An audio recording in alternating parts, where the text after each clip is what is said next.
A very hearty good morning to one and all, and welcome here to the glorious ground of Kutsenberg Oval here at Stellenbosch for the first test. It's a youth test between South Africa under-19, who's captained by Benny Hansen, and England under-19, who is captained by Archie Vaughan once again. There are two test matches in the series as well. Here will be day one of this one. Cliffy Isaacs, he's the match referee. He's going to oversee things. I'm going to go straight to the toss. I'm going to ask Benny Hansen to toss the coin. Tails. Tails is the call. Heads it is. So you've won the toss. What do you like to do? We're going to bowl first. What's your thinking behind there? Is a tinge of greenness on this pitch? Yeah, definitely. There's green and there's a lot of moisture underneath. So hopefully our seamers can exploit that and apply some pressure up front, and then we cash in later. Yeah. How's the prep been leading into the series as well now? Because you've come off from a successful one-day series now against England. Now you're going to the four-day stuff. It's a format that you guys are not really comfortable or play that often.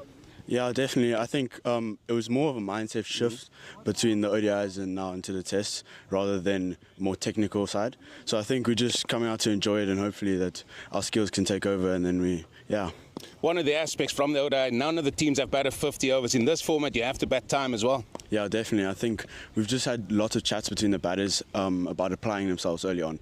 And I think if we get past that tough stage and get ourselves in, then we can cash in, yeah.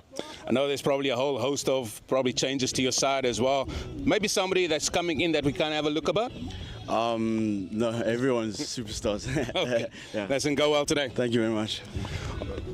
Archie, what would you have done if you won the toss? Yeah, we'd have done the same, but I don't think there's a right answer, to be honest. Yeah, no, it's got a tinge in the ball might move around, but that's what you can expect in this longer format. Yeah, I definitely think first hour always does a bit, and hopefully me and the other opener can get through that and then cash in when it gets a bit flatter. This is now a format where you guys have got a lot of experience from. A lot of the boys play county first and second side in the four-day competition. Hopefully you can call on that today. Yeah, definitely. I think a lot of boys have played at twos cricket, under 18s cricket. So I guess we're trying to use our experience that some of their guys might not have. But you know, we're not expecting them just to play white ball cricket. They're obviously a very good side as well.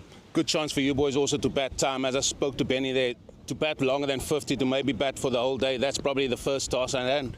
Yeah, especially coming out of white ball cricket, it's quite hard to switch gears. So I guess getting in first and then cashing in when you get in, I guess. Go well today. Thank you very much. Cheers. That's the news here at the toss. It is South Africa under-19. They have won the toss and they've elected to have a bowl first.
Good day, Jamie. I mean, how was the rest for yourself? The rest?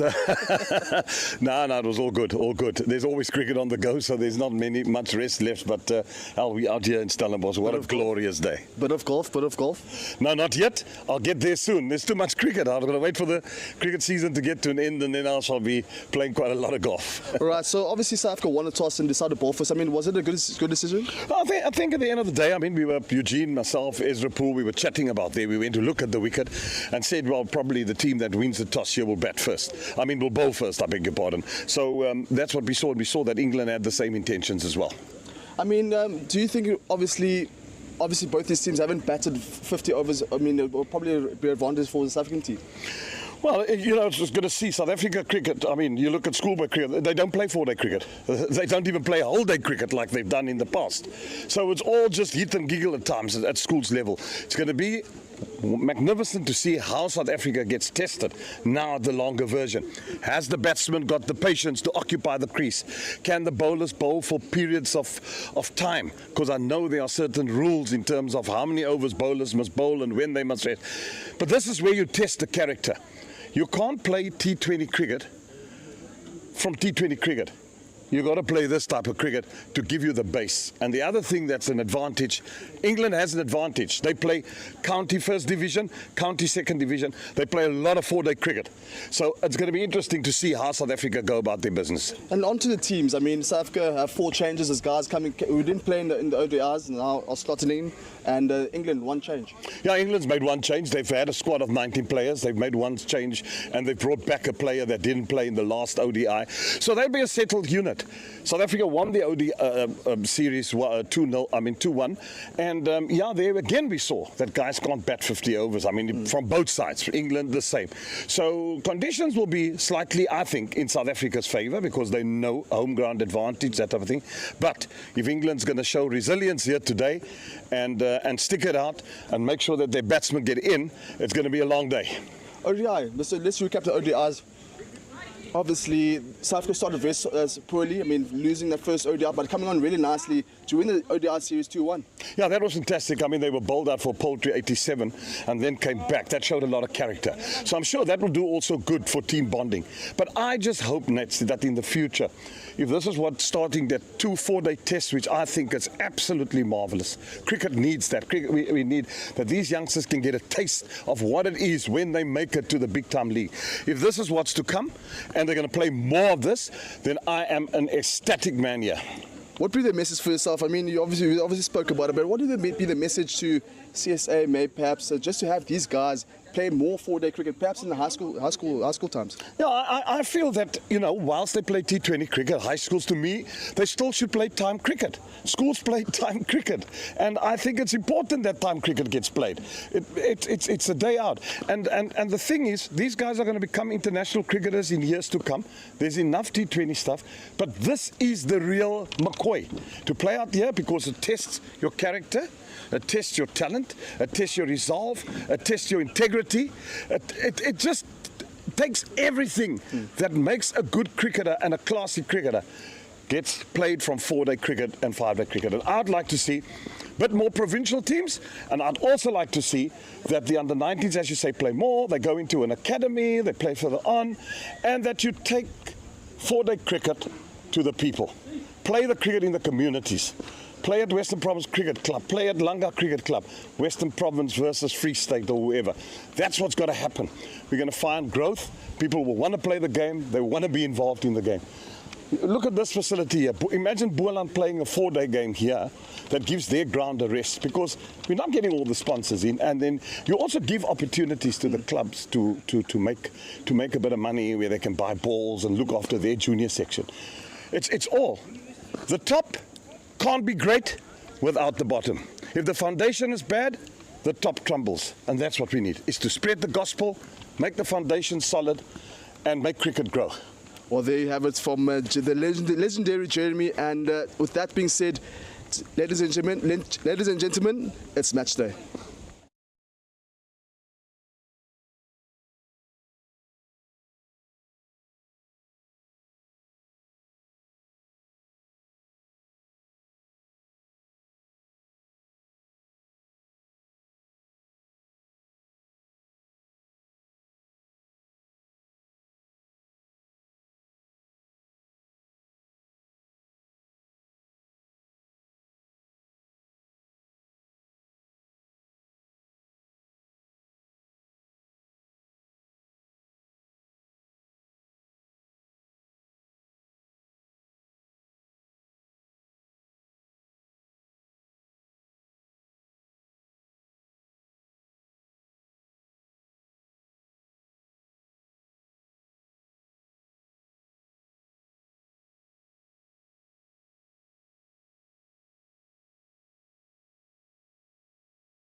Okay.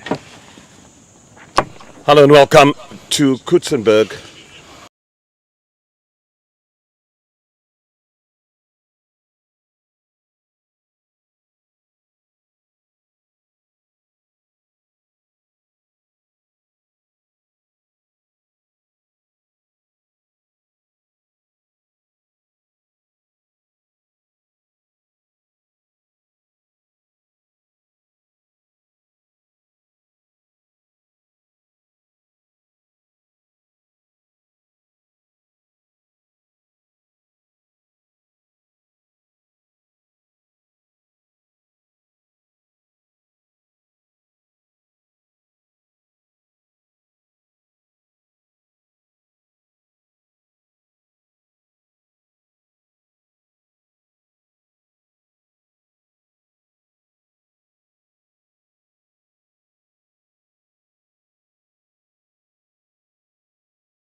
Will be it because they do play county first and second division, so they play a lot of cricket in England. I sometimes think they're overplayed because they're just on the bus, and these kids have been given contracts, I mean, at counties at a young age already, so they're really up in the professional world. Take nothing away from South Africa. They did very well to beat them in the one dayers and fight back there on the wickets at the Willie Wilson Oval. I hope we're going to get a better wicket there when come the test match, and that it's really, because it wasn't really that clued up for this type of cricket. And we got to get, the important thing is, you want to say, right, teams must play more and all that, but they've got to play in conditions where it's suitable and of international standard. So, I think, sorry Jeremy to break a word there, I think when we watched the Cubs week here, it was actually, the wicket actually played very nicely over the 5-day period, so I'm expecting something similar. I think it will be a good cricket wicket if the batters apply themselves. I think obviously South Africa's standout bowler at the moment was obviously Raik Daniels. He was really good with the white ball, swung it early on, and today obviously with the red ball. So I think in order for England to survive this first hour, I think they got to leave well, and then if there's anything on offer, they got to pounce on it.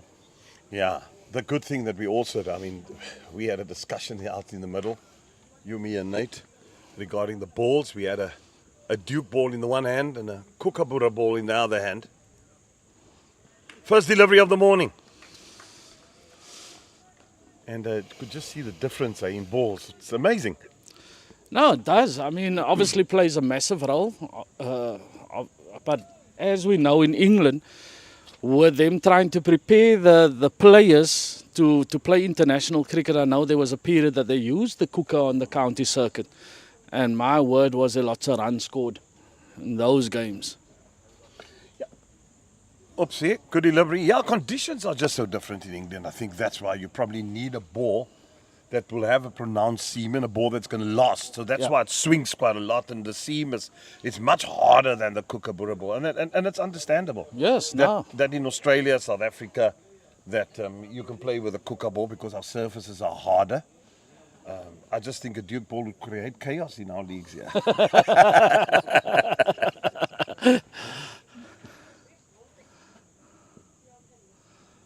Beautiful shape there by Daniels. No, you're absolutely right, but I think it's also the ball that is used, Jeremy. I'd imagine the Duke ball lasts a little bit longer. Remember, it's always overcast in England. There's always a bit of rain involved in the majority of the game. So I think it's just to protect the ball. So the seam and the lacquer plays a massive role. Once the lacquer comes off, that's when the ball starts to swing a little bit more. Whereas with the cooker, we go a little bit flatter because of the hardness of the wicket. Yeah, that's when the spinners come into play, because our wickets are of such a nature that in a 4-day game, if you look at a day 3 and a test match day 4, it will start turning. Because of the hardness, because of the cracks as well that open up a little bit, and the roughage on both ends, you scruff up the roughie as bowlers follow through and their bowling action. It does make it, easier. Do they use a kookaburra ball in India too, or do they play with, what ball do they play with in India? I have to find that one out. Nice movement there. Bit wide, but there is early movement. So I think what would be key for Daniels here is just to feel his way a little bit into it. But you got to also understand that it's a different game from the white ball game. You got to be spot on. You got to be more consistent. But you also got to try and make the batter play as much as possible within the first hour of a 4-day game, because you want to be using the newness of the ball as much as possible. And that's better. Oh, they use SG balls in India. That's also probably their own manufacturer. And the white ball is a kookaburra ball that they use. Jeremy, my only bit of concern is that it comes from Eugene Molian. So I'm not so sure if somebody can just let me know, because you don't know with what kind of golf balls he plays with also. I got it from our producer over there. He kindly looked it up for me. So I took his word and Eugene just passed it on. So you're safe. 3 minutes past 10 for the first. End of the first over. It's a bowling change. It will be Gubani Mokoena, who starts. He didn't play in the last ODI, so probably in. Probably nice to see what pace he's at. Do we get a pace thing up? No. Yeah. At this moment, I just think that because he doesn't get the swing as much, is more nip off the seam. Oh, it's a good appeal. Umpire says no. Well, that's the area you want to be. We said there, out of length, it can cause a bit of trouble. Yep. We spotted that area. The batsman has just gone down the wicket to tap there, and that's exactly what we spoke about. Bingo. He was spot on. Spot on. I think maybe just a bit of inside edge that could have saved him, but I think that was spot on first up. There we go, Sezonke. These are our sponsors and the proud sponsors of this broadcast as well. I just strive to go a bit too full. But that's good to see. He's just got to get it where he delivered that first delivery. I thought was spot on. He'll be in business. I think the partnership as is with Mokoena and Daniels plays such a massive role. Mokoena more straight, looking to hit the seam, nipping it back into the right-hander, and Daniels obviously taking it away. And there, I think he's just trying a little bit too much. So just settle in on a good line and length, make the batter play as much as possible. Oh, this is what happens with youngsters, aren't they? They're so excited to get going that sometimes they just lose themselves in the moment. And then it takes a little while just someone to say, listen, settle down, find your rhythm, get your line. Nicely driven. So that's what you want. You want batsmen to play, because through that you give yourself an opportunity. Now, just like the field setting here, we've got what?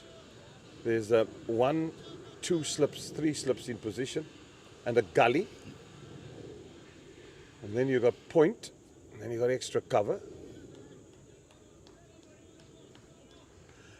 Average of Archie Vaughan, 50 average in this format. Oh, that's a loose stroke. That's a loose stroke. I would take extra cover out, and then I would probably put him at square leg next to the umpire, or I could put him in a catching position, because what you want, the slip coordinates right, you got point, backward point, and you're going to entice between point and cover extra and mid off. You're going to entice the batsman to go at shots there, and that's how you create the opportunity. Gone! That's a rash shot for all money. It was wide. He had an almighty switch. Got the outside edge. South Africa strikes. Vaughan gone for naught. England naught for one.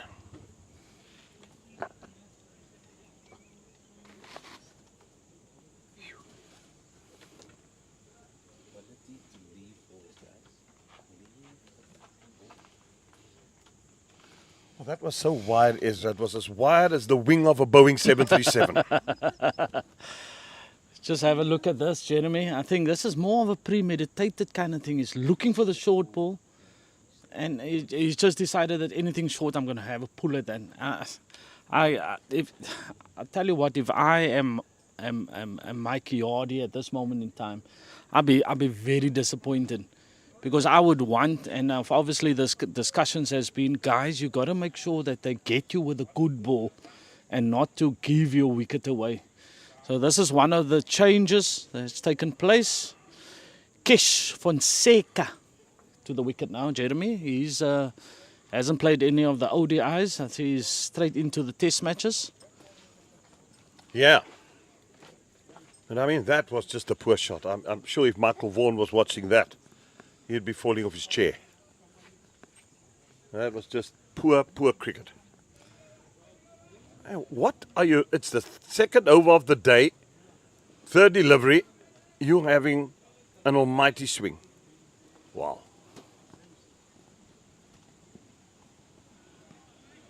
There's a bit of nip behind this wicket, and that is what we said early on, that you want to make use of the conditions early on. Now's the time to really start attacking, and batsmen have to show resolve. They have to show the patience to build an innings. Well, what is going to be interesting here is, what we've noticed is, does the South African batsmen or bowlers have the ability to come back in a second and third spell, and maybe even a fourth spell? Because what we've seen is Mokoena and Daniel strike early, and they normally put England under pressure. That's what happened in the ODIs. So if England see through this first period of, say, an hour, which will maybe be five overs aside, then I think it's a different ball game then for them, because you want the batters or the bowlers to come back for as many spells as possible. So I think that if Dawkins just leaves and plays and be safe, I think it wears on the South African strike bowlers, and I think they do strike with these two particularly. No, you make a good point. That's what I'm saying. Patience at the crease. Bat it out. Play what you have to, leave what you must leave, and tire the bowlers out. I tell you now, that'll be interesting. As the South Africans, because of them not playing all-day cricket, Yeah. This is new to them. Will they have the resolve and ability to come back for third, fourth, and fifth spells? Because that will test their resolve. I just also think maybe he should just come a little bit straighter too, because he's just a bit too wide outside that off stump with a new ball. And batsmen, if someone, Raik Daniels, just leave him alone and say, right, he's got to get the ball closer to third stump, or just on off stump. Top of off, that's where you want to be. And if you top of off, you do create drama, especially with the ball maybe bouncing. Here we go. I don't know if you agree with me, I'd still take the extra cover out. Yeah, because I would want, like you said, it is a gap that people often look to push the ball into to rotate strike. And you want him to be pushing at that particular ball to get it into that area. And that's when the slips come into play. So you're right, Jeremy. I mean, what the guys have got to understand is that it's a 4-day game. It's no longer the ODI where I'm trying to be selfish in terms of runs. Hold, Adelaide. It's good. You just plug away there all day, son. You will have a go. That's it, top of off. Batsman, you got to keep the batsman guessing. We always used to speak, lots of coaching done. Get the ball in the area of uncertainty. 100%. That makes the batsman not sure, do I go forward or do I go back? So he's caught in between. So if you swing at it as much as Daniels is swinging at it at the moment, you want them to be forward at you. You don't want him to be able to be comfortable to leave off the back foot. So you want him to come forward. So Daniel's ideal length should be hitting the maker's sign on top of the bat. That's where you want to be, especially if you want to bring in the 3 slips and the gully. But for me, I still think Mokoena, with the breeze that is bringing it back, could be the one that is on song today. So Fonseca, short, stocky kind of guy, so I think he won't be coming forward a lot. Most probably preferred it off the back foot, Jeremy. Question gets asked, and the fingers left it. And his stay was short. It was a mighty appeal for RBW. The umpire took his time, but eventually raises the finger. And the end of Fonseca for naught. So now England in a spot of bother.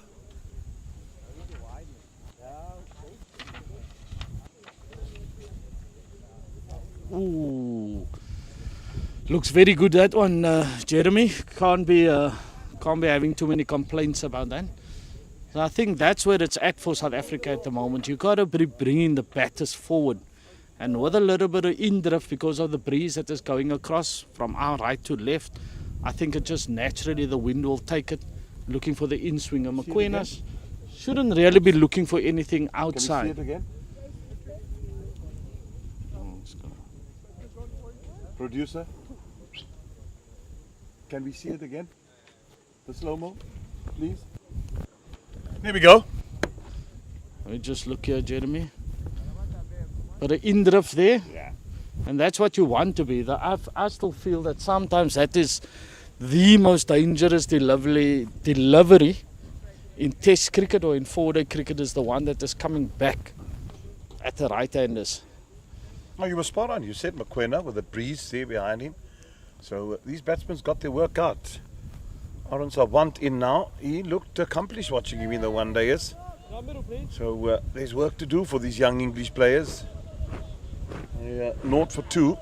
2 wickets down. No runs on the board yet. Haven't opened the account this morning.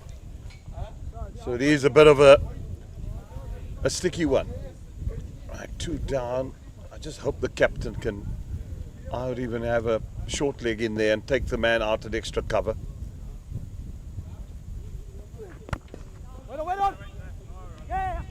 Off the mark. That was good fielding. And at last England off the mark.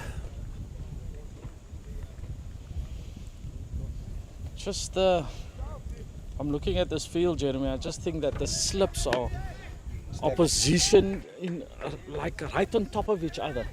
You must feel that there's a bit of room in order for you to go for a slip catch. Mapulia way too deep here at first slip. Then you find second slip, it's nearly in his right hand pocket. Freeze it, the slip positions. Can we after the ball?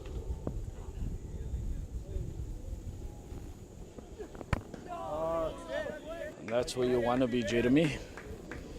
Making sure that you're hitting that off stump. Well, you were talking about the slip position, and for one, I mean, that's a position that I fielded in. You were a keeper in your day, and I've fielded at slip as well. Yeah, first slip was far too deep, I think. Yeah. Then secondly, his second slip in line with the wicket keeper. He's also a bit deep. So your second slip must be in line with the wicket keeper, and then your third slip comes around. So the staggering of the slip position, is that one is just played on the leg side. The staggering of the slip position is a problem. So for me, with Mapulia being as deep as what he is, he's never going to be in any position to actually play a role at first. Then you have second, which is basically right on top of him because of the angle. So then you have third, which is completely wrong because first and second is not right.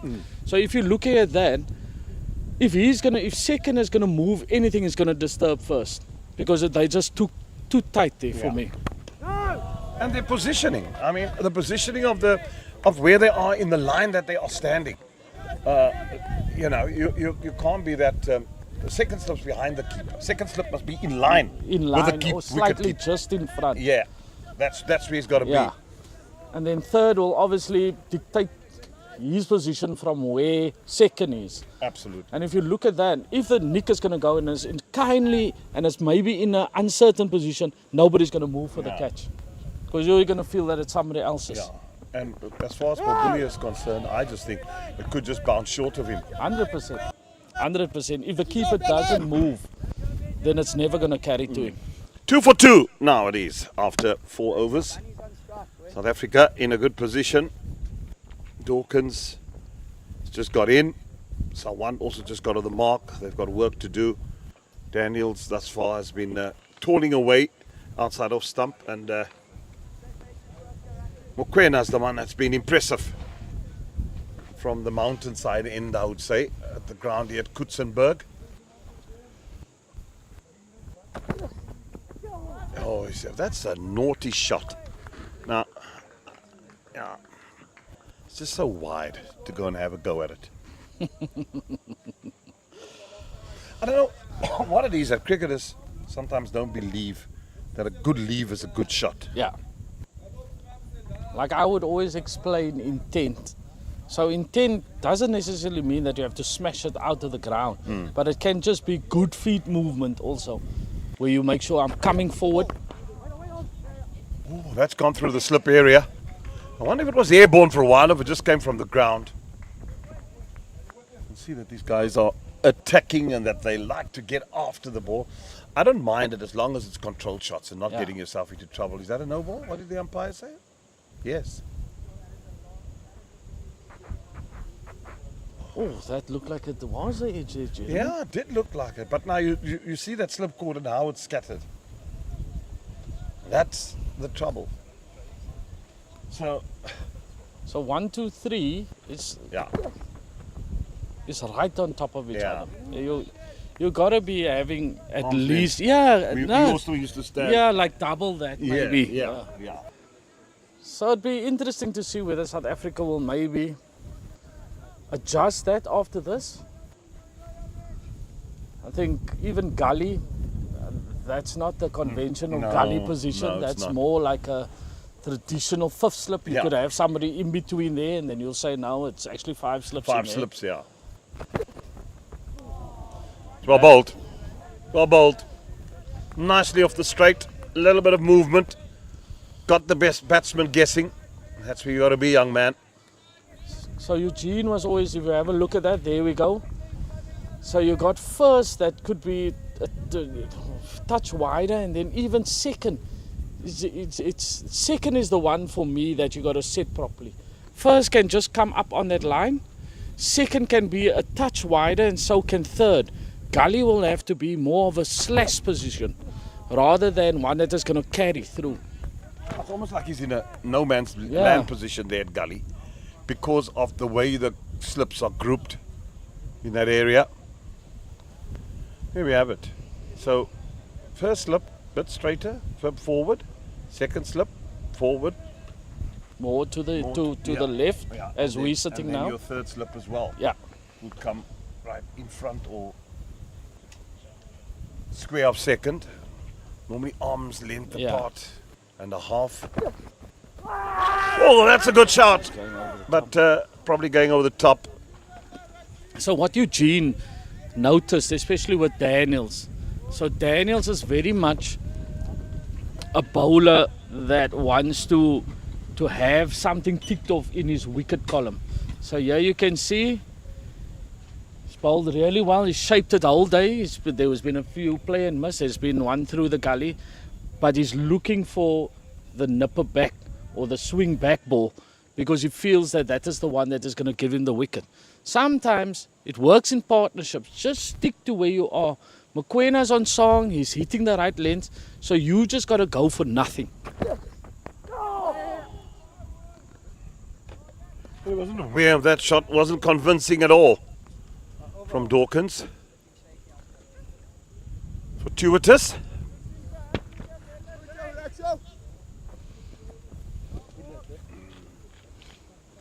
You just have a look at that. That's, you see, that the weather is away shape. That is why Dawkins wasn't sure, should I play or should I leave that one? And that's where you want to be consistently, because you might not have to take the first 3 wickets in order to get 5 in the game.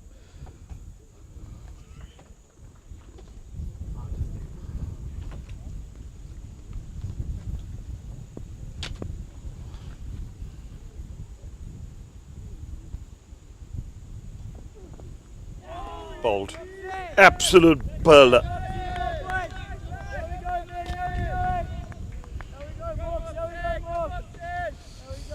So Dawkins, that's all you got to do. Just play the line of the ball. If it does something different and it does that, that's okay. I'm happy with that. I'm as long as I'm here protecting my off stump, I can play and miss 1,000 times, Jeremy. I'm happy with that. As long as I'm there and I know I've done the right thing. But when you start playing at those, that's when the problems start arising.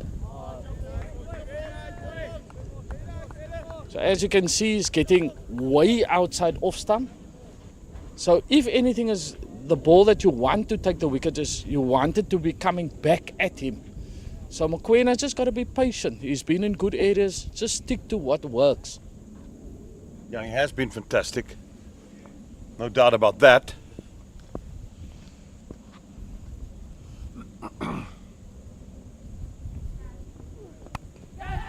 Oh, there again. That will go for 4. An outside edge. That one thing these English players can't help themselves. I'll do is I would have another slip in. Definitely in business, and make sure that I get that cordon properly, because there's a lot coming that way. So we just look here. Dawkins shuffles completely outside off stump. Then feels that he has to play at the ball that he can actually leave, because that's more like 5th, 6th stump. But because he's on the move outside off stump, his head and his eyes are taking him onto 6th stump. So he feels that that is basically the area I got to play at. Whereas if he just makes a quick shuffle onto off stump, stand dead still, then you will know, now that one is wide, I can leave that. But I'm just thinking that they're so concerned about covering that off stump that it's actually taking them to balls a lot wider outside off stump. Yeah, they always feel the need to want to play. Well, nice, take an extra cover out, which is why has it brought the man across? I mean, that's just leave him on the onside. Back you go, come on, there we go. Well done. So now let's see how that's what I like. So now I'm seeing the wide gap, it's almost like Jaws opening its mouth from point to mid-off. And now the catches are behind, because that's where the business area is going to be today. In that So slip now cordon. is it 4-1 now, Jeremy? Yeah. Looks like it's 4-1. 4-1, yeah. So you want to, when you're in that kind of position as a slipper, when you see the nick, you want to be able to dive either way, because it doesn't necessarily just come on your one side.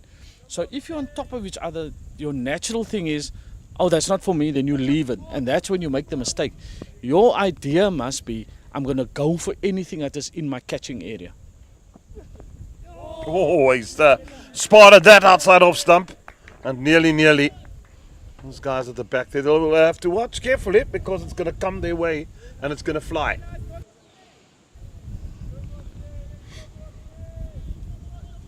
There's a fair bit of grass on the wicket, but I think that the movement is just slow enough to give you enough time to adjust.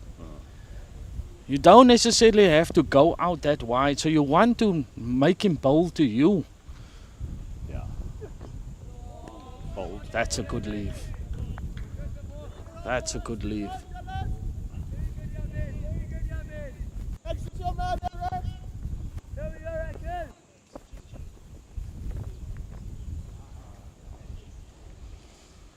So England, 6-2 at the moment. Yeah. And it's part of bother. Want to learn to leave better outside of stump. Just wait for the ball to come. Sometimes you just got to be patient and wait for the ball to come to you. Because that's what it's about, Jay. Yeah, absolutely. You got to make the bowler come at you. Because you go into the bowler. Because you are so disciplined in your defensive play and how you leave while outside off stump, bowlers naturally tend to go, okay, he's not playing at it, so let me try something different. Yeah. Well, good shape there. Yeah, very good shape. Good delivery.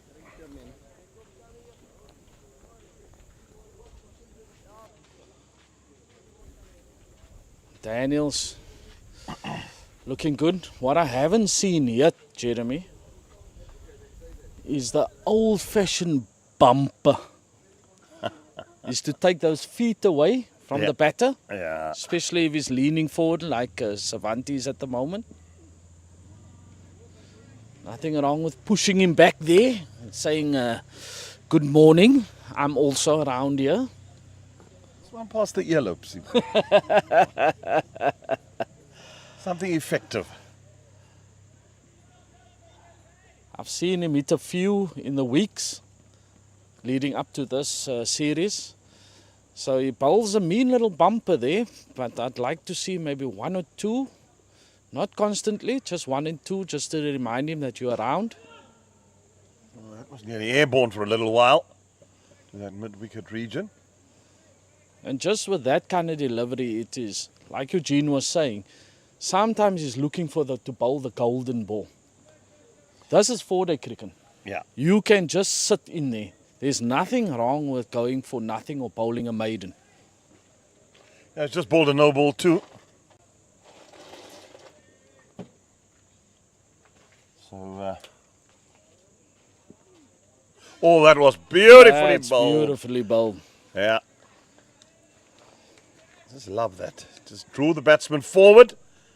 And the batsman played at it. He went after the ball. That's the thing. It's not that he played his line. Look at where the ball's delivered. There he plays at it. Sparses it outside of stump. And nearly the outside edge.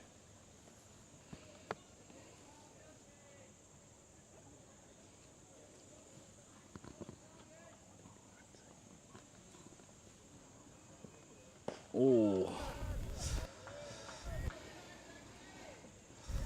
So, like the setup. I like the technical setup of Savant. Nice and compact. You can see a slight lean forward into the delivery, thinking that I don't want him to do me when my feet are not moving. So he's leaning slightly forward with his head so that he can come forward at Daniels. But I think he's also very conscious of that short ball that could be around. But I like the compactness that he's showing at this moment in time. Compared to Dawkins and compared to the others. Okay, we didn't see Fonseca. Unfortunately out. What, first delivery, second delivery?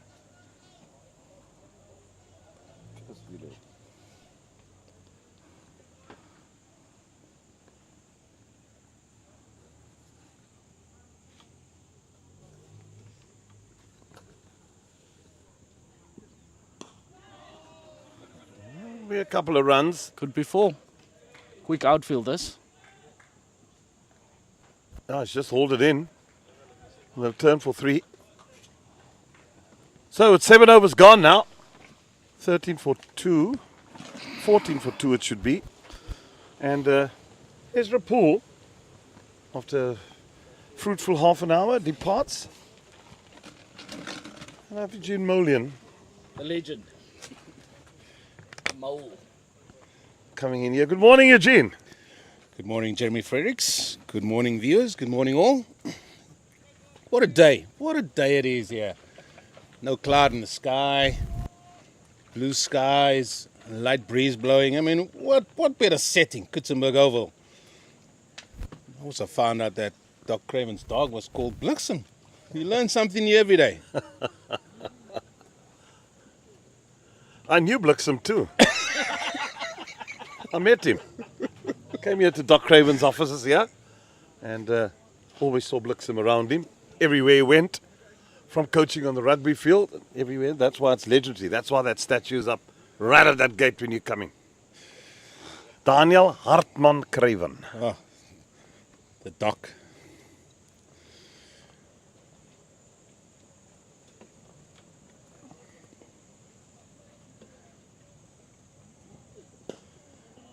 That's a lovely shot. Nicely driven. So you know that, ex-Professor Kweti Groevier, that was. yes. So what does Kweti Groevier and Daniel Hartman Craven have in common?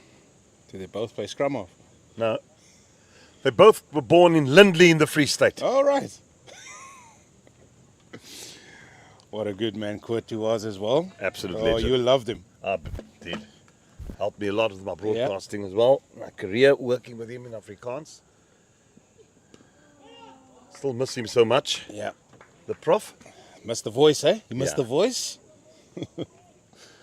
But it's been an interesting start here. I was listening to you guys as well and obviously watching as well. And yeah, the first wicket was a real soft one, isn't it? It was really Lazy wide. shot, It was wide outside that off stump. He could have cut it more. It looked like he wanted to pull it. Got the edge. And then the LBW, ball nipping back. It's a nice looking shot as well, but the conditions out there, the ball's moving around, Jeremy. His movement, nipping off the seam a little bit, is in the air. And I mean, we probably said this countless times. A certain person, we spoke about the surgeon today. And if you put him, he's somebody that didn't bowl at great pace, but what he did was he made the batsman play. And when I look at Raik Daniels, he didn't make the batter play as much. And I think that comes across from the field placing that was set. And I'll touch on that because you did mention it at the start. Bold. And I don't agree with this field even now. There's literally one person on the onside, and that's fine leg. So as a bowler, you don't want to get easy runs. So you just got because we're going to go to straight, he's going to work you through there. Yeah. And there's no one on that leg side. So this is where the education comes in, and it's good that we are seeing that these youngsters of South Africa are playing the 4-day format. I mean, you know it's going to be on the offside more often. Well, you've got to discipline yourself that way and say, right, that's where we want to be. And we're going to give him that gap between point and mid-off. Go for it and take the extra cover out. Yeah. He's got to be on the left because you got the extra slip in, which I think it's very good planning because you've seen where batsmen are playing. But you're not dangling that carrot enough. No. Yeah, you said at the start as well, why not use that extra man in the covers, put him in, and we saw the edge that McQueen got in the previous over as well. They went for 4. So again, maybe just that lack of playing this format, the understanding about it, because there is that.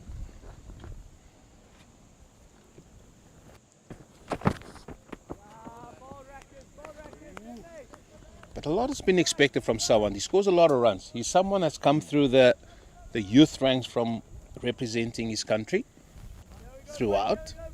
He's played for Middlesex. He's scored a lot of runs potentially in the second team as well. So a lot's been spoken about him, and we already can see how he's applied himself. He's one man that uses his feet nicely. He gets in line. Not going to try and put the mockers on him here. Nicely played. Got in line. That's what you want. And they just got to say to each other, the important thing is once these two bowlers have a rest, what does South Africa next have to offer? You know, they've got Jurgen van Schalkwyk as a spin bowler, the off spinner. But in terms of pace, it'll probably be 1 more, 2 to come. And then we're going to see how deep that goes. And you say to yourself, well, if we see that off, you've got Martin Komalo. Yeah, he's probably the next one. Yeah. There's also Devon de Villiers that I saw bowling in the one day. Yes. That's correct. He was the all-rounder of the tournament. And then the leg spinner, Chad Mason, who's also in there. So if you look at it, South Africa's got the bowlers. They covered their base with the leg spinner, off spinner, seam attack. Then we're talking about that other combination, that is being consistent. Yeah. You have to be consistent in this format of the game, and the longer you're consistent, it's a game of chess. Who's going to break first? So far, South Africa will be loving the start, having 2 wickets. And there hasn't been enough of that in terms of, from England's perspective, leaving the ball, and from South Africa's perspective about actually making the batter play. And I think that is, I mean, I'll go back. I said in the one-day series, if you were standing at first slip there and I bowled just outside, you won the toss, and I'm bowling it just about 4th stump. I mean, you would tune my ear off and say, listen, make him play. Those is what we hear.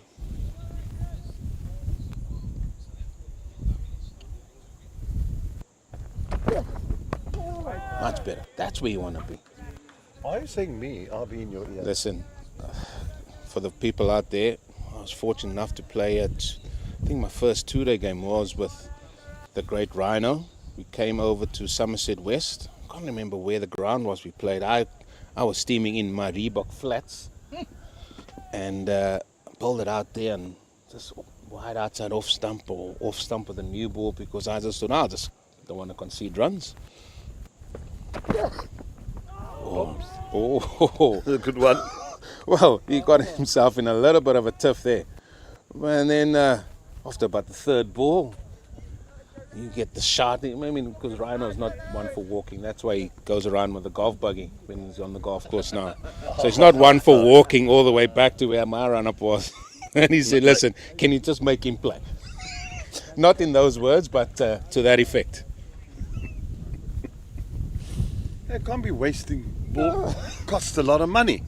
And here you're coming in, steaming in, bowling wide outside off stump, and the batsman's just looking at you all Saturday. You've got to make him play, and that's why I said to you, if you're not going to make him play and bowl in that channel, you'll be out of the bowling attack. 100%. Yeah. 100%.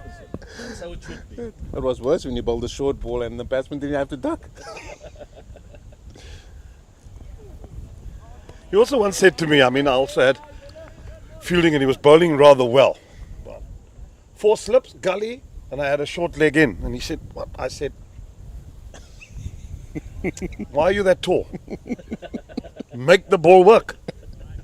And we actually bowled, I think we played police, we bowled him out for 69. And it just kept coming to slip. Am I right or wrong? That's right. Remember the bus we had, the old bus from Avondale.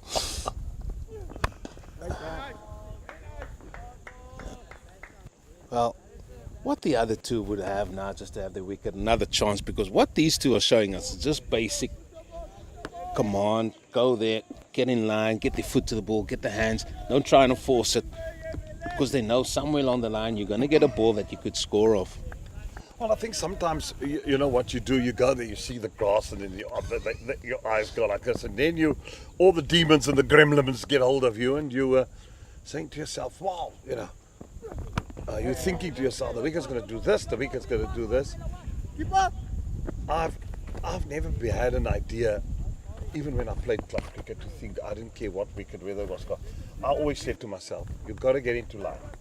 You get into line and you play each ball on merit, you'll get runs.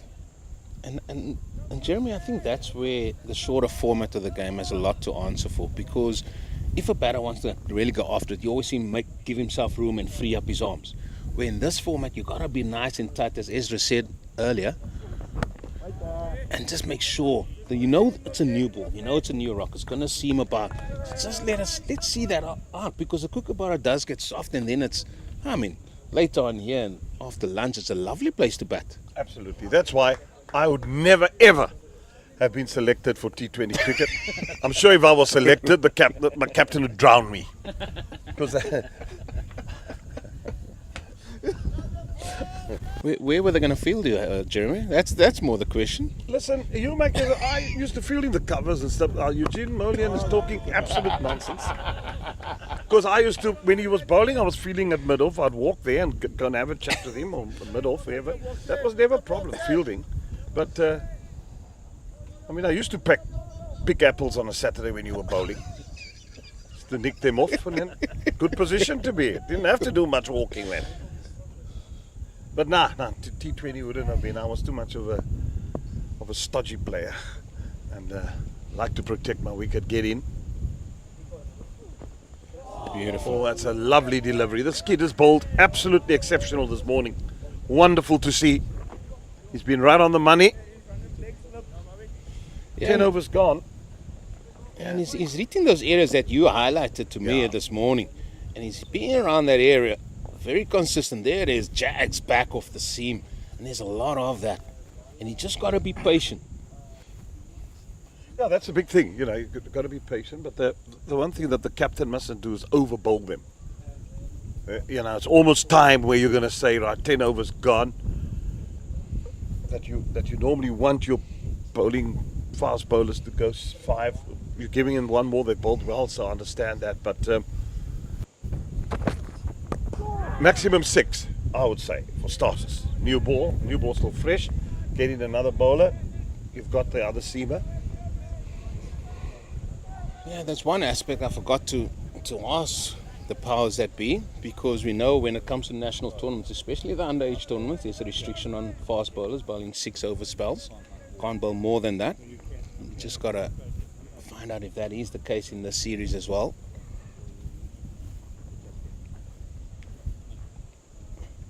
But yeah, you want to keep them fresh, especially it's very warm. Give them another spell, maybe even before lunch. That's how you got to think about it. Follow that one outside of stump. Yeah, you could. I mean, these bodies are still developing.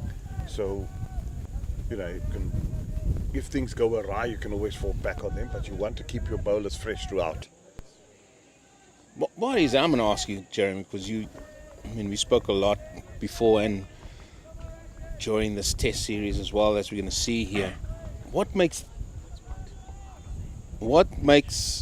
this format of the game so much more exciting to you, especially at this level, where it is guys that want to now raise their hands and go into their various provinces and so, listen, you can pick me as well. What makes this, for you, more important for the development of their cricket? Well, this is the future of South African cricket. In 10 years' time, these guys must get selected in the national team. So that's number one. And I'm always a believer that from here onward, the world's the oyster, because they the select few that was selected. So now they've got to show faith. They've got to work hard. You know what the nice thing is to see then? You hear about a Daniels fellow, Bishop's boy, coming to Bolia, and then 5 years' time you see him in the Western Province team and suddenly they're talking about him playing for South Africa. That excites me. Because our job from this level and at provincial level, even where Ezra Poole is involved, I'm a believer that each province, whether it be Boland, whether it be Western Province, it's their job to produce cricketers for South Africa. And once you can get that right, the trophy cabinet will take care of itself. It's not about winning trophies and saying that. You measure your season in cricketers, how you develop the cricketer to go on. And eventually you start winning trophies, because that's what it's about. So you look and you say, Boland cricket, wow, look at that. They've produced, I mean, you know, at the time when Western Province had 5-6 players in the national, I mean, it was all, you know, they come from Western Province. The Western Province team was strong. The B team was strong. They were unbeaten for years. They won 10 trophies in 10 years. Western Province won trophies, Benson Edge, Standard Bank, Supersport 4-Day, Castle. For the reason, it's because, even their Coca-Cola team was, everybody that comes to a week, you know, they want to beat Western Province. They want to make sure that they win. So that to me is success. So now if each province can build up to that, I mean, and we always produce good cricketers, there's always talent. But I get excited when I see young boys like this and how they're developing, and I just, you know. I just worry about the platform. That's what I'm worried about. Yeah. The platform for these to apply themselves, for batters to show me how you can bat long, show me how you can construct an innings. For bowlers to say, right, show me how you can put the spell together, because that's what it's about. And then at the back end, just finish off the spell nicely. So, and then you must be fresh to come back to say, right, okay, I've got to hit my straps. That's what I'm more going in terms of the development. And those teams you mentioned, the Western Province. I mean, I was involved with them. For a while, and you couldn't get in. I mean, it was a ridiculous side. Herschel Gibbs, Gary Kirsten, Jacques Callis, H.D. Ackerman, Brian McMillan batting at 6, Eric Simons, Craig Matthews. I mean, it was a star-studded side, and the B side was even stronger because they were youngsters, they knew their game. And this is what I'm hoping that this series might give these fellas here the chance to say, listen, I need to home in on my skills rather than just being a flash in the pan. Yeah. So where do they go from here? Because that. Oh, beautiful! Up goes the finger and gone. Lovely delivery. Just a bit of bounce. Followed him. Had the nick. And that's the end of Ben Dawkins, gone for 10. They've just looked as if they were putting together a partnership. Had a broken, and Dawkins gone for 10. 21 for 2. Oh, in that area again. That's the third wicket gone, Mr. Fredericks. In your area, hit that spot. He's been consistent, this fella, Mokoena. as shown by his figures. And what a start it has been for the SA Under-19 team after winning the toss, electing to have a bowl. And they certainly justified that early on here by getting 3 wickets. And that is Ben Dawkins, who looked very compact. He looked like he was settling in, but he now had to depart the scene. Yeah, both these bowlers have been admirable. Let's have a look at this delivery again. Oh, beautiful. Beautiful, beautiful. Good shape. Wicket. You can be overcritical and say, because he's covering his off stump, you could say, like, listen, it's not going to hit your stump, just let it go. As we've seen, the reluctance of leaving balls in any format here by these youngsters. Yeah, but that type of delivery, I think, would have most batsmen guessing. Because it looks as if it's shaping away and then suddenly it drags back on the last minute. And then when you're committed to the shot to play, you've already played it and spotted that one, and it was an easy catch. And also the steep bounce, there was a bit of extra bounce, which brought that wicket. So have a look at it again. Yeah, but that's that corridor that you talked about, that area, round about where this ball is pitching, there's that extra bit of bounce. You see it at the start, there's a little bit of corrugatedness in the surface, which means there's a little bit of round edges on it, and that might have hit one of them, got the extra bounce. Ben Mays now back in. Straight on the attack here. Brilliant stuff here from Mokoena. No, it's been good bowling. Been right on the money. I mean, Ezra would have been loving life if he was keeping here. I mean, catches for days. He would have taken it about waist high all day long. Beautiful pitches here at Kutsenberg Oval. It's good for batting as well. Just got to get in.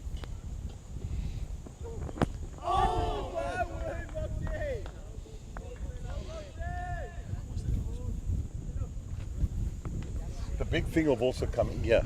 Now you go. All right. I'm playing at Kutsenberg, Marty's. We've spoken about Dr. Craven before. And you reckon I'm walking onto a field where greats played? 100%. Garth LaRue, Peter Kirsten, Eddie Barlow, you name them. And how many of those boys know that history? That they're walking on a field where great players before them had gone? I'm probably an old school like you. Oh, beautiful. Oh, the keepers let that it's a through. bit sloppy there from the Thabo, but it's a good delivery. Wow. I must say I'm like you. I like to know what has gone before. I would like to know who's been here, who has been successful, where they've gone on. Like, who of the greats have played here? I'm like you. I would love to find that out. So that's where a manager comes into play. Mm. Because I know coaches concentrate on the coaching aspect. Manager's job to say, you know, quietly, you don't have to. Do you know who's Sit been next there? to play and you know who's played here, talk about a game. And talk about a game. And suddenly, because I think that makes you cricket aware. Because it'll go away from there thinking, who's Peter Kirsten? And then go and read up and then see the statistics and then knowledge of the game. Talk about the greats. I remember at the Plascon Academy camp, where South African cricketers who went on to play for South Africa. And I was astounded. I asked one, who was a very good cricketer, won't mention names, who the 3 W's were. He couldn't answer. And I thought, do you read cricket books? There's such a lot spoken about Wicks, Worrell and Walcott. The greats. Great. The greats of the day. Yeah. The game. I think it was more in the World Wide Web, if you ask it nowadays. There's always one, isn't there? Yeah. There's always one, Jeremy. I mean, we're having a good discussion and somebody throws in that curveball. The curveball. World Wide Web. Oh dear. Well, we're going to see what the change of bowling is going to do here. Martin Kamalo, he comes in. He looks like somebody that also sort of kisses the surface a little bit. And that's what you need, because it's not overly hard. The wicket will get harder as this game goes on. But he's somebody that kisses the surface, and he might be a little bit better to play. Because sometimes if you hit the deck hard, it's got that little tennis ball bounce a little bit. But let's see how he goes. Same feel as what Rick Daniels had. Still worried about the way those slips are positioned. Still not.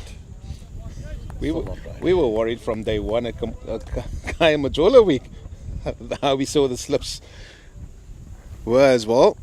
And then we came to Cubs and it was the same story. I always have a theory. People always talk, you talk coaching and all that, and that's why I'm always a believer. Now that's where your best coaches should be at. Under 11, under 13, under 15, under 17, under 19 level. And maybe ex-players that have played provincial cricket or played a bit for South Africa. Because I think these kids' minds are so open to wanting to learn. Because they know they want to come better. They see at the end of the day, if they put in the hard work, what they can achieve. But if they are prone to bad coaching, prone to bad habits early on in their career, it takes a very, very long time to get that right.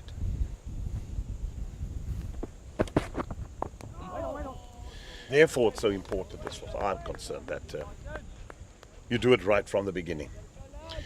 I think we came across that even at the academy, Jeremy.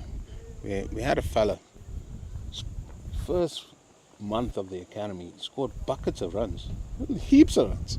You couldn't get him out for no love, no money. And then somebody came in and said, listen, do this. And for the next 2 months, couldn't score a run. He couldn't score a run. And he took that into his provincial game as well. And I think it's important that you coach the individual rather than thinking, oh, this is how I did it in my day. It's important that how you got there is your knowledge. That's your sort of manual. But you got to be able to coach the individuals because each of these players are so different in their own right. No, that's true. And we've got to be very careful with that. Yeah, and also allow the player, if the player has a mentor and you're coaching and that the player says, Eugene helped me with my bowling action. I'm going through a bit of a slump.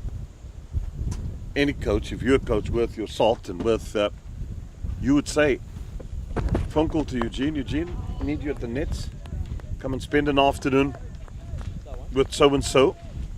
This is what's creeping in. This is the bad habit. And then, of course, listen, people feel comfortable with certain people. Not everybody's comfortable with the same person. You're never going to please everybody. And this is a game you're never going to please everybody also. No. The way you want to play.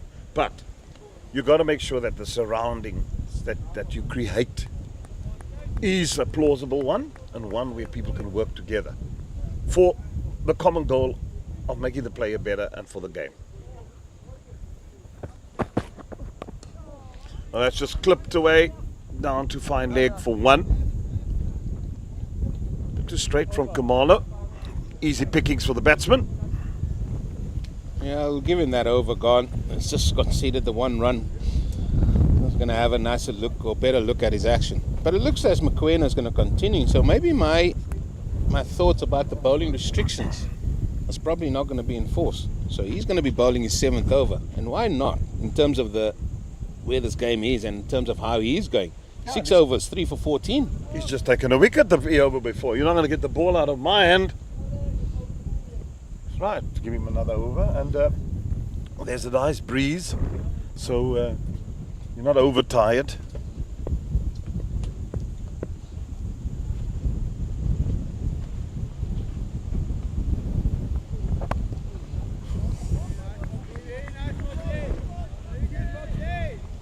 From what I've seen, the English batters here, they love to just walk. It's almost like they're walking at the bowl at times as well. And that's a point that Ezra made. Yeah, you can do all that, but you got to be still. Your head must be still. You got to be able to still watch that ball. So just got to be careful here. We saw that from Vaughan. He got out. We saw that from the last wicket that went Dawkins. He also advanced and got out as well.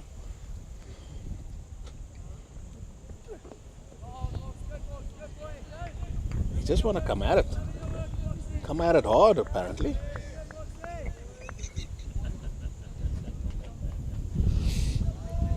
Lovely trees at the background. It's not nice climb up that mountain. Could be the three of us. I have a sax. I'm not going up there. That's Cobra City there. You're okay.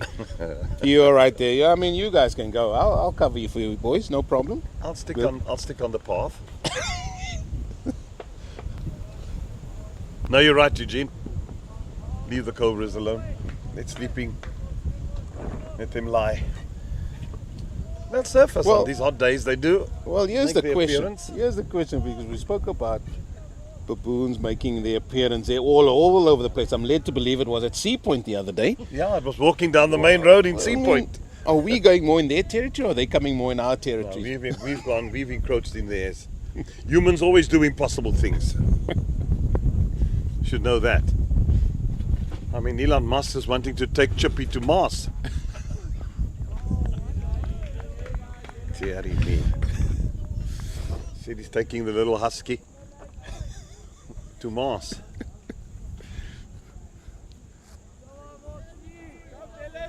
Humans have like to interfere in nature where they shouldn't be interfering. No.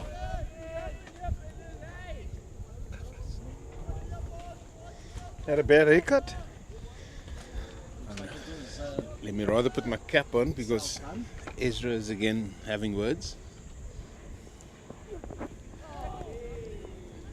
Oh, maybe he's tiring here. Oh, McQuena.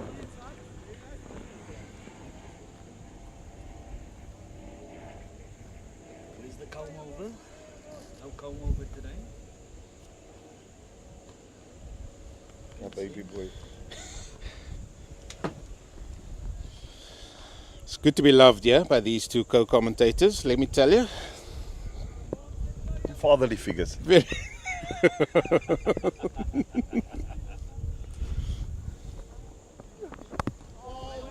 Again, tentatively pushes at that. Ben Mays. End of another over. 14 gone. One more. Yeah, I'll have one more for drinks. There he is. Our sponsor, Sasonke Tourism and Event Services, for your destination and management specialists. Not just providing you on the field expertise, but certainly can put a package together that suits you even off the field. Ranging from all kinds of sporting codes, sporting events. Please get in touch with Sasonke Tourism and Travel, and they will certainly help you and put a package together, as that is the situation here, where England, after losing the toss and being inserted by Benny Hansen and South Africa, find themselves 27 for 3 at drinks. So we'll join us again in a couple of moments after the drinks break.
Welcome back here to the Kutsenberg Oval for day one of the youth test between South Africa under 19 and England 19. It's been an eventful first hour of play, where England, after losing the toss and being inserted by Benny Hansen, find themselves 27 for 3. And the ball has been doing much of the talking out there, so a lot of work for England to do here. My name is Eugene Molian. With me, Ezra Pooley, man that's now involved with ball and cricket. How are you doing, Mr. Poole? Morning, Eugene. Hope you're well. Nice to be back on with you.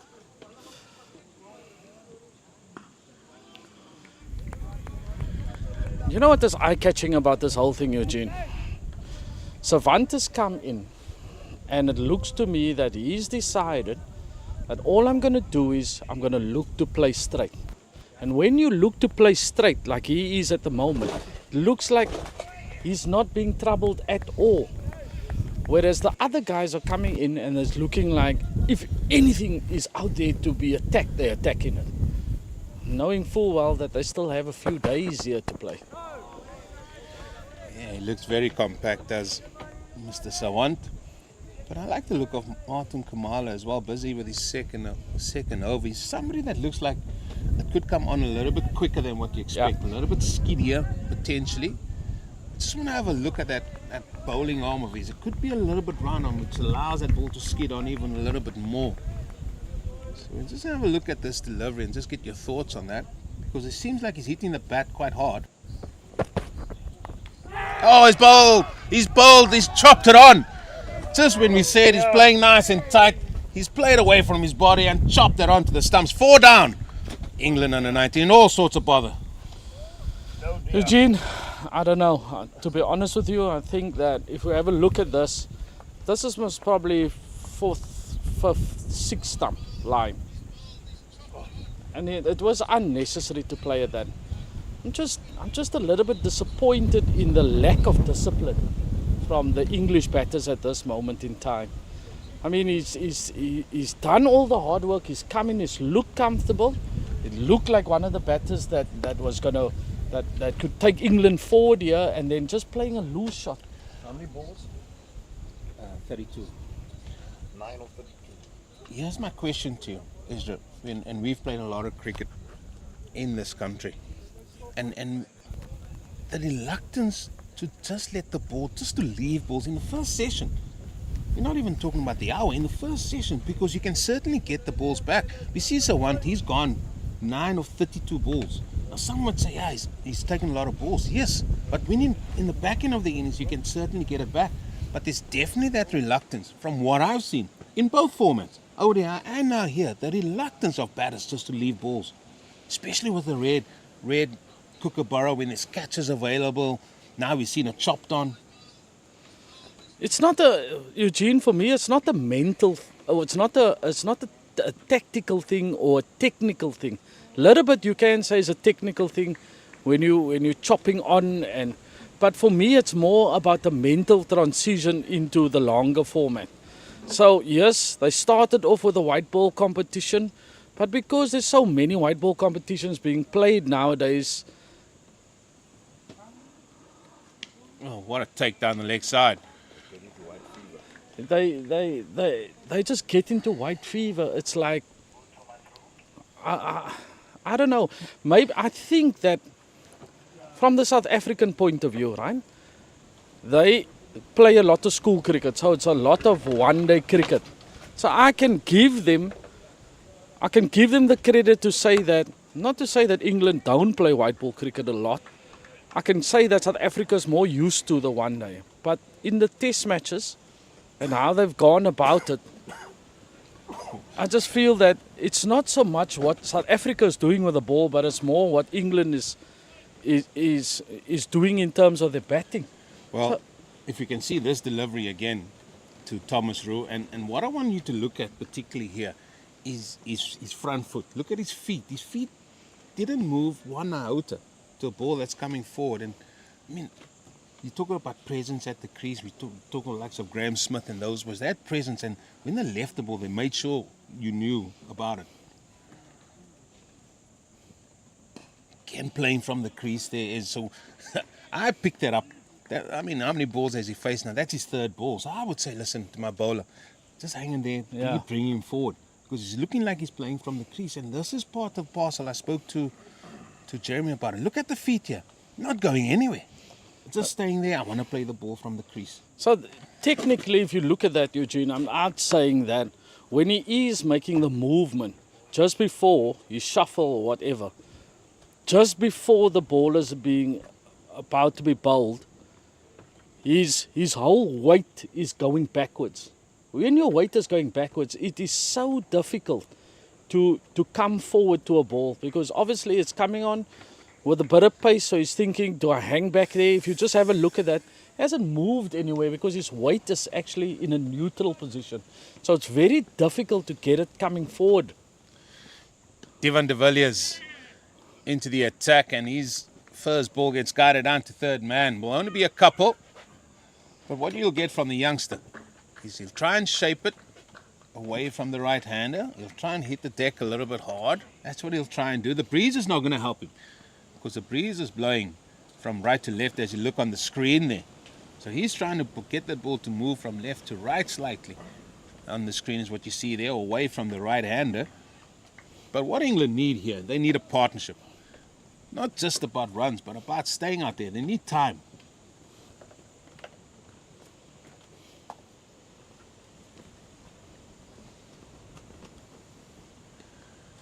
That's work down the leg side. So he's going to get time just to settle in. And this was your point that you said when you weren't with Jeremy earlier. What's the backup bowlers like? You know, can they still keep the pressure up? And that is what Benny Hansen wants here from his bowlers here. And the captain needs to be strong with that point as well. So Ben Mays opened the batting in the white ball competition for England. And it just looks like we know he's an attack-minded kind of batter. So we're just thinking that I'd be going, guys, if I'm in that partnership, I'm just saying, let's take it over for over. Nothing unnecessary. Let's actually try and leave a lot more balls and just take our time. Let's get ourselves in. Give yourself an opportunity rather than chasing anything that is offline. Well, it's all about time, and again, it's here. You can see where he's standing. He's standing outside his crease there already, on off stump. So he's backing himself. If it does go straight, I'll play. So there's no need to play that ball. No, you don't. No need to play that. It's just feeling the ball, because he's already on off stump, and that ball was even wider.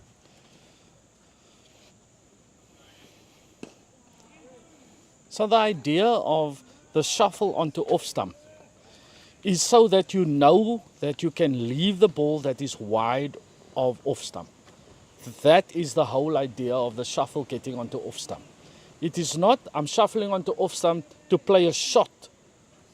I'm looking to get and play as straight as possible. That's what I want. If you're not coming up with a delivery that is going to make me play, then I'm just leaving. I'm just leaving. You have to come to me. That's what the old Eddie Barrow always used to say. You know, eventually in this format, let him come to you. He had two things. From a batting perspective, he says, let the bowler come to you. Let him bowl in your area. The other one is, he had a very simple game plan. He says, listen, if they score 3 and over, we're going to score 3.5 and over. Yeah.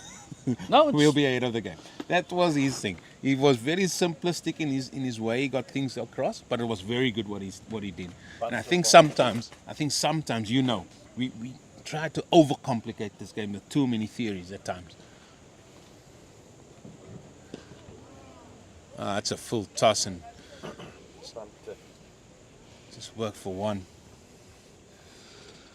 That is now 16 overs gone. 4 gone for England under 19 with a score on 31. So I'm looking at, when do you become a bit fidgety as a batsman? If somebody is stringing together maybe 3 to 4 to 5 overs of good deliveries, that is when you should become fidgety in a batsman. But then you're going to tell yourself, it's okay. I'm under pressure at the moment. I'm going to absorb. So we will always tell our batters, it's okay, let's absorb early doors because they have a new ball, they have a wicket that they're bowling on that is full of assistance. But when I'm going to start scoring runs is after tea today. Because then they're going to come back for their fourth spell, they're not going to have the same energy, and then it's my turn to capitalize. And what's happening at England at the moment is they are just thinking that if there's anything to attack, I'm attacking.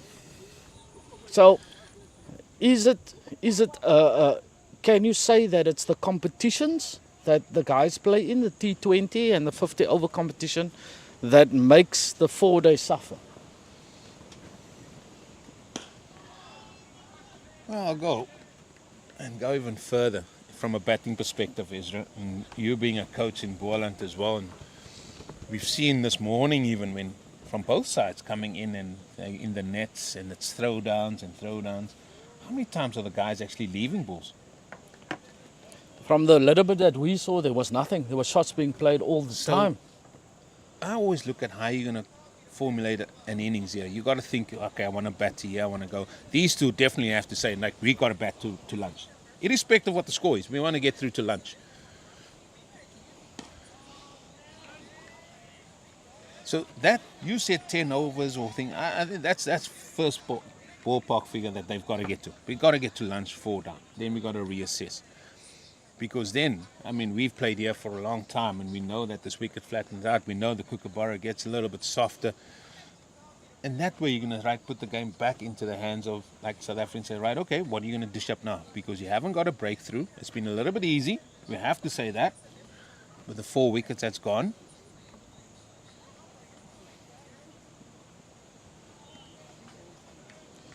So in our setup, prolific batters that score a big amount of runs, like Peter Malan scores a lot of first-class runs. He would always, in a team talk, he would always contribute and say, guys, we got to make sure that we take it deep. So as the batting unit, we got to make sure that we make them go into their 3rd, 4th and 5th spells. And that is when we are on top. If there is no breakthrough, any team becomes frustrated in the field. Captain starts thinking about, should I change the field? Should I maybe bring on this bowler? Should I bring on that bowler? And that is when the opportunities arise. I think you can even go further than that, Ezra. I think if you look at our first-class setup in South Africa, especially when you play Boland, Western Province, the Sora coastal side, teams don't care what that first session of runs is going to be or run rate. They don't care. Yeah. If they're off to a flyer, then so be it. But they don't care because they know, listen, if we can make the team work to get wickets, we A for away. Yeah. Because we don't want to give them wickets because they know later on it's going to get easier as another over comes to an end, 4 down for 31. We know it's going to get easier. I think, and this is the point I wanted to make, we hear and we know about baseball and the game needs to go forward. But you're going to have conditions that needs to be right for that. You've got to assess it. And here it's difficult to just go hard at the ball because there's a ball with your name on. And sometimes you just lose your shape and trying to go after it a little bit. Just bad time, just show that implication or application to say, listen, I just don't want to get out here, I'm just going to play away. It's not negative per se because you could still work balls around for 1.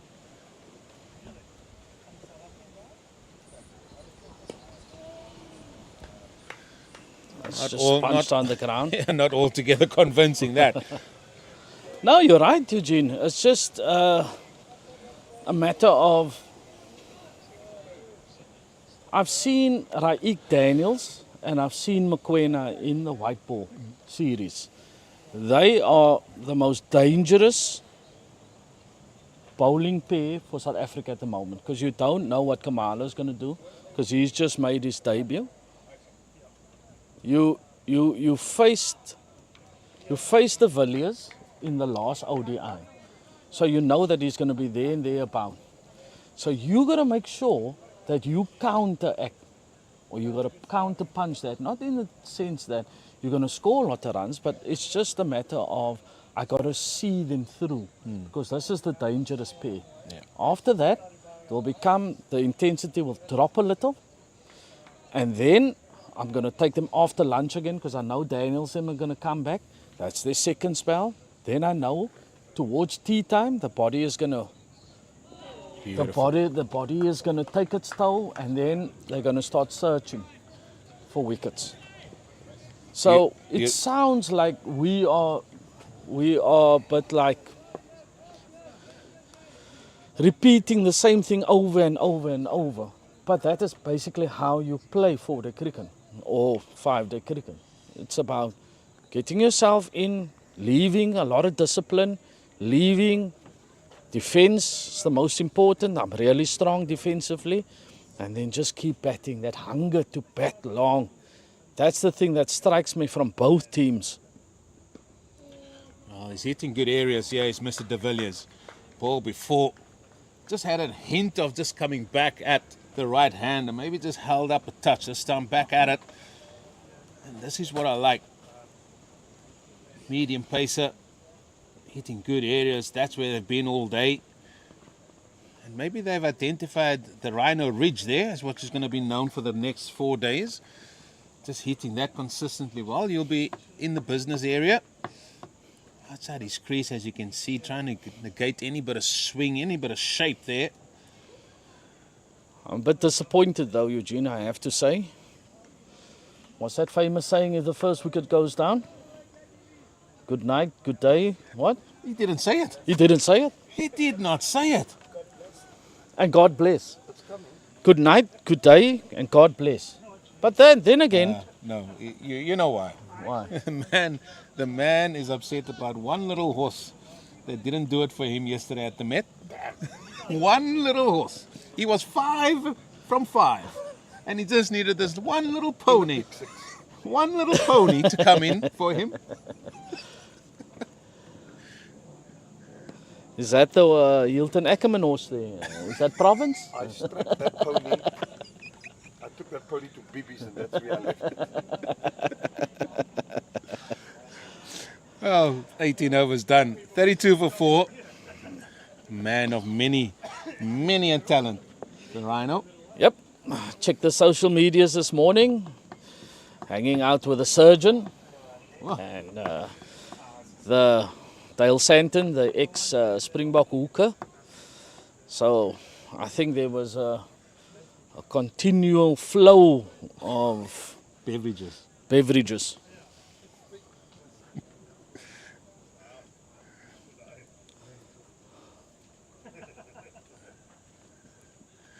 Kumalo's looked nice here. Busy with his 4th over. 1 for 1. I mean, England must also bear in mind the South Africans are not used to being in the field for longer than 50 overs.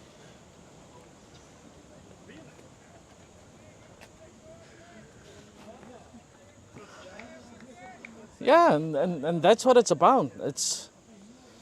It's about, obviously they look, because when you make the South African under-19 team, oh, that is loose. Now, that is exactly what you're talking about. It looks like a ball. They recognize it now, can go after it, and then just flashes outside. I mean, imagine you get out to that 5 down, and what are you going to say to the coach? Oh, it bounced a little bit on me. That's wide outside it off stump. But if we just have a look at that again, and if we can stop it just there, if you look at his head, Eugene, so that little shuffle takes him on to 4th, 5th stump. And that ball is on 7th stump. So because his head is hanging outside off stump, he feels that that's a lot closer. And he can play at that. So those are the kind of small technical detail that you can look at. If his head is in an upright position, look here, Eugene, if his head is in an upright position, as you can see, it's leaning over the front foot. So now I feel I can play a lot further. If his head is up there, a lot straighter, over off stump, then you know anything that is outside my eye line, I don't have to play it. So it's the small little technical things like that that you've got to look at and say, listen here, guys, let's have a look there. That's why we have you just have a look at that. That's why we have the guy, the analyst there. It's his responsibility to look at small little things like that, send it on to the coach, have a discussion and say, Guys, we got to make sure that we stay on off stump with our head. Let's not play at balls wider than off stump. That is what is required at this particular level. So it's just the small little things and the mindset that goes with it. Sometimes you used to find that batters used to think that if I take the second set of gloves, I've done well. Was that back in your day there? They used to say that? They used to say that. So if I take the If I was second... more than 5 overs, I was happy to get gloves. But then we're talking about batters, Eugene, not Listen, bowlers. Listen, let me tell you, if it was white ball, I was up there. Listen here, I've been now tired hearing of this white ball story and I'm up there and all this nonsense. No, you're right. You're right. Who was this at Club Champs? I played there again. It was a provincial level, our old province. Your old province, our province? The bullhead said, listen, let's put him up there. You know, Listen here, son, the bullhead yeah. came up with a few theories. Yes, but the bull had that name because the bull came up with a few theories. That's why he was called the bullhead. Didn't take him long to see a bit of red and charge about Gordon Parsons. I can only agree with you. Look at some of these 12 men walking around with sweets and all sorts. None of which goes to the keeper because he's stuck there in the middle. Make no mistake, Eugene. I made sure that I got my full at drinks. Nothing wrong with taking off the glove. There's the legendary Mushtaq Ahmed doing a bit of rounds around the field. Loving the sun. Well, all the England staff are walking around, pacing around the ground. They say if a team's in a bit of trouble and need a bit of good fortune, they will all be pacing around the square. Not one of them are sitting, all of them are pacing around. Well, if South Africa can snaffle one more here before lunch. Lunch will be taken at 12. I think they already feel they're well and truly on top, but having half the team out in the first session of a 4-day game, I mean, you'll just be smiling while you're eating whatever you're having for lunch. Lovely roast, hopefully today.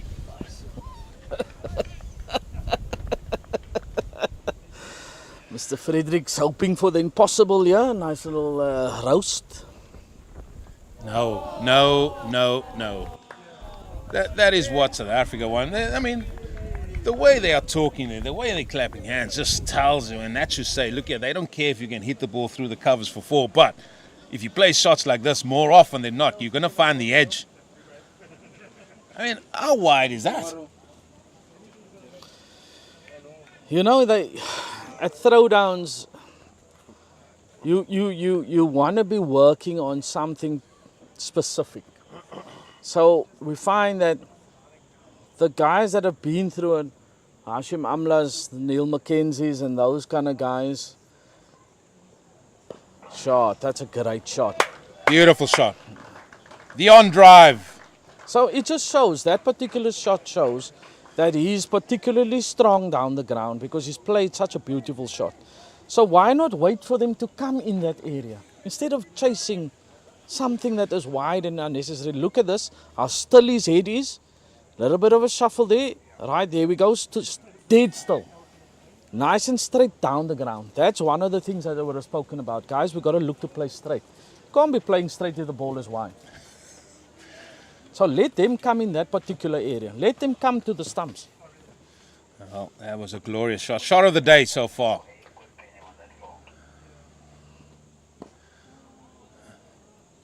And it wouldn't be difficult for that to be shot of the day because there haven't been good shots played in the first hour and a half here. We have to say that. But one thing... So we just slow this down a little. As you can see, he's waiting. Bang! Stood dead still. Head was still. Didn't move. Waited for them to come to him. Then just straight down the ground.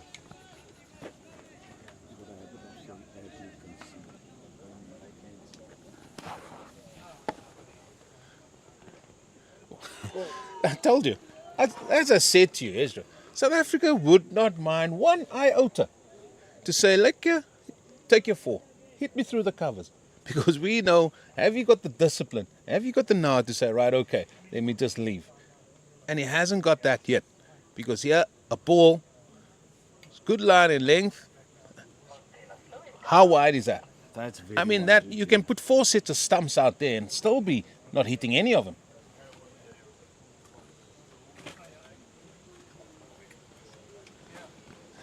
So that brings me back to recruitment. So when you see these guys play at this particular level, so if I would be the one that is deciding on that, you got to show me maybe 1 or 2 things. Well, that is sort of pulled straight down the ground.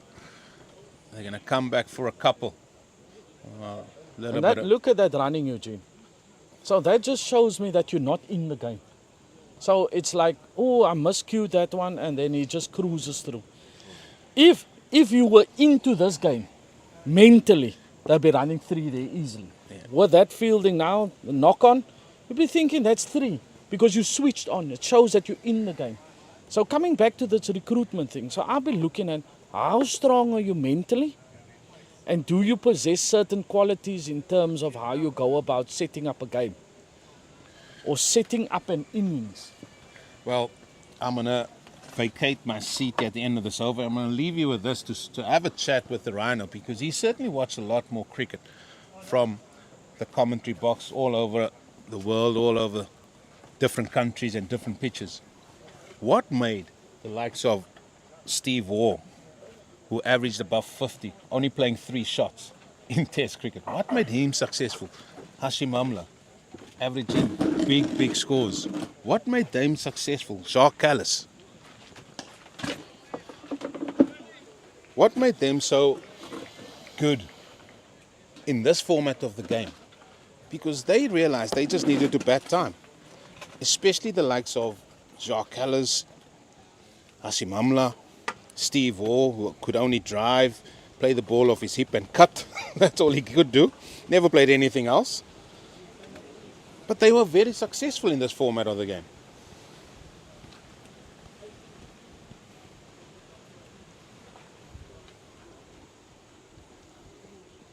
Beautiful shot.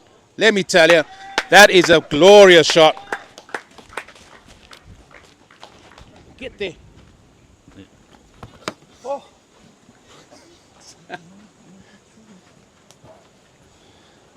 Just had to retrieve the ball there myself, but that was a glorious shot. Well played. Can we see our commentator catching the ball? Beautiful shot. Look at that straight bat. Ben Mays this time. Ladies and gentlemen, you missed the huge. Our first bumper of the day, Jeremy. I've been asking for a few of that. You're going to stick to bumper and not short ball? No, I'm very old school like that. Good friend of mine, Roger T, used to always say, oh, bumper bowler, bumper.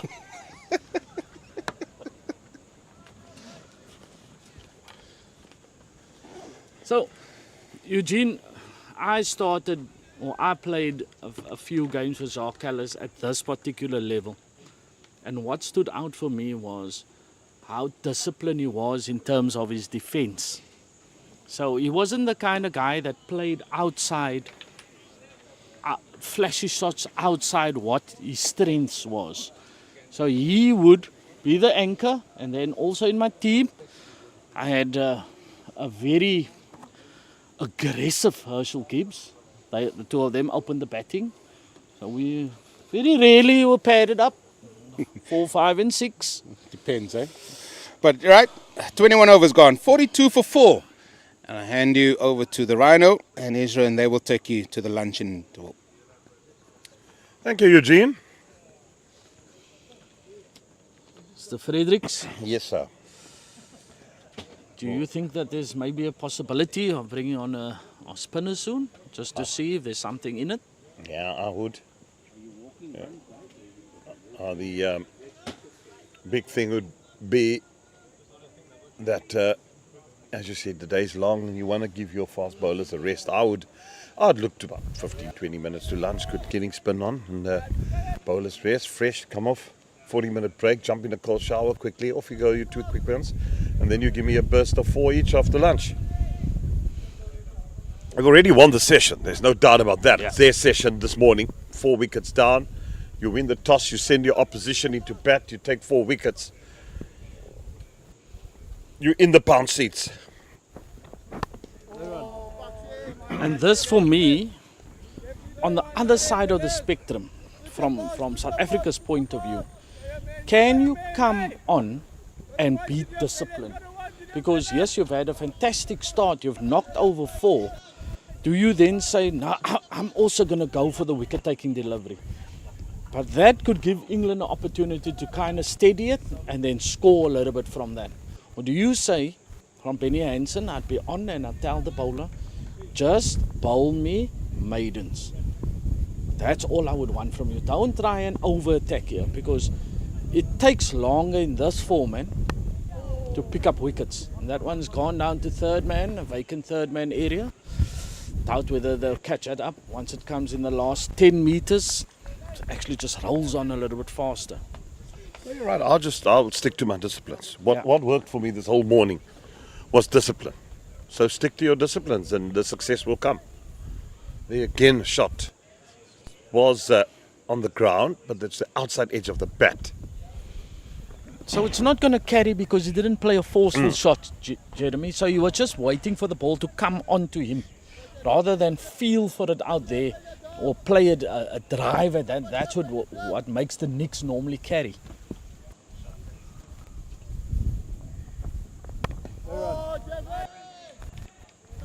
And I think, he's not that pacey, Devon de Villiers, so Yeah. you just want him to plug away there all day and he'll get the success. That's what you want. It's a job he offers. And he can do that job to lunch, and maybe from this end you can get the spin on, see, give Mason a few, or even Van Schalkwyk.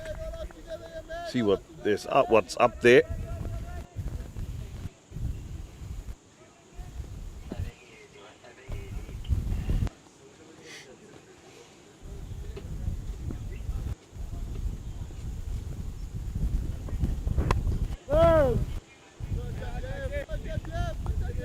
I'm not sure if they should persist here with 3 in a gully, Jeremy. Just your thoughts on it. I think I would maybe take out the third slip. Maybe put him at the short cover position, because like you say, Van Schalk or de Villiers not the quickest around.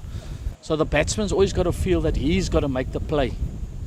So I think that I'd maybe go 2 and 1, and then 1 catching short in the cover area. Get it a lot fuller. Yeah, you're right. Because he's not that quick to have 3 slips.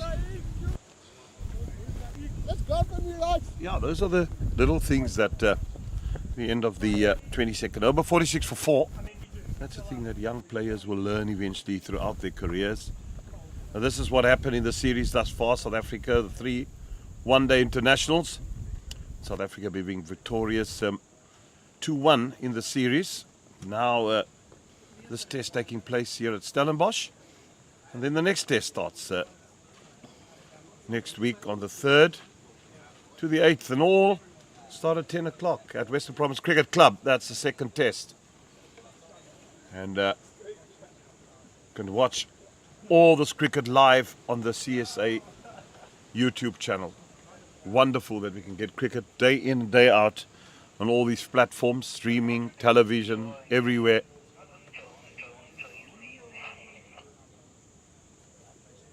Kamala in the air, down to third man. That will run away for 4, I suppose. Yes, indeed it does. And that's the 50 up for England. They've had to work hard. They're put under pressure. Just have a look at this. Looks like a bump ball, Jeremy, into the ground there. He's taken it over the slips and gone for 4 down to the vacant third man area. So I think Kumalo into his 6th over. So for me, what was noticeable in the ODI series was that the bowlers literally could bowl 5 over spells and not a little bit extra. Obviously, we spoke about the amount of overs that they bowl at schoolboy level, as well as their bodies that are still getting used to bowling plenty of overs.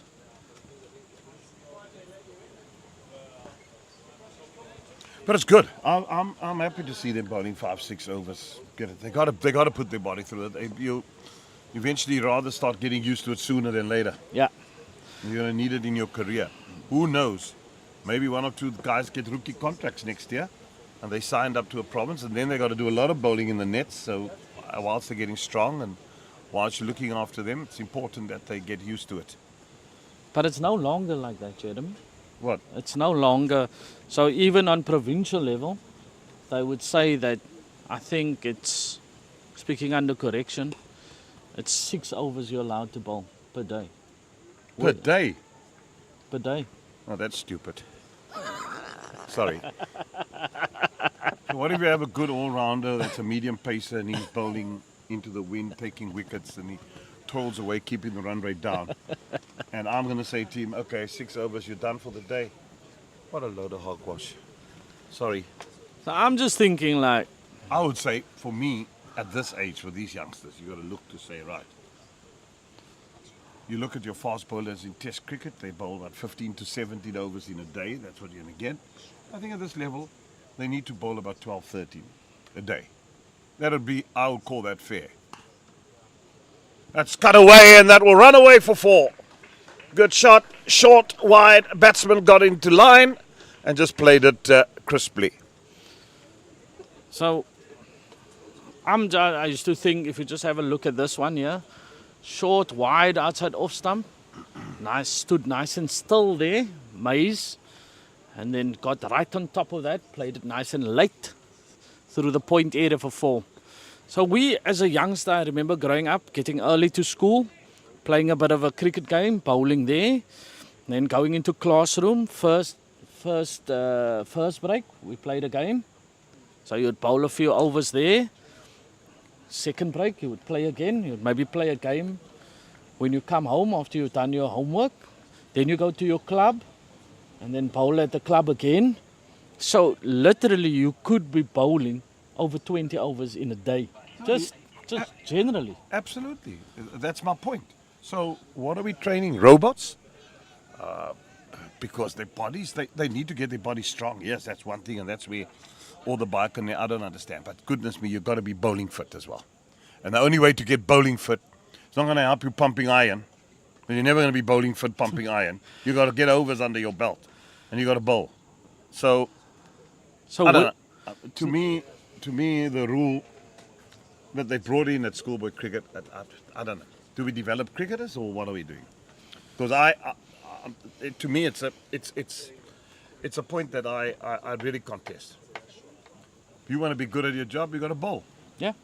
So that's just generally how we grew up. So now I'm looking at, if they're training, today I'm allowed to bowl, let's make it 8 overs. So I'm bowling with a new ball. When do I get to bowl with an old ball and learn that skill? Because that is a skill by itself. To bowl with a new ball is a skill. To bowl with a ball that is 40 overs old is a skill. And to bowl with a ball that is 70 overs is skill. You only learn that skill if you keep doing it. Well, there we've asked for spin. We're going to get spin in the form of Jason Rolls.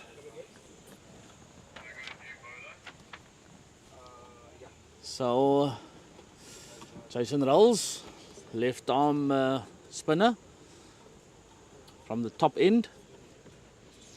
Yeah, I don't know what clever person came and all these theories and must bowl 5 overs and all that. I'm sorry, I don't buy into it. I'll never buy into it. So I have a thing is, and look at the South African bowlers. How many of them have broken down in this last couple of months through injury? So, because they don't play cricket. They rest more than what they play. And then we want to say, no, but this, come on, man. You only get fit. I've seen Alan Donald, when I was working at Free State Cricket, he said, Alan Donald went for probably 10, 12 seasons from Free State to Warwickshire, playing there every day, back to Free State, back to playing for 10, 12 years, not one injury. And you know you play 5-6 days a week at Warwickshire. So, and I mean he was bowling fit. He could run up at any time and let it go. Yep. But also the amount of games that we play at first class level, Jeremy. Yeah, exactly. So for this season, we are playing 7 first class games. Yeah, that is ridiculous. Ridiculous. I've said it, and you're not gonna. So where are these kids gonna play? Because from here onwards, it's into provincial sides, isn't it? Correct. So catch cries Gone of for catch. 6. Yeah, it's gone for maximum. Well, he picked that one up well. Luckily got the breeze there and that carried it all the way. Bit of a top edge. So what do you do as a coach? You get a bowler coming there and he just doesn't have the ability to give you more than 6. Because you also made valid points about bowling new ball, bowling with an old ball. So generally I think it's we try and take them on a build-up journey. So we'd make them come in, start off 6, then 7 the next day, 8, and then we once we get to Wednesday, because the game will start on a Thursday, then we'd taper off. So then we would say that they have enough in the tank to be able to bowl, to be able to bowl 20 overs, for instance, for us. So it's sometimes you also find that some guys that are generally athletically built don't necessarily make the best fast bowler. Everybody is unique in their own particular way. But that you would gauge with your fitness guy and your biokineticus, because that's the role that they have an important role to play within in the team dynamics. So they need to give guidance with regards to that, and then from there you can taper, or it's the same like you wanting a bowler to get a yard or 2 a pace. So that's where but you just make a blanket rule, guys can only bowl 5 overs. I'm sorry, I cannot agree with that. So Daniels, he's back into the attack. Nicely played. That will run away. Don't know if it will carry the boundary as it's been hauled in. Indeed, but they've turned for the third. Much better intensity, better running. so they're just feeling that they're more into this game now. England, they've built a bit of a mini partnership, and so now you can see the intensity in the running is also a lot better. I think that what I want to see from Daniels here now, particularly his second spell just before lunch, I would want to see him hit an area over and over. Do not try and go for the wicket-taking balls the whole time, and that's when England is going to get that opportunity. So that's kind of interesting there with Thomas Roos taking an off-stump guard, because the ball might not shape as much as what it did early on with the new ball. It just looks so solid, doesn't he? This Thomas Roos has played some nice strokes. So from the area that you love the most, I wouldn't want to be that particular guy standing up there. Someone's having a weekend away.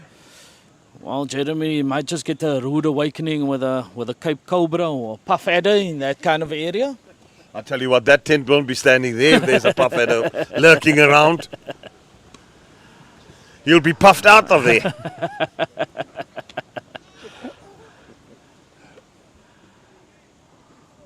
So this for me is key. How do you come back? So he's used the new ball in the ODIs at his provincial team. He's used the new ball to great effect. It's not swinging as much anymore. So now we have to see a different Daniels. What is going to be a wicket-taking delivery now?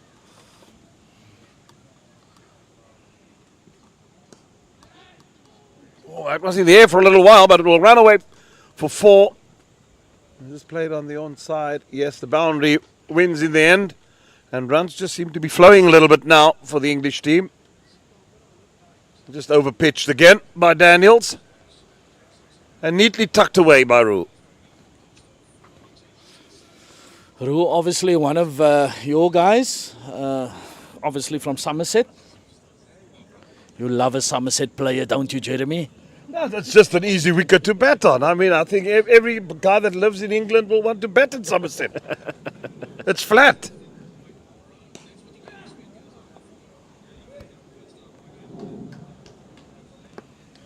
I reckon no matter what county you play for, if you can't bat at Somerset and get runs there, you shouldn't be playing Test cricket. I've also heard a rumour that they do say that at Worcester, but flat there in a 4-day comp. Worcestershire, that's where Basil D'Oliveira played for many years. And he left South Africa. At Worcestershire.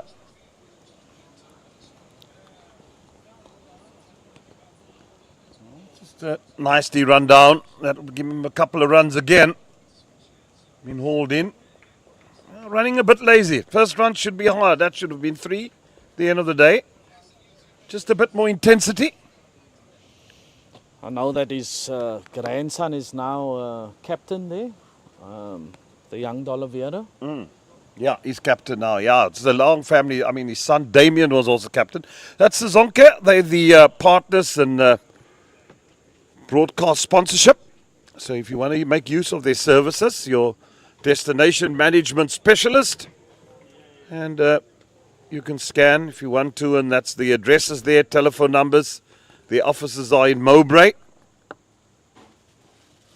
and they'll gladly assist you with tours. So 70 for 4 now. Also Wazana, where the one-day cup takes place, 15th of February through to the 16th of March. That's the 50-over competition. Should be also exciting. A lot of cricket that lies ahead. I mean, that comes the Champions Trophy up in Pakistan and Dubai. And obviously South Africa then goes and plays in London to try and win the Mace against Australia at Lord's, starting on the 11th of June.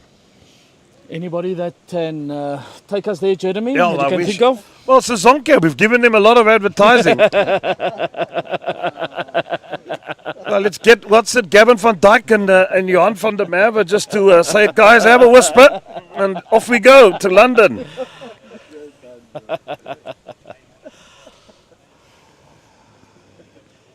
Shouldn't be wishing to...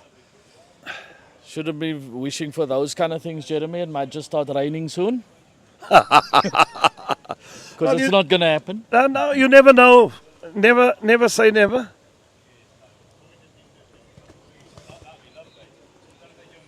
We just get a nice big Airbnb.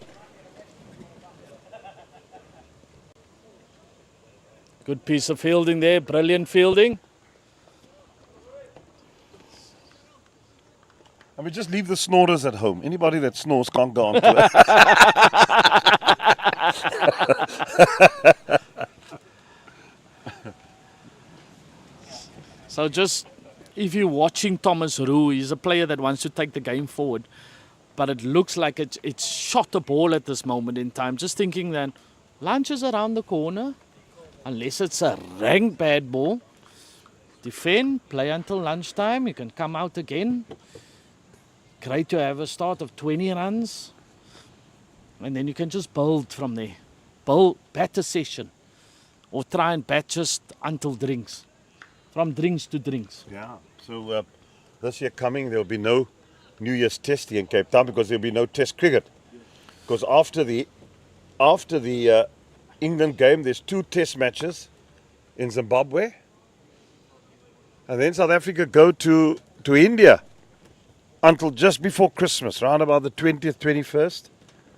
And then there's no Test cricket until next year. We have a bumper C. We have Australia here, we got England here, I think, and we got Sri Lanka, if I'm not mistaken, or West Indies. But the West Indies come over the Christmas period for 5 ODIs. And that's it. That's it, which gives the probably T20, SA 2020 taking place at the moment, to take the Christmas window period. That should be fun. Surely there must be a Test playing nation somewhere in the world. They're all busy playing. That is why the future test tour program, and that is where, if South Africa is not going to have their stake in there, in those corridors at the ICC in Dubai, and say, listen, the one thing that's got to change, you can't have one team playing 5 tests and the others playing 2. There should be a minimum of a 3-test series for starters. So if England want to work in an extra test against India, they can do it. But for all nations, it should be 3 tests for starters. I agree with you on that 100%, Jeremy. It's so shocking that I don't even have words to say that South Africa don't have any tests At home. at home this season coming now. Yeah.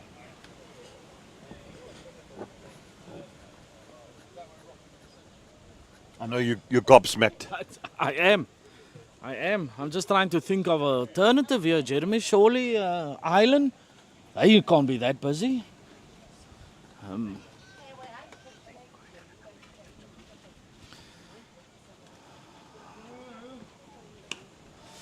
Nicely played. Got into line beautiful. Yeah, this South African under 19 also.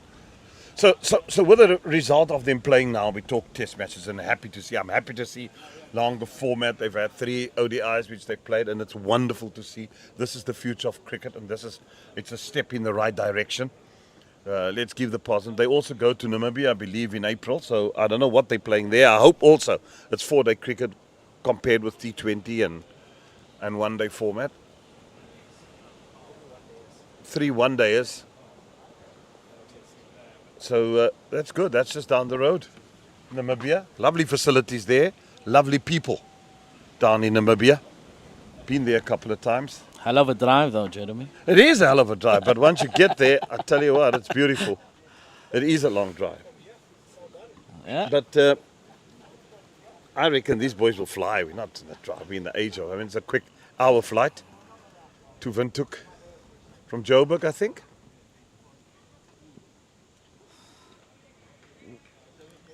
And that's what I would like to see. Consistently. Just show me consistency. Hitting a channel on off stump or just outside. Play on their patience.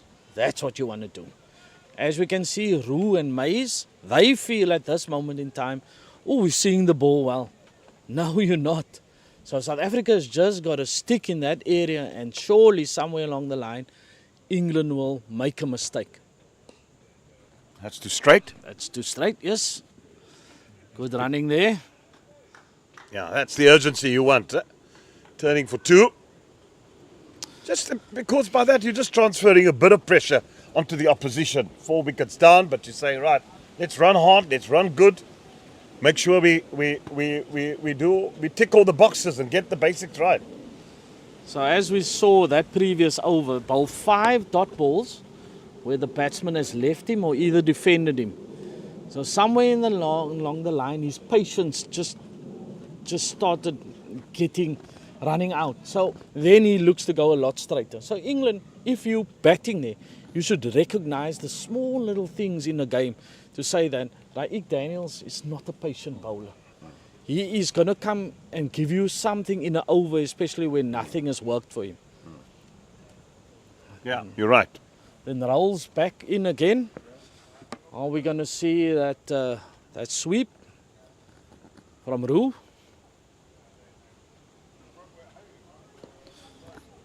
Not long to go now until lunch. I'll just close the shop, bolt the door. 100%. Say, right up. I'll be the non-striking batsman. If you and I were batting there, my gloves would be off. I'm saying no runs. We're going for lunch. There we go. You just defend there, Pooley. And off we go, unscathed. We can then go back to the change room, regroup, and then talk about our tactics. 100%.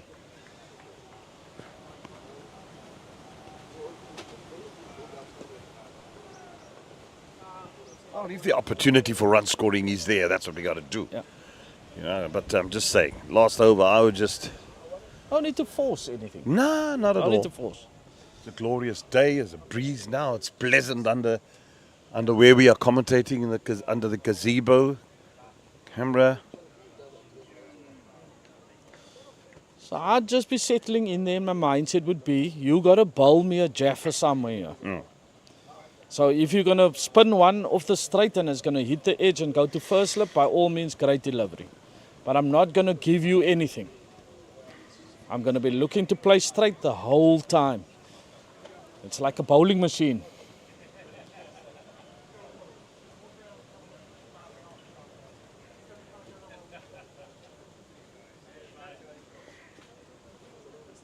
There we go. Thanks for coming.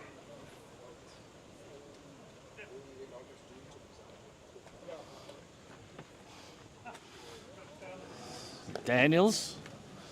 Looks like, well, you can just, if I'm just watching him walk, Jeremy, you can see that he's not showing that same enthusiasm like he did in his first spell. It's almost like he's walking back, he's thinking, oh, I just hope I can make it until lunch. But this is normally the time where you can strike because they're looking to be ultra defensive here. So if you consistently land the ball in a good area, something is going to give for you. Don't move from there.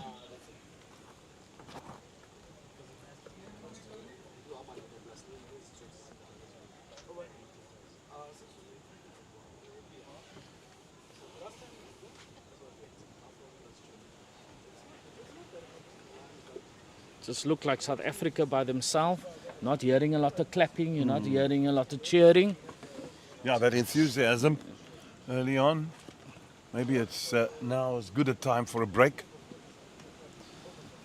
So, but now you should be on top. You should be in England's face. You on top. They are 72 for 4. So it's not like you're going to come here and think that I'm going to bowl them out within 50 overs.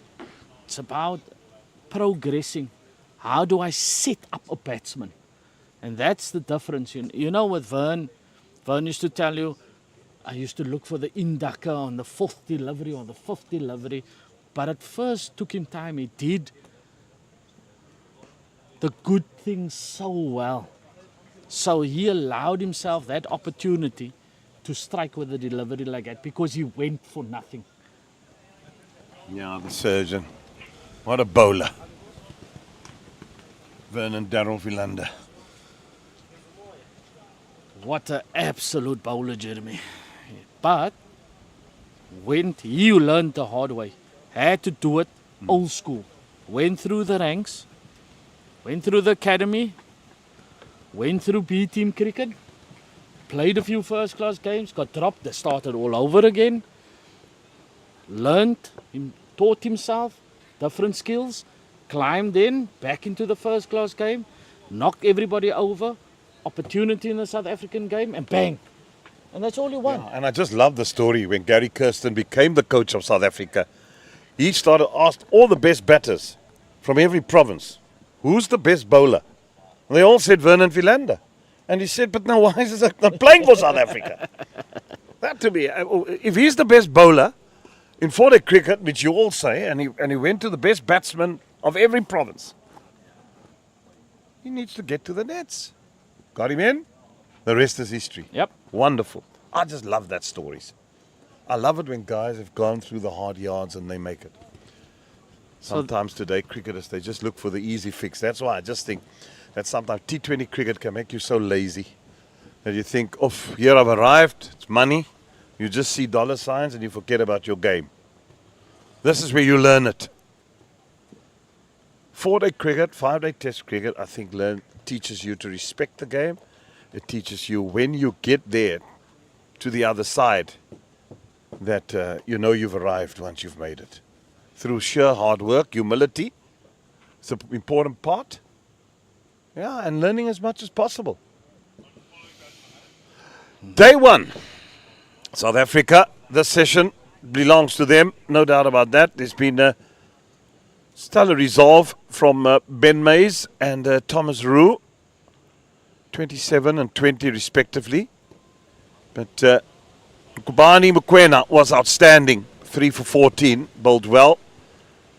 And Raik Daniels bowling his 9 overs for 20. So players then depart, lunch will be served, and we shall indeed go and enjoy some lunch as well. Roos. I hope so.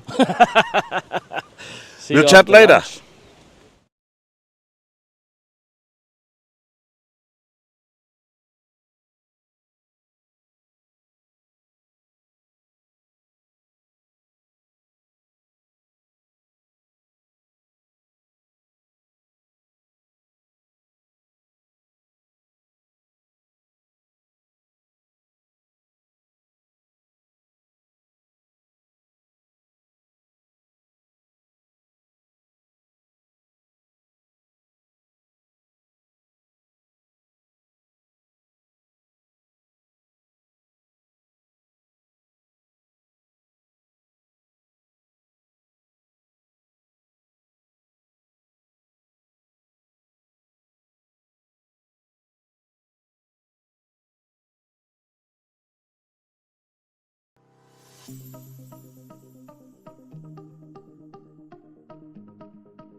Hello and welcome back after lunch on day one.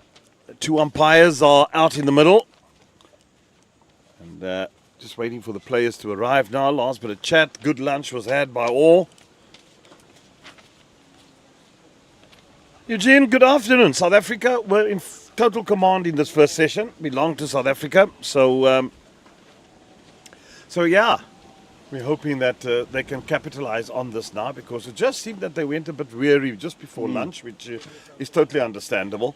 But I'm sure the lunchtime period they'd have used to regroup, re-energize and just have a chat. The coaches would have probably said, look, these are the plans, and stick to those plans that we need to put in place. Yeah, good afternoon, Jeremy. Yes, I would concur. That first session belonged to South Africa. No doubt in my mind, and I agree with you. It was a little bit indifferent, or is batting getting a little bit easier, because the runs came a little bit easier for the English team here, and they scored freely. They run between the wickets well, and that's the key that Ezra Poole always talks about, is the running between the wickets, how much they want it. And maybe that break came just at a good time for South Africa, because what I saw during that lunch break, even captain and bowlers were sitting around and with the analysis, and they said, listen, have a look at these areas. So maybe they'll come out and formulate some of the plans, as you said, they must have spoke about at lunchtime. But what South Africa can ill afford, they've got England on the ropes here. You've got to keep the pressure on and not make it easy for them to score runs. Can we focus on Sheze?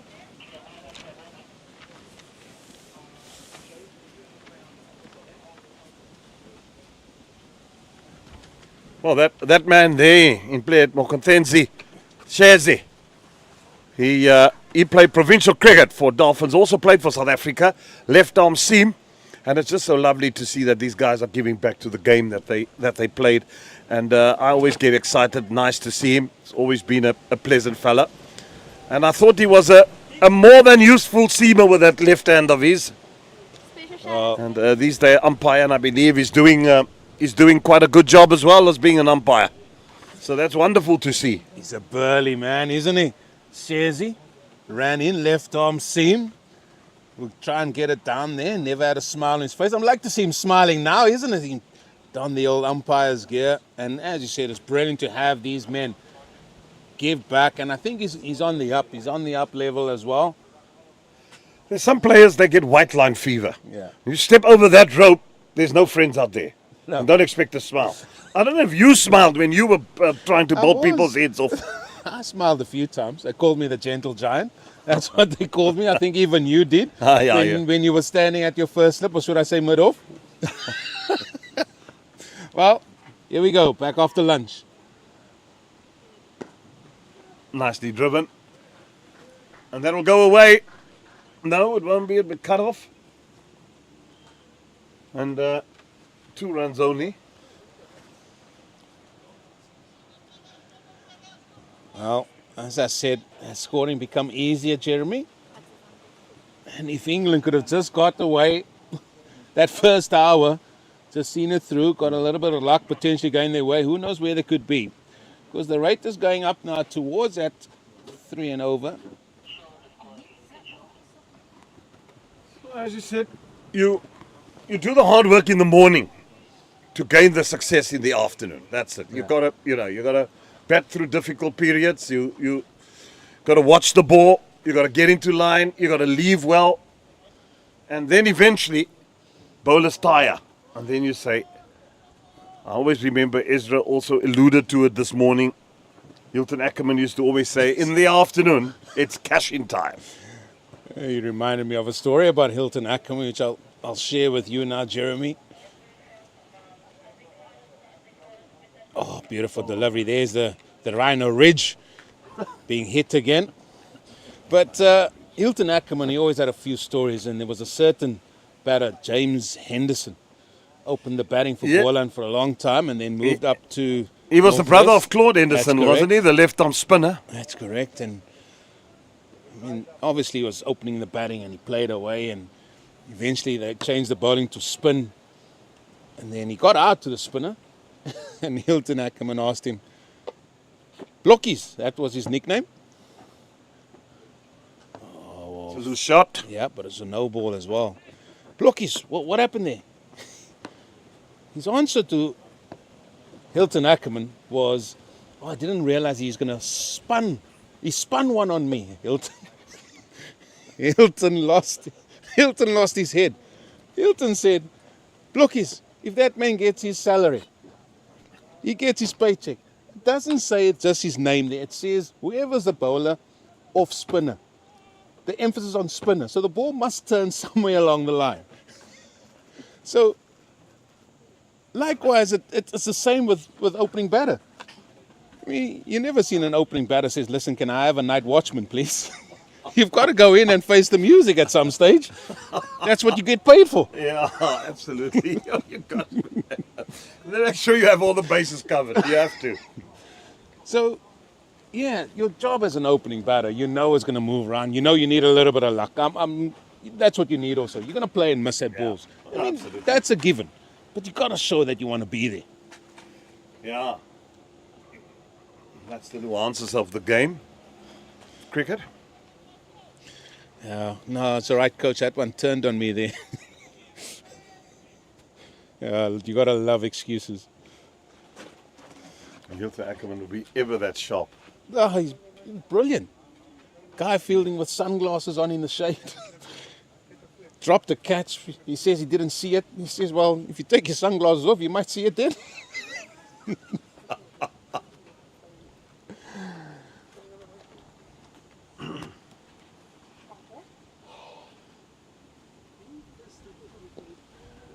Yeah, those are men that were involved with coaching development as such.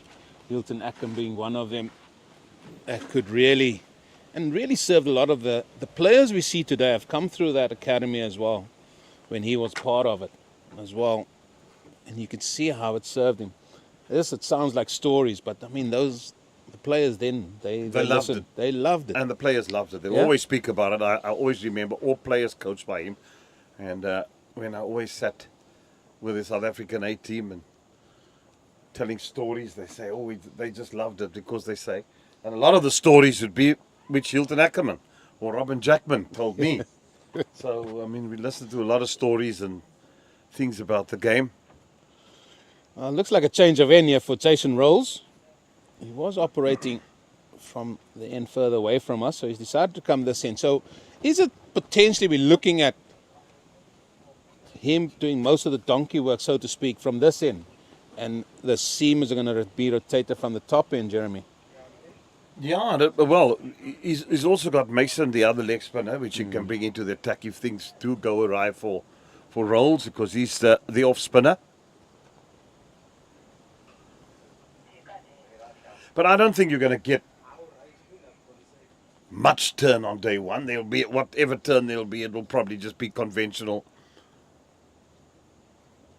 A spin. There's no marks or cracks to actually say, right, spin is going to be prodigious. You'll get prodigious spin from day 3 onwards, if we get that far and we go on to the 4th day. But normally in the first innings of any match, whether it's at this level or international level, spin is always brought on just to make sure that you keep the run rate at a reasonable level. Correct, yeah. And your job as a spinner in the first innings is to contain. Yeah. And that's what they're looking at here. And what we found when we were here for Cubs, not necessarily being playing on the strips for 3 days, but there were 3 strips cut that day or that week. That's a full toss. Oh, deep square and didn't see that at all. And eventually moved way too late. And that is a 50 partnership between these two. And they've batted really well. So they have. I mean, England were in deep trouble at 27 for 4. Yeah, it looks like square leg or short leg was hit there. Not sure who that is. That's the physio and everybody come up. But yeah, they were in a bit of trouble. And these two have just knuckled down. You see there Ben Mays, 28 of 51 deliveries, and Thomas Roos, 22 of 59. So they've been there for a while.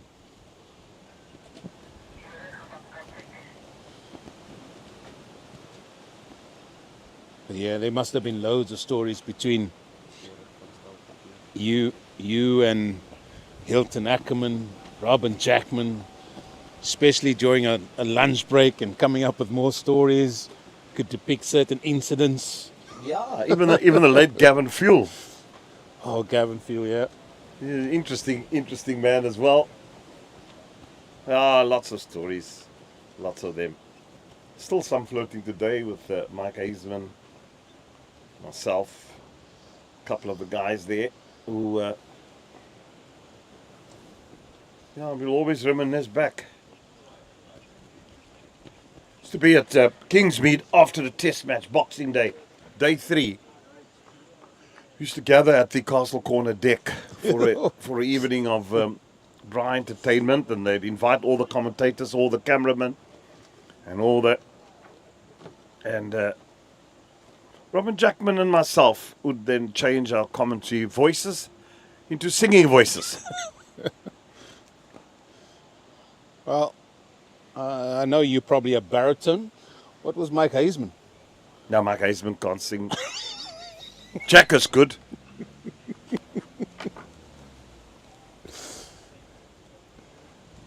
And we laughed, we gave it the my way. Frank Sinatra.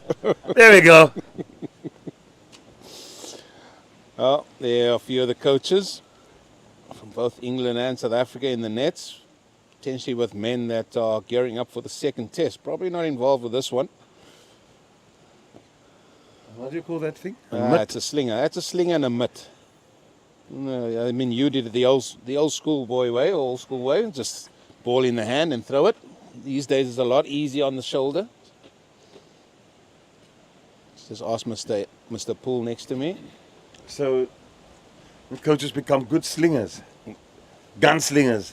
Well, it's a job these days. McQuena. He's been good, hasn't he? He has. He's bowled in good areas. He's asked relatively good questions every time. That's what you want. And now this is probably going to go more into the uncharted territory here from what we've seen in the series. Because now we need another good second spell from the bowlers from South Africa. From England's perspective, you need this partnership to grow and grow big.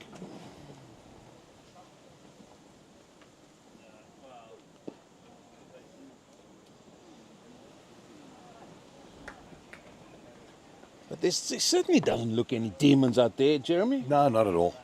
Not at all. Just the conventional away swing we got there. Yeah, we didn't see enough bounces, which we probably could have seen one or two more. Well, But other than that, no gremlins in the wicket whatsoever. I think in actual fact it's a good cricketing wicket. yeah. There's something in for the bowlers. Batsmen prepared to work hard. These two has got to 28 and 24 respectively. Short. Cut away, and it will go for 4. I thought for a moment there was a hand to it. Well, if it was maybe somebody a little bit taller, and I'm looking around, who could that have been? Yeah. Maybe, if he wasn't bowling, he's one of the taller men. But it was Yuri van Schalkwyk that finds himself at backward point. He's a man short of stature. But I feel that is why we haven't seen that many short balls, Jeremy. I don't think they back themselves, especially with their pace, to have the confidence of bowling a shorter ball at the batters. And that's beautifully played. And that is just waiting for the ball to get to him and just punch that off the back foot. It's only going to be 2, but that's a glorious shot for me. That's lazy running again. There's so many, I think before lunch, probably about 15 runs in 2s and 3s that England left out there.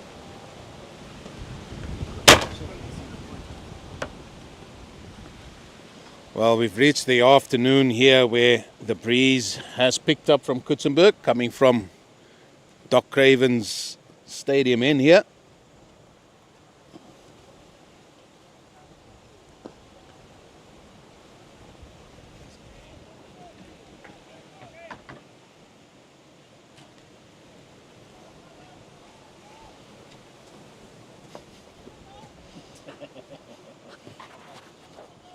Kyk,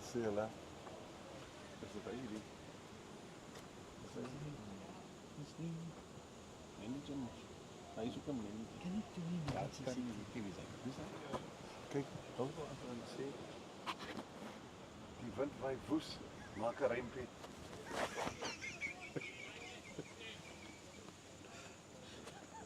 Hierdie vol vir 4.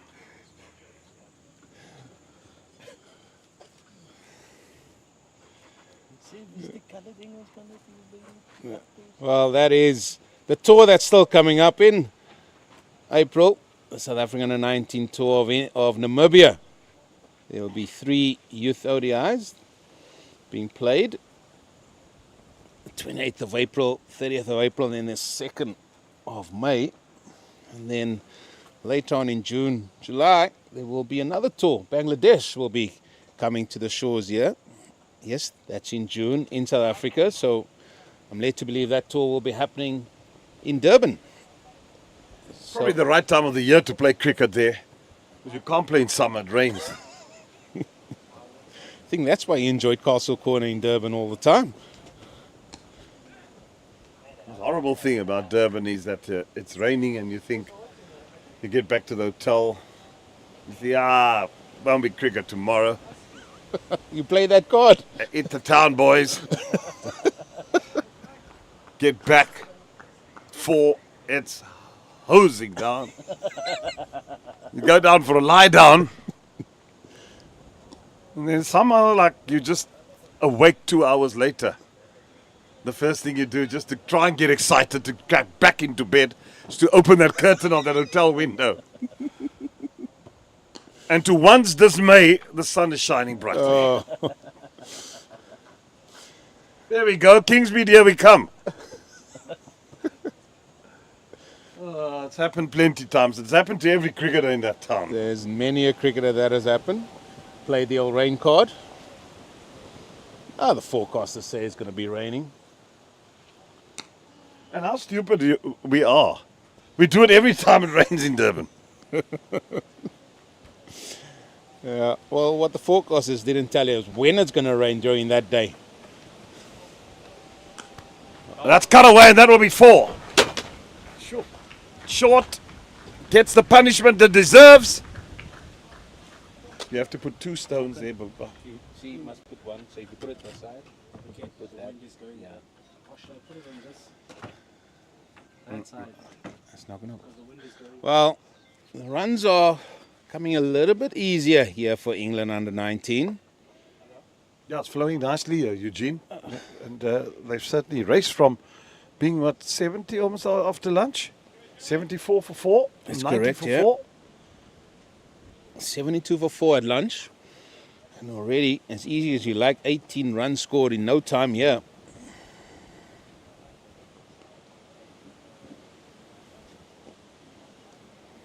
See, that's why we're saying that this is the testing period for South Africa now. What has the... you get a smaller stone to it, and then you can... As Ezra said, this would be the testing period for South Africa, because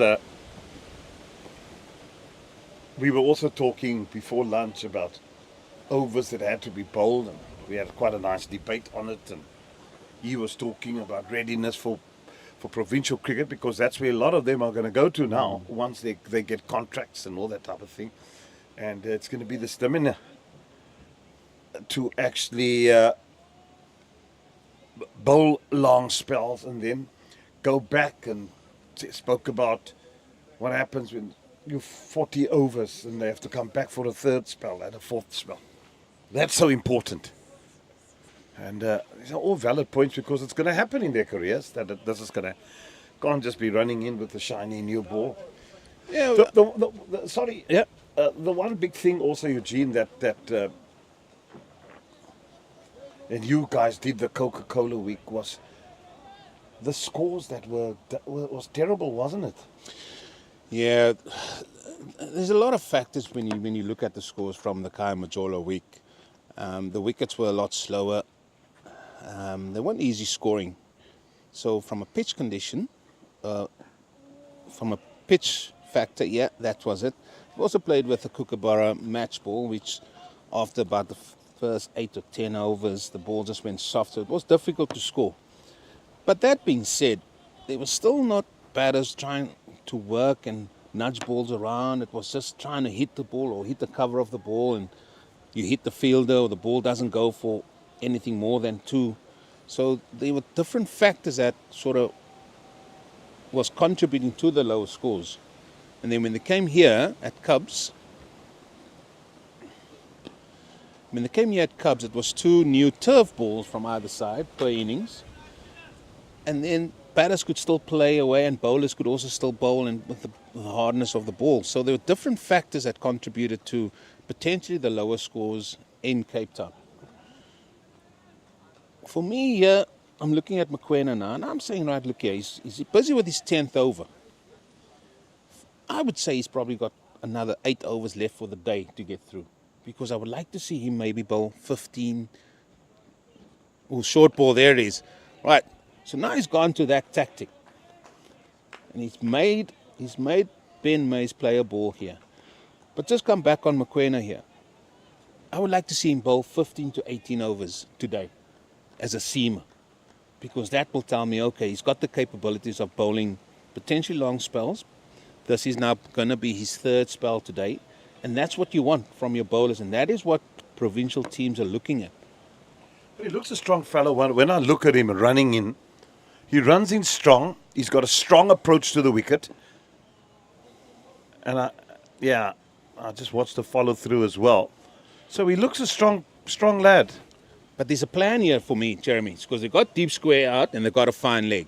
So, yes, he's got the capabilities of bowling the ball on good areas, getting the batsman to come forward. But now he's saying to himself, right, okay, I'm going to throw the odd short ball in here. I'm going to make you aware that I can bowl a short ball. And that sometimes is even more successful when you go back to your length and dragging him forward there as well.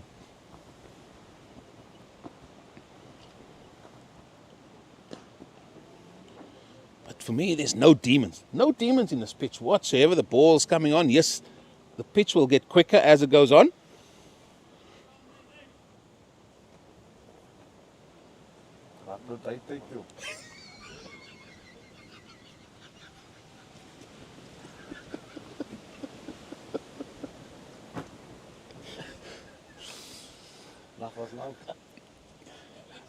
Can't be a graveyard session here, Jeremy. Could do with a little snooze after that roast chicken. Yeah, the salad was lovely. Yeah, it was. Salad was lovely. The dressing over a salad. Yeah. Beautiful. Guava juice is a bit heavy on the islands.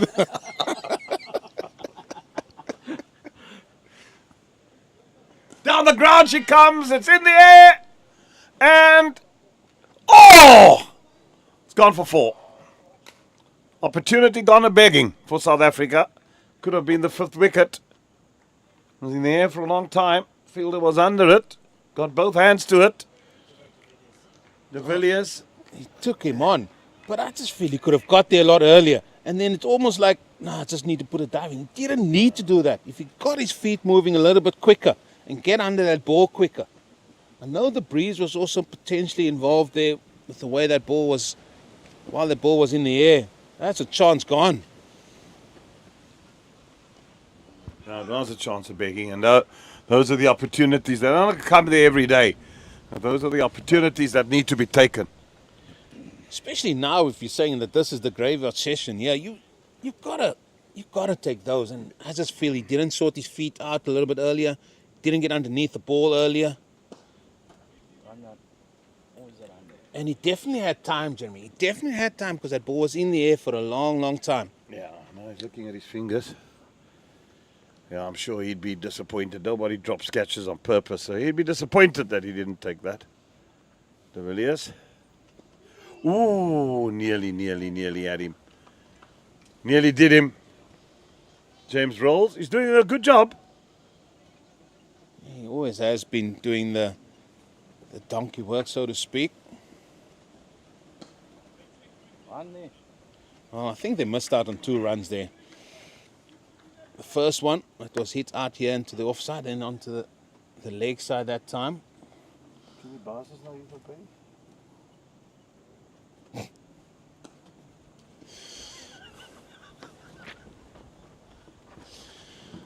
Well, we're going to look at this opportunity again. Ball is in the air for a long time, but look how much time he had and look how slowly he first moved, and then it's, I've got to put a dive in afterwards. Got to run and get yourself in position first. The dive is the last thing on your mind. That's great work there by the cameraman. 35 overs gone, 94 for the loss of 4 wickets. Those are the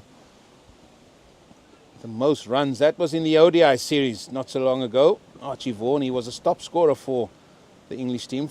Just 87 runs. As you can see by those scores, Jeremy, scoring runs wasn't at the premium. Yeah, that 75 that Benji made in that final, the last game, the ODI, he really batted well, I must say. It was really good batting, apt batting.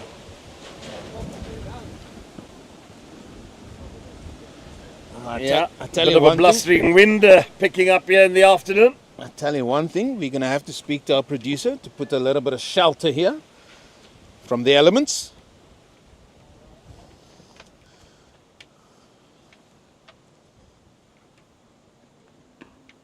I think they certainly want us to blow away, because I see the producer laughing here as the wind howls. He's got a big side screen covering him. Yeah, he's fine. He's not worried at all. He's fine. And the poor talent's got to suffer here. Well, I tell you one thing, if one piece of his equipment falls over once more, he won't be laughing. No, he's going to be livid. Well, we've got bricks and stuff holding his equipment together. Big stones. Oh, there's an edge! Oh, my word! That is just not good cricket. Lazy by the wicket keeper. He's not even got back to the stumps. It's the first thing a keeper does. Jeremy, the last 10 minutes, I think South Africa will not be happy with their fielding at all. Yeah, they've just taken their feet off the gas a bit. Not good stuff from South Africa. That was a simple catch. Any keeper worth his salt would have taken that. I'm not sure what to say, Jeremy. I really don't know. When you have a team 4 down, you want to make sure you keep the foot down. Well, I'm sure the coaching staff would have said, guys, after lunch you're going to be tested. Make sure you're in good positions. Make sure you do well to catch that. Can we have a look at that catch again? There we go. It's just a regulation catch. It's just almost like he palmed the ball. Not good.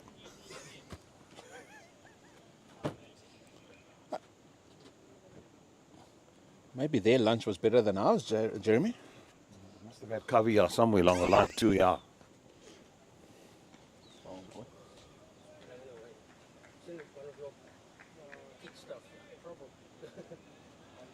See that now he's worrying Jeremy. Now he's worrying the old producer.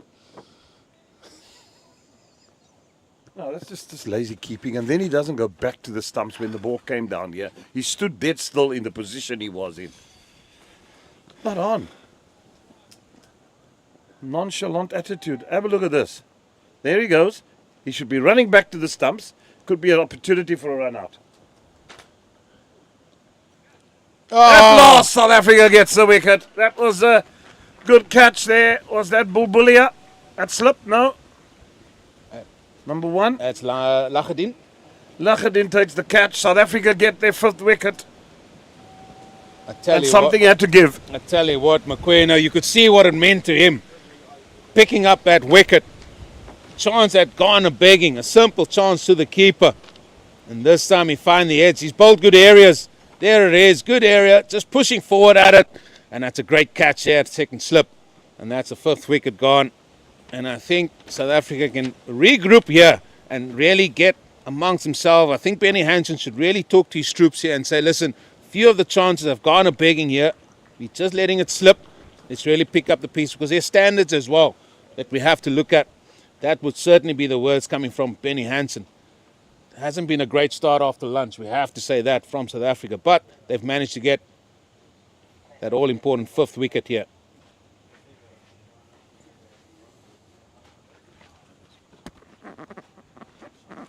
Yeah, it's an important 5th wicket. That should just give them the bit of confidence now that's needed. They were a bit sluggish after lunch, South Africa. 2 chances gone a begging, but at least they've taken But if the you, look wicket. at, if you look at that as well, Jeremy, look at the line that ball was at. It was sort of about 5th stump even. That wicket that went. Yeah. It was outside off. Look at 5th stump, and they're feeding at it. And if you're South Africa, you say, just home in on 5th stump. Yes, you can bowl the odd short ball. But the way England are playing, they don't leave balls. They just play at it. There we go. There's an example. You're in catching practice. What do we change 10 points? Yeah, time for me to then vacate my area. Well, what a time for Mr. Poole to come in after the wicket-keeper Oh, yeah, not no, doing the I'm- basics. So we'll hear his thoughts on that. With a bated breath, I'm waiting.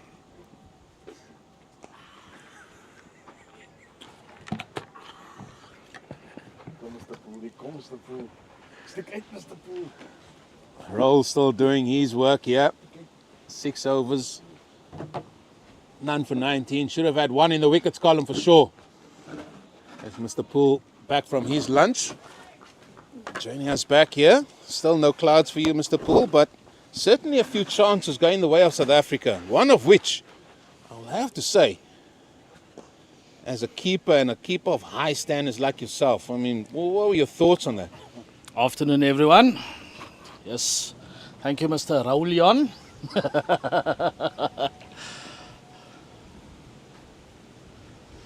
So,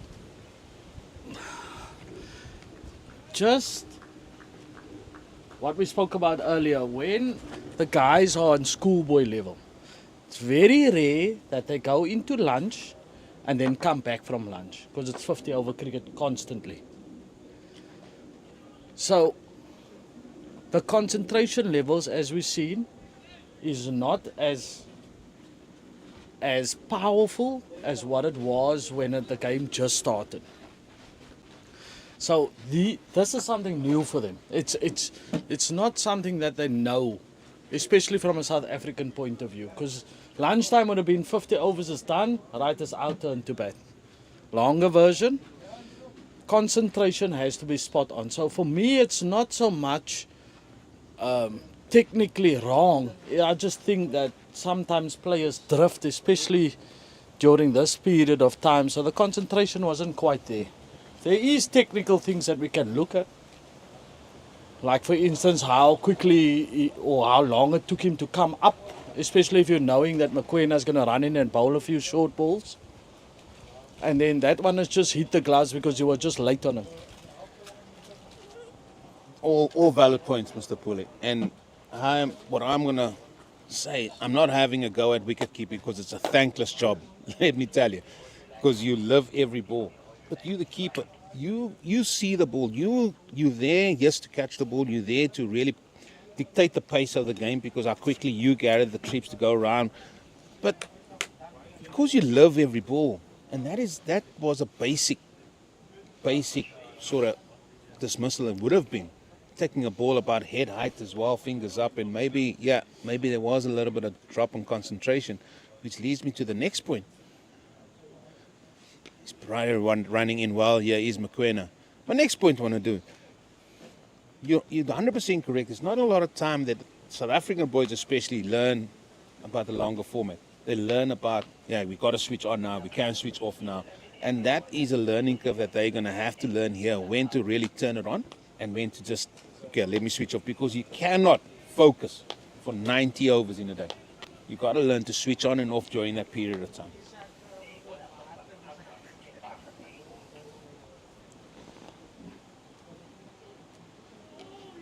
Another play and a miss outside that off stump.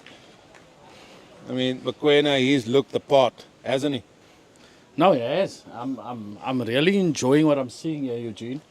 So that shows me big-heartedness. So he's prepared to come in after lunch, run hard, not afraid to bowl a few bumpers, take their feet away and then hit the channel again. So that is what you kind of expect in 4-day cricket, that he's bowling to a plan. And again. And And to his again. field. So for me, if you just look at how he's taking the ball, also Latando here at the back, it's an awkward height in the sense that there's no area for him to give. So he's taking the ball between, say, shoulder height and hip height with his hands pointing forward. So that ball is hitting his hands so hard at the moment. So for me, even if it's just a meter back, so he can open up so his hands can go with the delivery. Ride the ball. So we always talk about, especially when you're coming up into the levels, we always talk about not breaking the lines. So when the ball's coming down a specific line, that's the line that your hands has also got to go with. So we call it, you ride with it or you give. So at the moment in time, if you see, it's hitting his gloves rather than him making sure that the ball is going down a particular line. So those are all the kind of small things that you get used to as a keeper the longer you keep. So Well- if you look at that, when he's catching the ball, his hands cannot go backwards. So you got to actually be a little bit towards the side, or it's got to be a little bit lower so you can give a little. At the moment he's not. So by the end of tonight, my word, he's got to put his hands in a bit of ice there. Well, how much does playing in the Haufal contribute to playing here at the Coastal? Because Letabo Pashlamashlaka, he comes from the Titans area. And I'll touch on that now, Eugene. Oh, that's a beautiful shot. Off the front foot. Just going to be a couple though. Thomas Roos, he moves to 35. So generally up north, the keepers are used to a nice bounce through, right? But then your positioning has got to be so that you are able to open your hands. When I used to come from the coast and go up north, it used to be nice for me because on the coast the ball's a little bit lower and it does a little bit more after it passes the stumps. So you got to concentrate a little bit more. You want to be catching ideally at hip height and not between chest and hip, because you are confusing yourself in terms of, should my fingers be pointing upwards when I'm catching or should my fingers be pointing downwards? So he's in neither of that. He's just got his fingers pointing straight back at the ball, and that could be a massive problem if he gets it wrong. Jason Roll's going to continue here. He's going to be bowling to Ahmed. Obviously the off spinner for England. Man that has played for the Lions as well on the recent tour out here.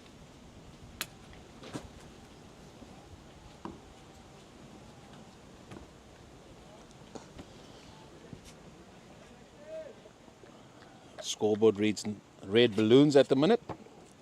5 wickets down. Still South Africa in a very, very good position here.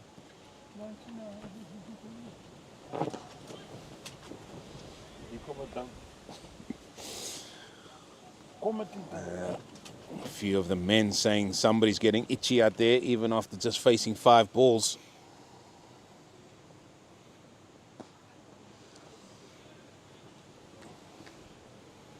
And how confident will Benny Hansen be to stick somebody in front of the batsman here?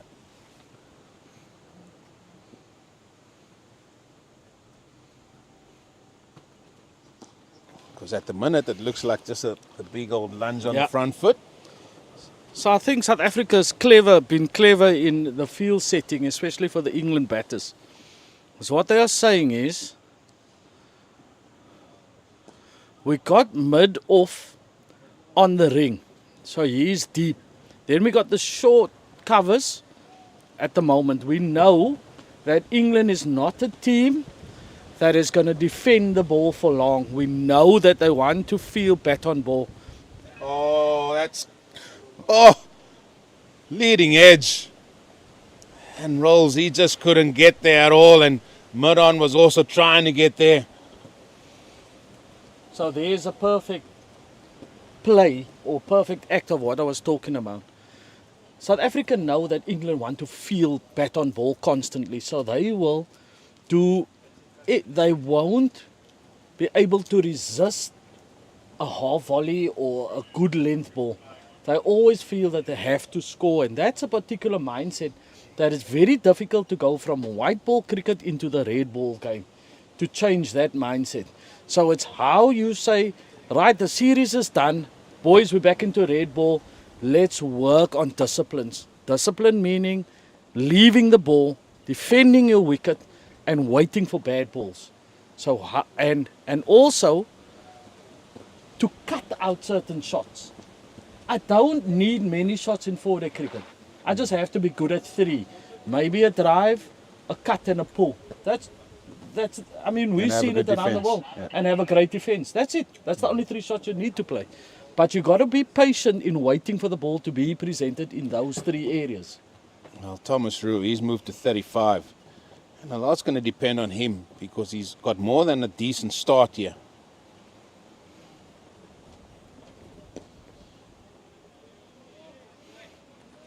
So like you say, it just seems like the wicket has gone a little bit placid. I think the wind has dried him out a little. That's the scorers that's out there under the shade and from the wind as well. Hopefully we'll be having the same little protection for us here in our commentary box. But they do the thankless task of doing all the scoring for us. And it's an absolute task. I mean, have you sat around them while they're scoring? All the food is behind him as well. That's been pulled away to the leg side. I mean, the amount of words being spoken as 100 comes up for England, 100 coming up in the 40th over. I mean, the amount of talking that goes on for every ball. And then at the end of the over, somebody reads out a line, and then that one acknowledges the line, and then that's it. And then at the end of that, they go to their little snack box behind them and enjoy a little bit of a snack. That's where we are. The Rhino, there he is. The legend. So basically what you're telling me is they no longer scorers. It's now become a call center. It's a call center, 100%. 100%. I mean, I don't know how they can still have words left at the end of the day.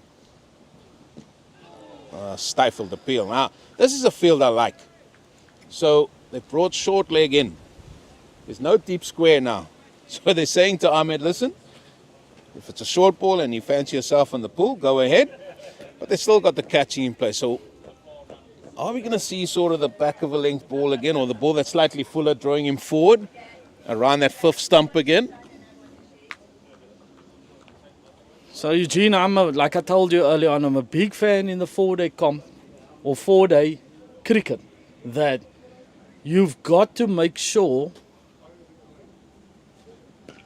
that the batter understands that you're in this game. So for me, Mokoena runs in here, don't be afraid to go upstairs and see what is made of in that kind of area. People will immediately, when a batter normally comes in, they'll know because they've seen a lot of clips from him. Yeah, they don't know each other. So I've got to look for a weakness. Could the weakness be on the back foot when I'm bowling a bit of short balls at him, making it uncomfortable and then going back to my length? Because it worked perfectly well before this. Well, Mokoena, he's one away from a Michelle for sure. 4 for 29 off 13 overs. He's certainly been the pick of the bowlers for South Africa. Very, very impressive, I have to admit. Yeah, and he still shows that he can run in. Said for me the benchmark is going to be between overs 15 and 18. If he can get to those numbers in terms of overs bowled, he certainly shows he's got some diesel in the tank, as they say. He can get through it. Like Jeremy said earlier on, maybe he was the one that had missed out on the SNC. So he's allowed to bowl more overs at practice. I know that that's something that doesn't sit well with you, Eugene. I tell you one thing. I mean, look, all the recommendations and things are in place to look after the bowlers. Let's say that as well. I mean, those recommendations are there for a reason, and so be it. When we played, all we're saying is it was a lot different. We used to bowl 45 minutes in one go for your practice session, and the other guys will come in for 45. That was minutes. These days they look at how many balls you bowl. It was certainly different. But I think the worrying thing and another aspect of this is our fast bowlers are getting injured in South Africa. There's too many fast bowlers, out and out fast bowlers that are getting injured. We look at Nandre Burger, we look at Andre Nokia, Gerald Coetzee, Wayne Parnell has also been out now as well, injured.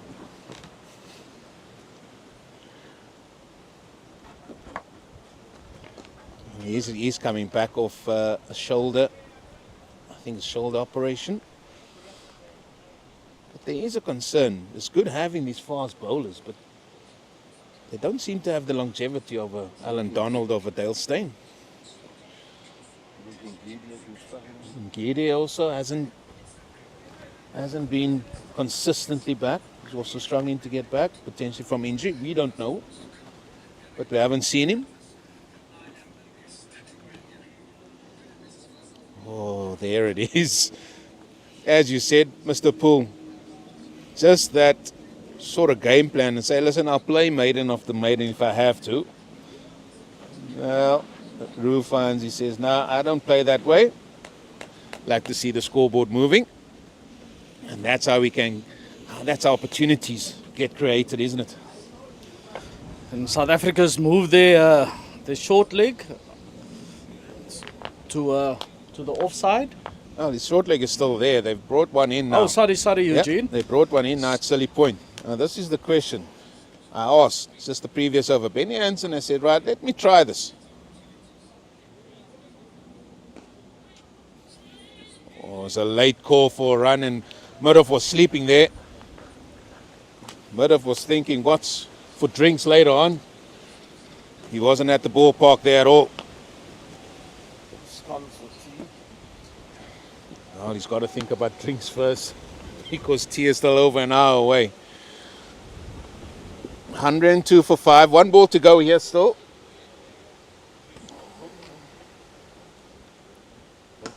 Shot. That's good cricket. That's a much better shot there by Roos. Good option. Oh, it's going to be extra run. Well, the fielding after lunch hasn't been great from South Africa. That might not be a bad single though, because it's going to mean Ahmed is going to be on strike. And it looked like it's going to be Raik Daniels that's going to be bowling now. Change of bowling from the top end. I would have loved to see McQueen just one more. Maybe he just got a little bit tired there. Who knows?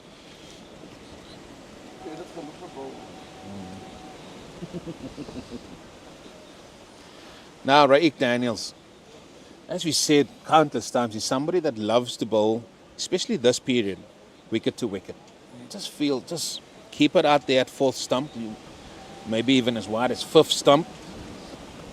But the breeze is not going to help him to get a ball going away here, Israel. So obviously, like we spoke about earlier on, he's going to look to try and go as straight as possible because he doesn't like the feeling of not having something under the W's. So I hope that England has seen that and thought that, okay, have a chat amongst the batters, say he hits good areas, but generally he will bowl you or look for the golden ball somewhere in the over. Would you have a short leg for Raik Daniels? That is my question. You can answer it after this ball. Would you go with a short leg? He's a different type of ball to McQueen. McQueen got a little bit of bounce off a good length. No, Eugene. I wouldn't have a short leg in. Where would you put him? I'd rather have him out on square, but out.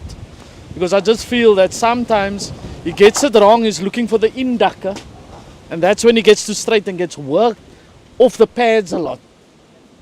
If you look at his spell in the ODIs, when he gave away boundary balls, it was normally, it went through square, because he was looking for the ball that came in basically to hit the stumps. So I wouldn't be having that man there right now. I'm also thinking that if that is the line that you're going to bowl, because the ball is not going to shape away, I think that you could maybe take out third slip and have him have a short mid wicket, then you allow him to go straight.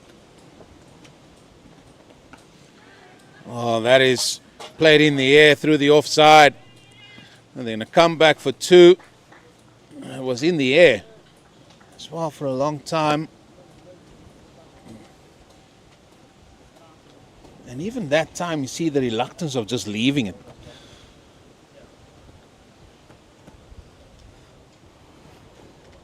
Farhan Ahmed, new batter. He's faced 18 or 16 deliveries. Unnecessary, Eugene. Just unnecessary.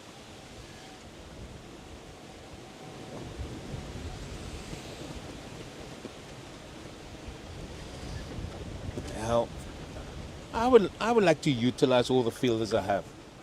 So if you even say you move short leg out to deep square, that puts a little bit of doubt in the batter thinking, oh, maybe he could. So that's fine. That's all you need to do. You just need to plant the seed in the batsman's head.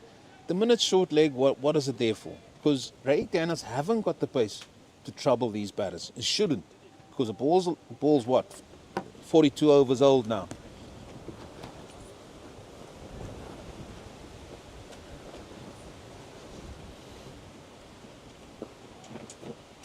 So like that, for me, that is where England could have been a lot better. He's played that soft enough to get over for 1. Then South Africa is immediately thinking, where should I go? Where should I take somebody out? Because now I have to play blocking an area. Whereas if you're not running for a simple run, then obviously you're going to struggle. You know what I'm saying? Rick Daniels, 10 overs completed for 22 runs, yet to pick up a wicket. 106 for 5. England are 90 now after losing the toss, and Benny Hansen had no hesitation to say, right, you guys can have a bat first. Seemed to have been the right decision. But they want to capitalize on that. They've had a really good first session. The second session hasn't started altogether well, although they managed to get a wicket.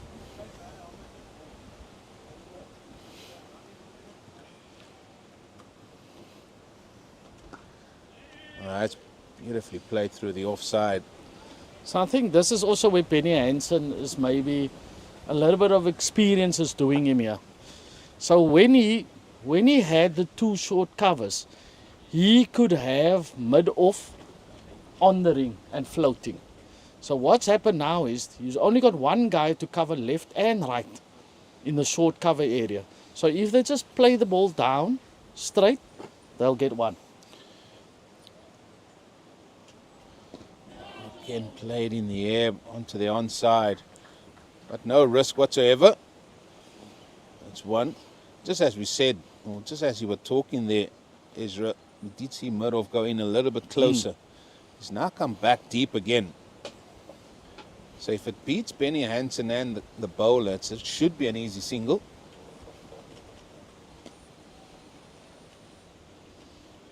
So as a batter, I would think that this for me would be a really comfortable feel.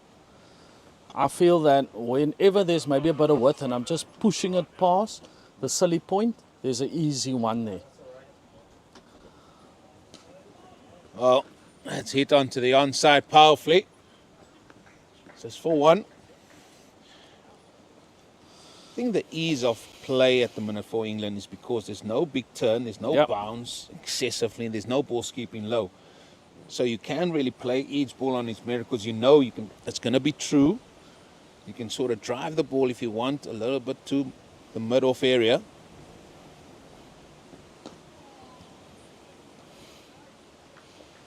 So for South Africa, how have they picked up wickets? Picked up wickets by just keeping things tight. The England batsman has a positive mindset where they feel that they got to be scoring all the time. So if you dry up the runs from a South African point of view, and this field is not going to help him, if you dry up the runs, you're putting England back under pressure. So then you will find maybe a big shot like we saw earlier coming down the wicket, trying to hit the ball over the top, because the runs are not easy to come by. So for me, I think Benny Hansen, yes, you want to be positive, but you have two people catching short now. You got short leg and you got silly point, which I think is a little bit unnecessary. So you can just move short leg into silly point and you can move the guy back into the cover area. And then you're blocking off the offside, so you're making him try and go leg side, and that's where we saw the leading edge come. Daniel's going to continue. He's going to be bowling his 11th over. 6 minutes to go to the drinks break.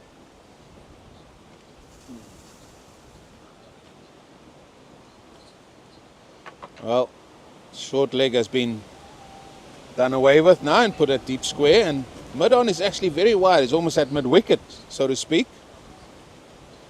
And that for me, that just hone in there. Stay there all day long and tell Thomas Roos, right, listen here, if you want to play, you got to play from there. Have you got the patience to leave balls, or are you going to really go out and fend one? Because bat on ball is what we've seen throughout this series.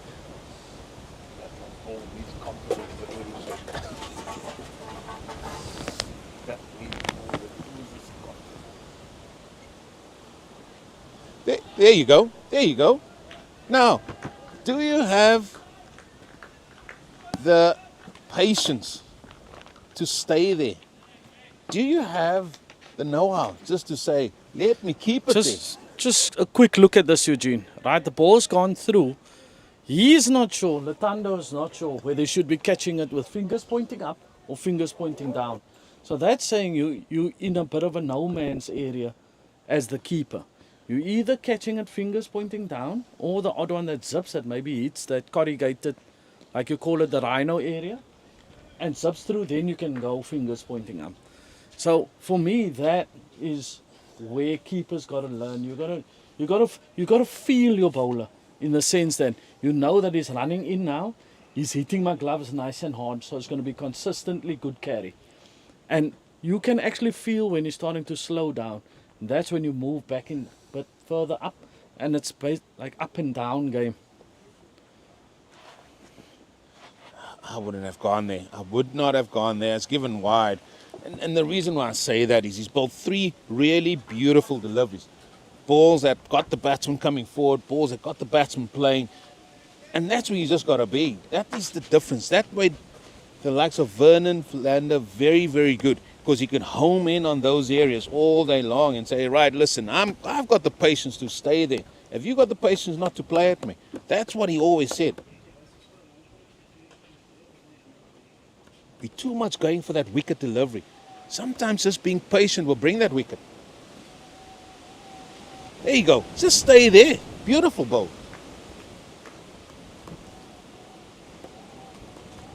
There's not much bounce in the ball. The ball is 44 overs old. There's still a little bit of nip off the seam, so there's something there. Why don't you just stay there for me?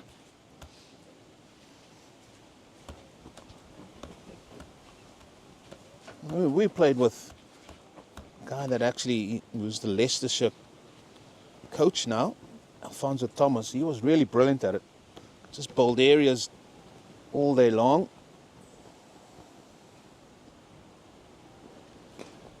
It's a little bit fuller, but excellent work at backward point by de Villiers. And see, all of a sudden, that little spark, that spark of a good bit of bowling, good bit of fielding, that might bring about a wicket as well. It's not necessarily just the ball that's bowled. Sometimes you need that spark just to like wake up things here a little bit. Look at the line that is as well. Yeah. So that's what it is for me. If you can be on off stump, just outside, say fourth and fifth, and that's your area, then you can start playing with the lines that you're bowling. So then you say, okay, I've been really good. Let me just throw one a little bit wider and see whether he has the discipline to leave that. So then you can start playing with that, and it also allows you to play with your length. So you know that if I'm consistently on fourth and fifth stump, I can maybe test him on the front foot defensively, and I can maybe test him on the back foot. How strong are you there? But what we're seeing at the moment is Raik Daniels, although he has the ability to stick in that particular area, still feels like he's looking to put something into the W column. Well, looks like Mr. De Villiers, he's had enough of running around, so he's going to put on the old shin pads. Looks like he's might go into the catching position close in. Mr. Lachidin, he's had enough of the being around the bat, so they're changing that up a little bit. Probably be the final over to that drinks break. Yay. It feels just too easy for me, Eugene. It's just there's so many ones available here. You even find that you have a guy outside the ring looking for the cut. I'll tell you one thing, Mr. Poole. As soon as the 6 ball's gone, I will be vacating my seat to the Rhino, Jeremy Fredericks, and I'll be looking for some shelter from this breeze that's picking up and constantly blowing dust in our area. I suppose it's a bit more difficult for you, Eugene, seeing that the wind becomes stronger the further you go up, if I'm correct. 6'7". So you close to 35,000 feet in a Boeing 747. Don't know why somebody that's 4 foot is talking about height here. Just worry about your own game, please. Leave us tall men alone.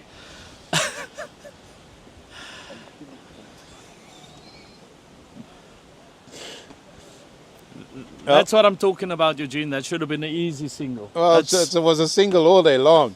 And I always look at these things. Now, he shouldn't have been on strike. The scoreboard reads Nelson. I'm not sure for all the superstitious people out there. Well, that would have been one. Would have got him all off Nelson.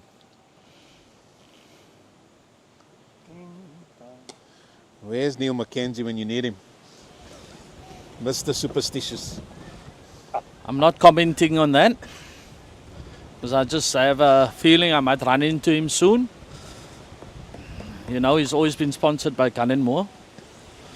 Might be using the Gun & Moore against my head, Eugene. That's nicely played. Threw Miron. In fact, it is Miroff that has to mop up there. And they get off that dreaded Nelson.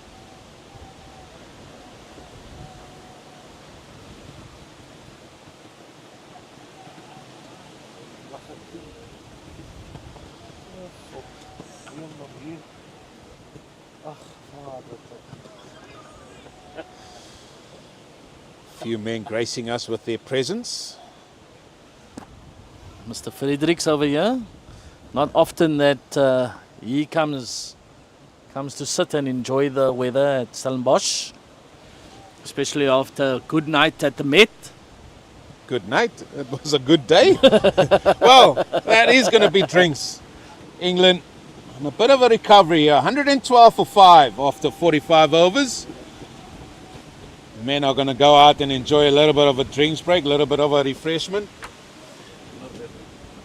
And I'm sure a lot's still going to be said there. That is how things stand. Thomas Roos, looking good there for 42 not out, faced 101 deliveries. He need more of that as well. Mokoena, pick of the bowlers, 4 for 29 off 13. We're going to go away and enjoy a break with them. And when he return, it will be Jeremy Fredericks and Ezra Poole.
Welcome back after the drinks break. It's been a blustery afternoon thus far. One wicket has fallen after lunch.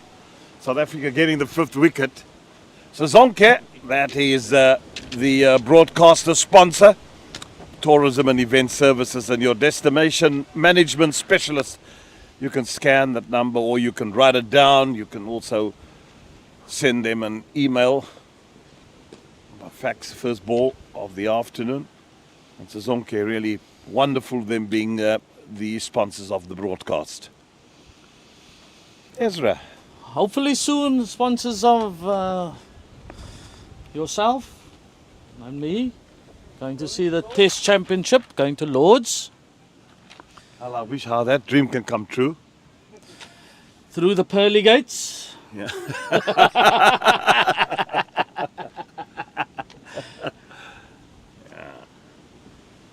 Wonderful place to watch cricket.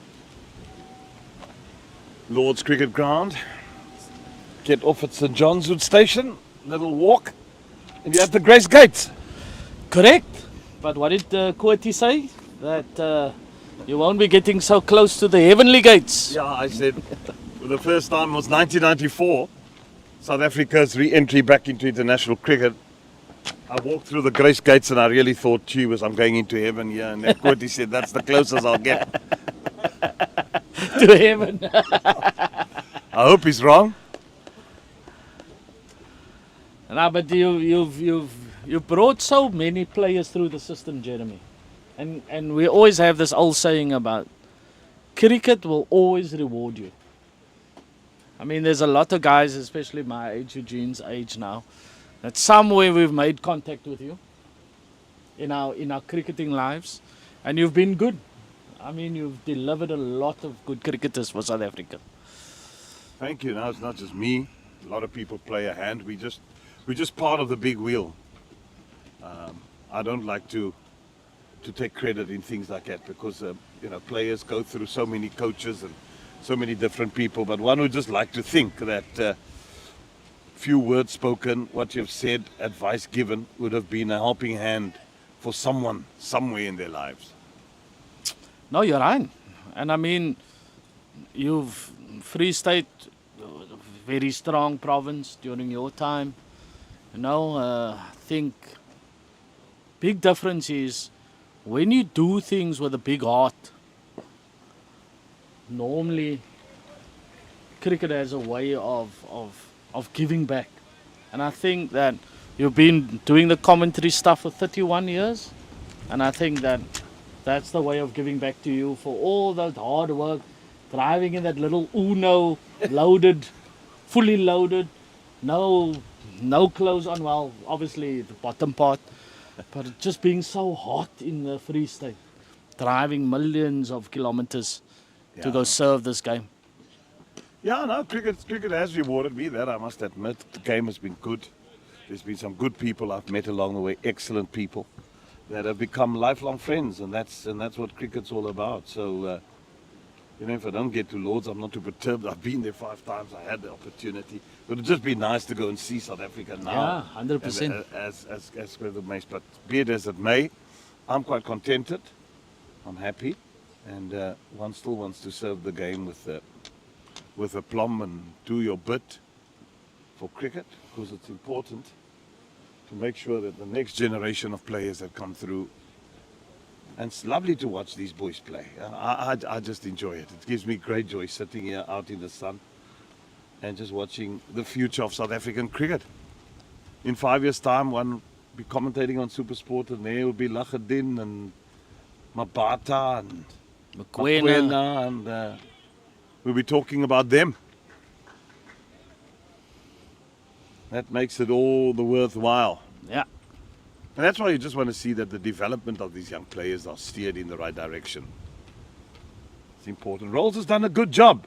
He's done a good holding job, because that's what you expect from spinners on day one. Yep. I think he's unlucky. Should have had a wicket. Just going and 2 at a bit. It's about stock standard, I would say, for 4-day cricket. 2 and a bit for the spinner, especially on day one. Be interesting also to see I think Benny Hansen making a change now. Sally Point will be coming out, I would imagine. Go short cover. I would expect that to be the field. By and large, he's also captained well. Benny Hansen done a good job. Sally Point coming out. He's gone on to the onside now. Slip still in there. Just too easy for me to get one here, Jeremy. I think I want to be putting them under pressure by drying up the runs, particularly from Rolls' side.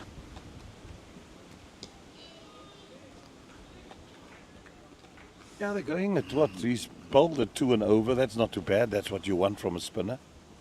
And then I see they also have leg slip in, or is that 2 catches on the leg side? He's got that through, but it was airborne for a while, and the ball will race away for 4. Once it goes down the slope here at Stellenbosch, it runs away for 4. So Thomas Roos now moves to 43 for Han Ahmed to 11. 114 for 3 now. For 5, I beg your pardon. Now they were in a precarious position at 27 for 4 at one stage. And one just thought at that stage, oh, they'll be bowled out cheaply. But it's been a good fight back from Thomas Roos.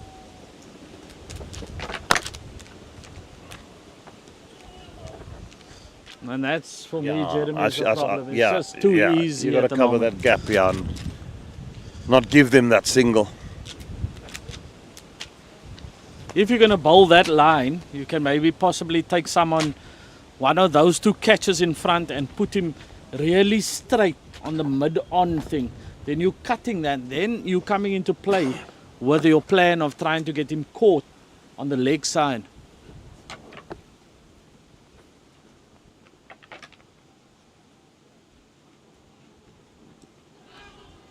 Yeah, it's so easy there.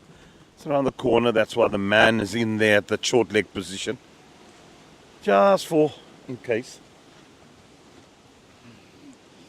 So obviously, just walking past here now, Paul Adams, spin lead in South Africa. The Gogie boy. The Gogs they call him, the Gogs. He's been around a while there. I've seen him. Paul Regan Adams. It's amazing how now these guys are coaches and all. Just you two, and you see you guys running around with your little white shorts, and now you're grown men in the game. But I have also noticed that Gogi a bit of a social media influencer now, Jeremy. I don't know if you follow him on social media. I've seen that these days. So I don't know. The man becoming a rock star. He said, please, guys, stop that topic. But please follow him, and then you can see for yourself. His job is to breed spinners. So it's interesting, he's actually sitting nicely here. So we're talking about the field that Rolls was set for himself straight on the leg side. Yeah. So just having a chat to Gogi, is that something that you would have maybe have had a look at? Okay. I'm coming to look at his angles. Can't see. Nah, don't go. It's wind. So he's obviously just mentioning that he wants to go have a look at that particular field, and what is the mindset that Rolls has at the moment. Bowling a lot straighter, looking at the leg stump line that he's bowling at.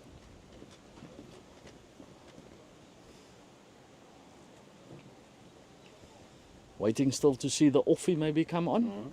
And the leg spinner Mason. Does tend to play a lot, these English batsmen, a lot away from their body.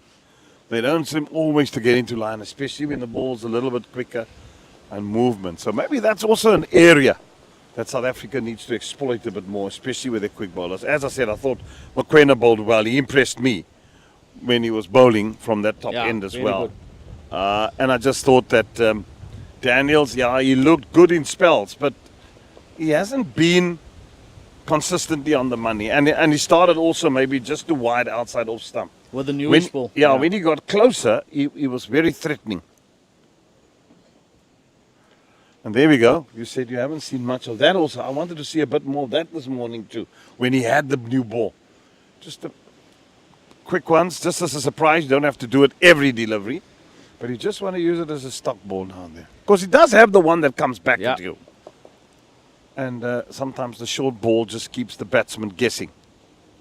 So I think, like South Africa, I think the plan would have been just to contain England. Because, like you say, England is big on wanting to feel bat onto ball. So if you can string maybe 2 or 3 overs together, maybe a maiden or going for 1 or 2, I just feel that England's batters go for anything wide. They just look for something, whatever is going to present itself.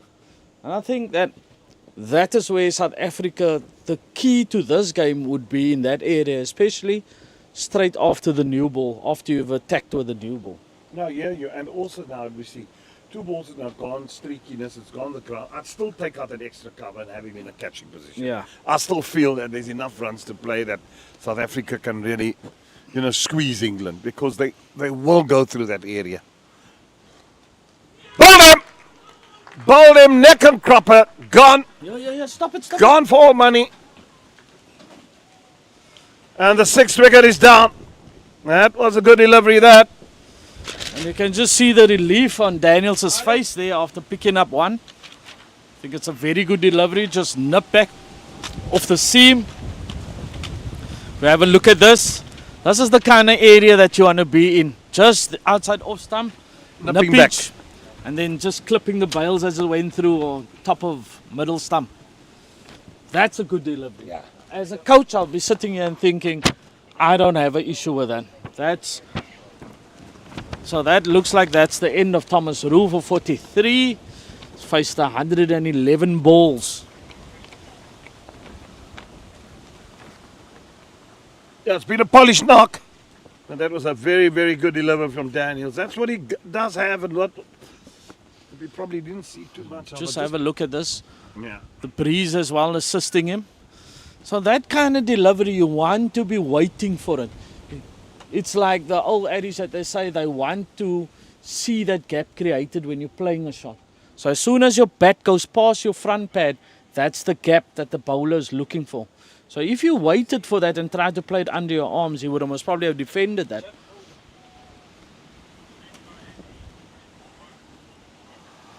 Yeah, Farhan Ahmed still there on 13. So Jack home to the wicket now. As you can see by the fluttering of the players' shirts, breeze has definitely picked up here. Oh, it's strong. I didn't think that we'll have this breeze in Stellenbosch today. But I'd rather be having the breeze, Jeremy, than a windless Stellenbosch.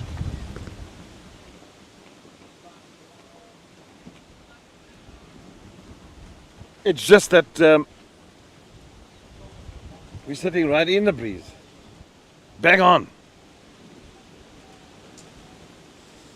Don't mind the breeze. I mean, I thought I'd move to this side of the commentary box so that you would shadow me, but it doesn't seem that's helping at all. It's like the police. They will find you whenever they need to find you. Absolutely. Absolutely.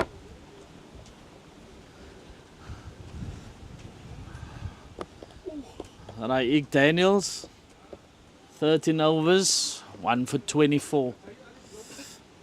Just have a look at this. Pushed at this one slightly, Jeremy. And that's what created the gap between bat and pad. Knocked the top of middle. Great delivery. Yeah, and the nice thing to see about these under-90s is that they're getting overs over their belt. He's bowled 12 already, and that's good. Just shows that he could come back for a second spell. Now, this is his third spell in actual fact. Third spell of the day for Ig Daniels, and still running in with that same gusto and intensity. And so it's good to see. The lads going strong, and they do that. It's so important to make sure that your intensity is up most times. As you can see, this is the field that I actually wanted for Roos to start off with. It's not as easy to score through the offside, so you want him to be playing against the spin. So anything through the leg side. So if Roos sticks to middle and off, and one turns from there and you're looking to play through leg side, that's when you could get caught. Or get one through the gate. Correct? Now bringing his long leg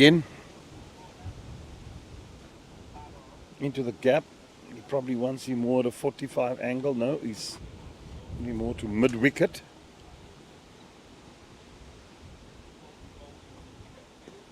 Oh, drag down there. Jack home, patting back a nice little half tracker there.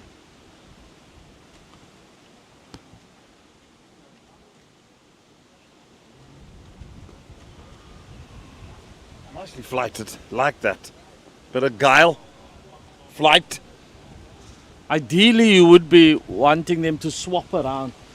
So Roos maybe on the other side and Daniel's this side. But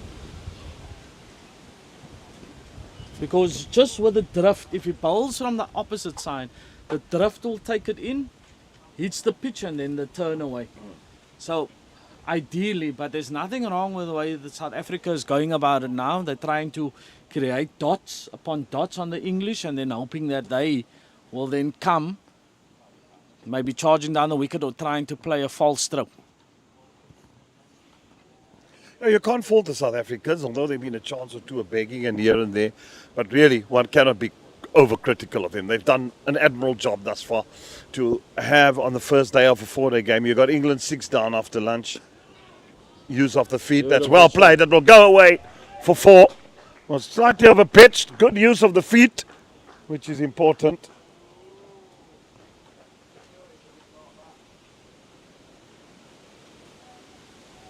And gone for 4 as Nachadin comes and fields that one, but it's gone for 4. Good shot. Just shows it makes a difference if you have a bit of intent. If you have a clear mindset as to this is what I want to do. If it's going to be over pitch, I'm going to come down the wicket and I'm going to look to be attacking and hit it on the ground for 4. And that's exactly what you need. So you have to be clear.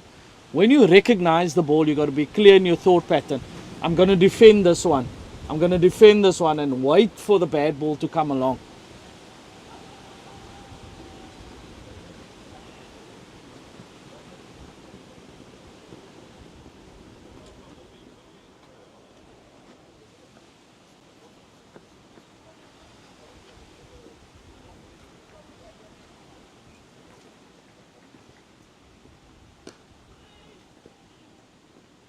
Easy run there.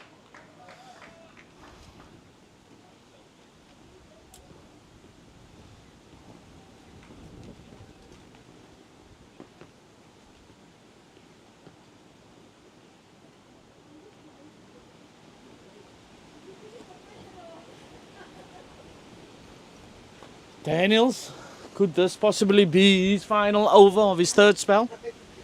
Huh?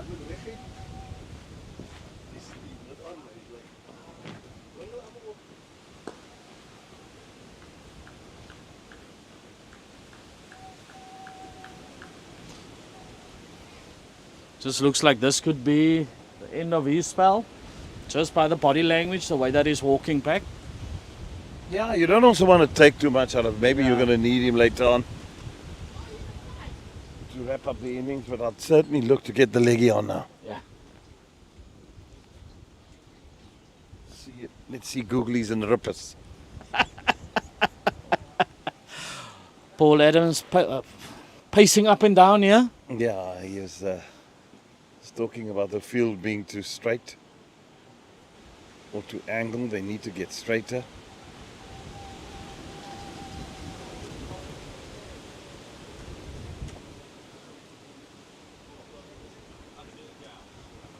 Jack home, bit of an all-rounder in the England setup. Bowls with some decent wheels, Jeremy. And we always say that we got to see what the wicket plays like once both teams are bowled on there. Then you can assess, yeah. Then we can assess and say it's a good wicket or it's not so good wicket.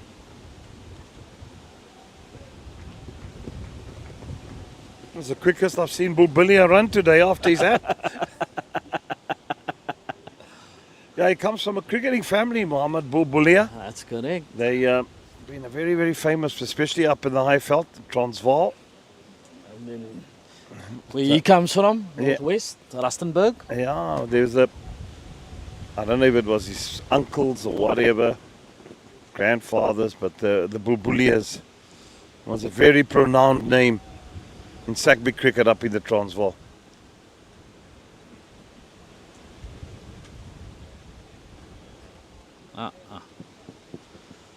That one just keeping a little bit low down leg side.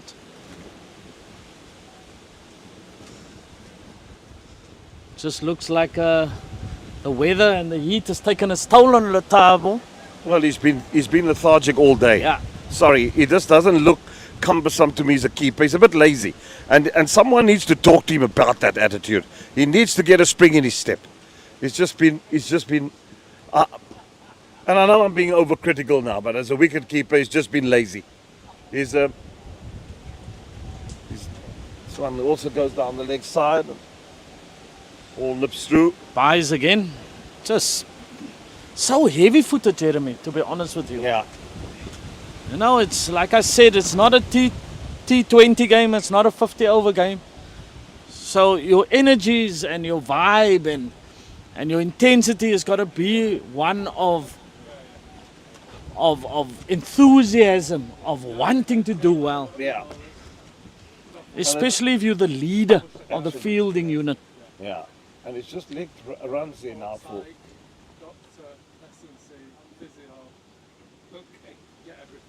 But it's interesting to see how these boys go in this 4-day game.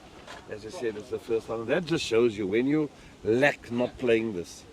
And happy to see it happening. At least they're playing 4-day cricket. That's important. That's what I'm saying. These things are bowlers having. They've got to. You can't fault. The system has to change. It's as simple as that. System's got to get better. Got to make the necessary changes for cricketers to develop, create opportunities for cricket, produce talent. But it's shaping the cricketer and the time it takes, that is important. But one thing that I'm thinking about from England's point of view, I think we always ask, why are they playing out there? Why are they wanting to get bat on ball? I think it's got a lot to do with their ideology of how they go and how they want to play their cricket. I think that from the top team, from their national team, they're always a team nowadays that want to play a lot of shots and be positive. And that's been sent from the top all the way down through the system, even on county level. Even on county level and right down to the under 19, to say that you got to be positive, you got to play shots, and you got to be putting the opposition under pressure. But you got to be technically very good to be able to play that game. I think that also certain players in the international team have kind of restructured that thinking. If you have a look at Joe Root, he's been playing recently back into the runs. I think that he's gone back to being the old Joe Root, about getting himself in, patience, playing every ball on its merit. Yeah, but why should he play differently? He's just such a good player. I mean, it's just silly. It's also the coach that takes over, Jeremy. So if he brings a certain kind of brand, he wants that brand to be filtered through the system. As we can see here, some of the guys of the England players, was it Savant, looking more disciplined, more looking to play straight down the ground the whole time. Just looked more comfortable when he came to bat today.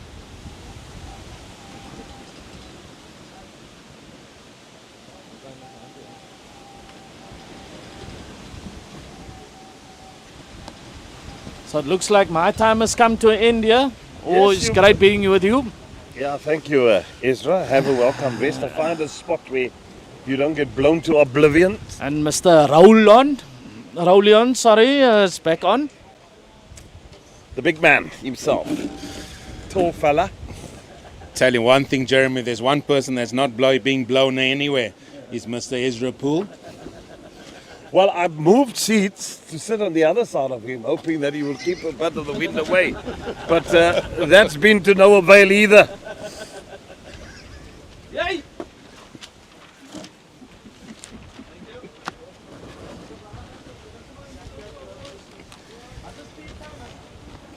Well, this is what we've come to see here in this format of the game. Bowlers being made to work a little bit harder for their wickets.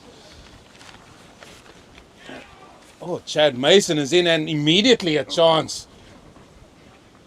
And is that a drop catch?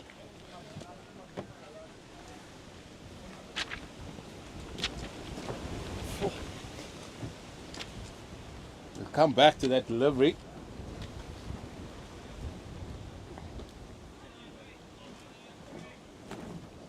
We can see it again. Here we go.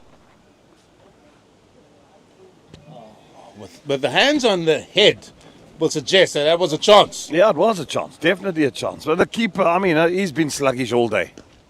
No doubt about that. He hasn't been good.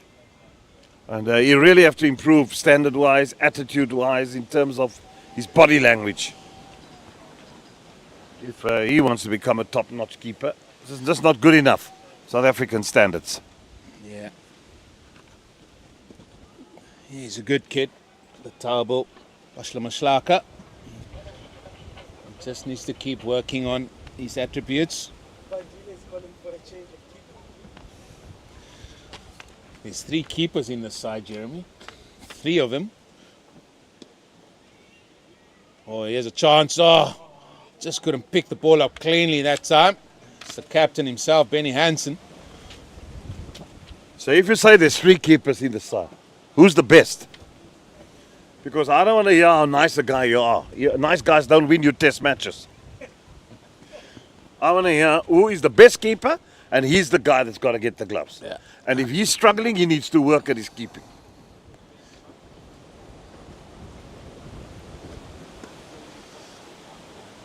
Yep. Nice, Maybe nice. I'm just a very hard nut. No, you are, and you're asking the right questions as well. As an over comes to an end, you're asking all the right questions. They say the game's not being played on paper, Absolutely. and also nice guys finish last. Yeah. But yeah, he's not the worst, but he's had an indifferent day. He's had a bad day, Eugene. Well, We need to be honest. I mean, if you look at the way he's kept, it's not been good.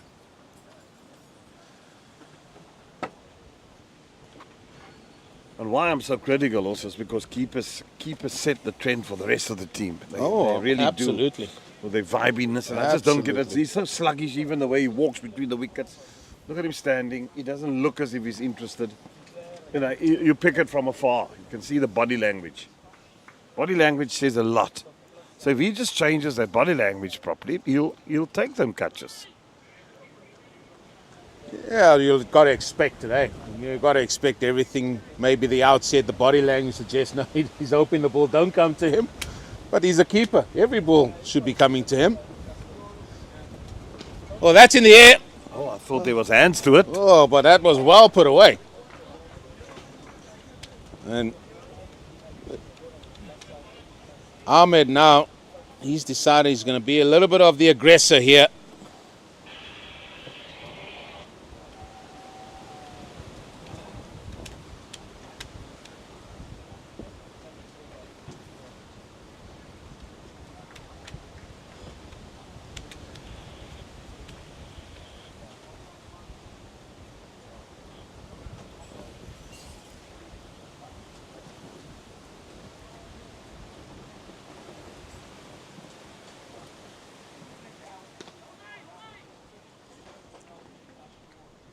Yeah, it's suddenly getting a bit challenging for South Africa. 138 for 6. They're still in a good position. Don't get me wrong. You just don't want this game to carry away from you, and you need to try. That was short again, and it's pulled away. It's a good shot. He got into a very good position. And it was short, dragged down, and it got the treatment. So Farhan Ahmed certainly looking the part now. Yeah, that he is. He's trying to take the attack back onto the bowlers here of South Africa. And as you said, the feet move so quickly, so swiftly to allow him to get in that position. And that is great stuff there. As he moves to 25 now. Now, this is maybe going to force Benny Hansen's hand here a little bit as well. Because Jason Rolls, he's now conceded 2 boundaries in this over. Busy with his 15th.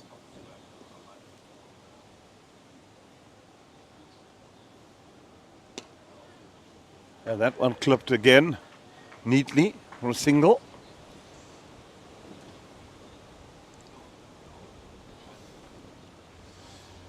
Well, if England get beyond that 200 mark, they would really take that from the position they found themselves after that first hour. Yeah, no, definitely, for sure. They would think that after being 27 for 4, Yeah. we've really clawed back nicely. So anything over 200 here would be a good score. Good use of the That's feet in the air. again. But just dropping short of him. Better effort, could have had better results.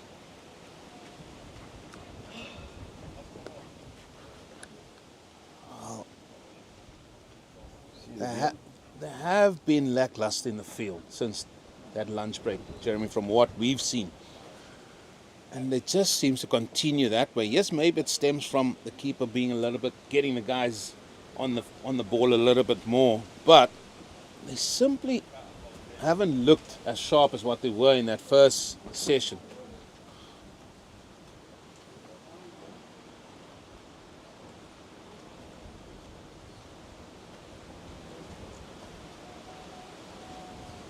Well, 90 overs a day when you're not used to it, it's certainly going to take its toll. They'll have to get, they're going to say to themselves, we've got to get England out, yeah. Get them out today. 90 overs. Yeah, you win a toss on day 1 and you send your opposition into bat. Then you've got to justify yourself by getting 7, 8 wickets for the day. Anything less than that, your toss isn't justified. Well, Jeremy, with the position South Africa had England, and we're not batting at the end of day 1, you would feel like you've let the other team back in. And you can't afford it. That's why I say if England can get to that 200, that's a psychological milestone. Yeah, of course, psychologically they will know that we fought back nicely. We were in a precarious position at 27 for 4. And, they've managed their way to 145 for 6. The few chances gone a begging as well. I can remember 3 early today. Just imagine those chances we took. Where'd England have been? So it's those type of things, and that's why it's important for us to play 4-decade, because it's that type of, it's that experience. You can't buy it. You can't tell a story and tell kids. They've got to experience it. They're experiencing it firsthand, and that's what that would be important. And always had a sweep at that, but that is just come off the pad. Well, we've seen Ahmed being prepared to play a risk shot. Yeah, So he's just got to watch himself here. Not long to go to the tea break. In fact, there's 20 minutes left.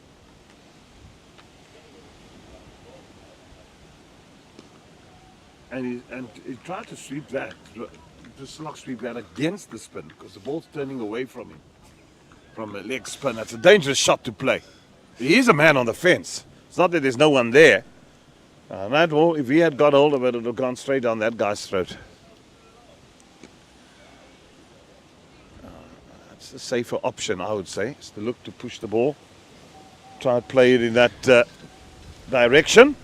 Yeah, but what we're also saying, yes, South Africa had them in a good position, but the game of cricket will also say, listen here, somewhere along the line there's going to be a partnership. So there was a partnership from England, but potentially how they got that runs as well will be the questions asked.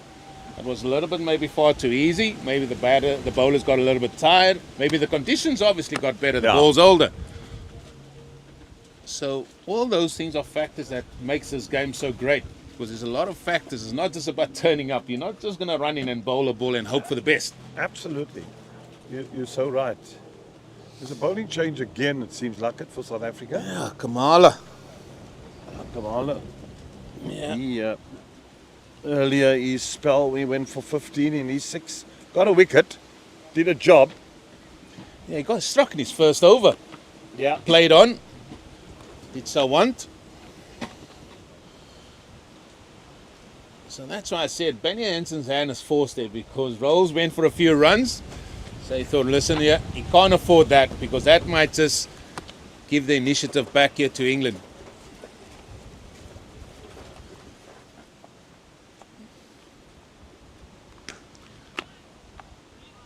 Short and wide and hit hard.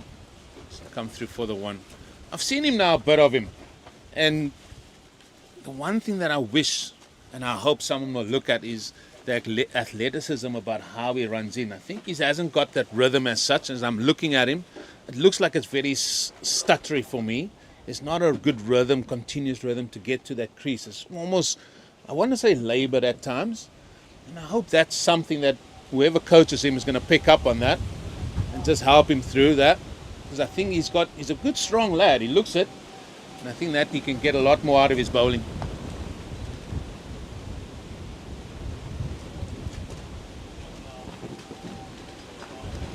Well, it's short again. Cut to the same man in the covers. There's one aspect I think, especially when you have dealing with bowlers, is look at the run-ups because it starts there. Look how he runs up, are the arms moving freely, how the legs ticking over as well. I mean, cricketers are not just cricketers, they're athletes now, so you want to get the best out of it. Your run-up is there for a reason. Is this wind here for the rest of the day? I hope not. Or is it just a bit of a... Well, I thought it was going to be a hot day today here in Stellenbosch. No wind.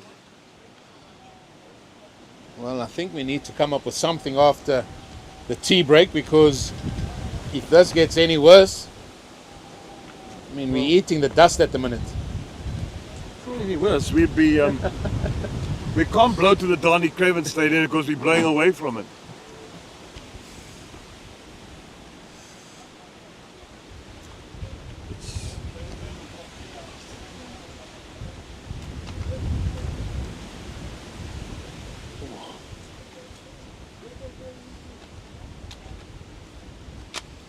I know a few men that wouldn't venture out on the golf course with this wind.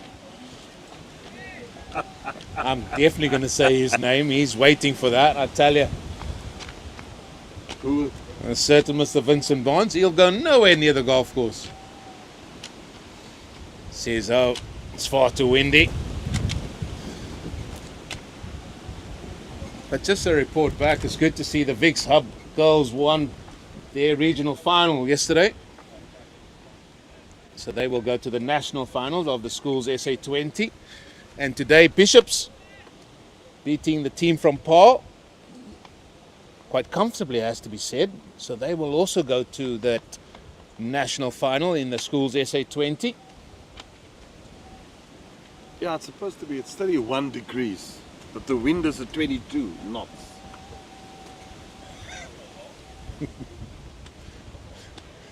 At 3 o'clock it should go down to 18. So let's just hope that The Rhino has turned weather forecaster now. Forget about the cricket, he's now weather forecaster, checking on what conditions are going to be like to commentate on later on. well, the wind's not pleasant.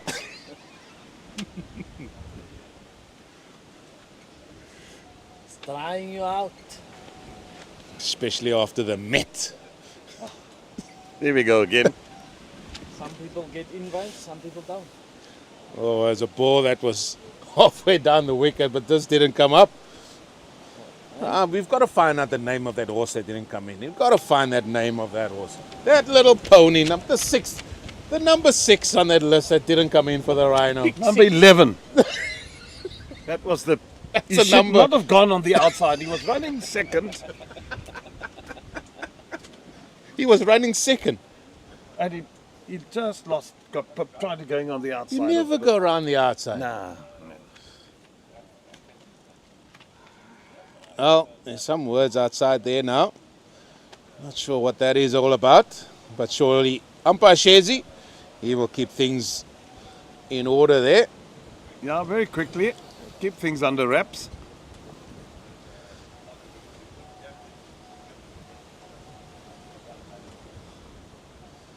See, that's the thing, is that players will respect umpires of that caliber that are there, because he's played the game, knows the game, and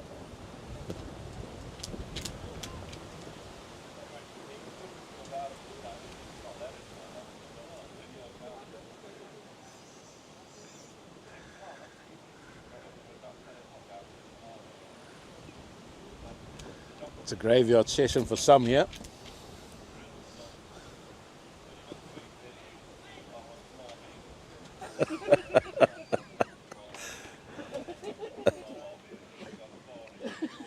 Sunday afternoon. It's the wind. Wind is drying some people out here today, Eugene. Let's cut away more of an edge down to third man for a couple. Yeah, if things are like this now, what is it going to be like after tea? Oh, used to be my favorite session after tea. I promise you, it used to be my favorite session. After tea, because I knew we were close to the end. Yeah, you know it's close to the end of day's play. 100%. Absolutely. Well, the 150 came up the ball before, You know, and I knew that some of my so cousins England are really, really doing well here. was always going to prepare something nice for me to eat supper time. And I was lucky enough to have cousins all over the country. And then he faster than me. 150 is a good score from where they were. 27 for 4. My cousins prepare supper.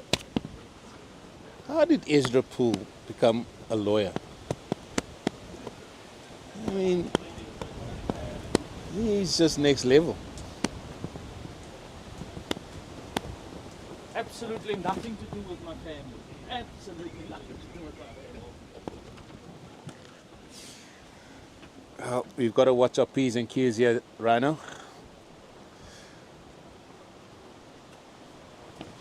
Well, it's almost time for a scun. And a copper. That's good running. Yeah, a cup of, will you don the old tea? Or you're a tea or coffee man, I Rhino? like my tea. I'm a coffee in the morning. But late today, then 11 o'clock onwards, I'm a 11 o'clock tea man. I'm a 4 o'clock tea man. Are you those flavored teas, or you just... No, normal. It's got to be 5 Roses. Nobody makes better tea than you and 5 Roses. That's me. Simple. Yeah, some do the honey. Do you go the honey route as well? Or is Now that and extra? then, but I do the brown sugar. Like my brown sugar. I hope it's just one. You crazy? Be 2.5. What's the half for? Habit. No, it's fine. You know what? The body does need sugar. 56 overs bowled, 152 for 6. England are in a very good comeback after being 4 down very early on in the piece here today, after losing the toss. I'm sure they would like to get to tea, still 6 down. We haven't even given it thought about the second new ball, and that is 24 overs away as well. Well, South Africa will have, by then England will have well over 200 if you're going to wait for the second new ball. That's cut away. And again, good fielding, only the single. Just a bit too short at the moment from Martin Kamalu. Just got to get that ball up there.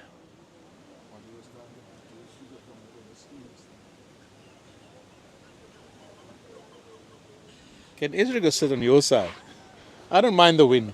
He's protecting me from the wind, but I don't mind getting the wind here. There's 5 minutes towards tea. Ezra could do very well by walking to that tent over there and making us each a cup of tea. We'll be on our way shortly. I just came from there now. That's good cricket. Excellent cricket. We're not allowed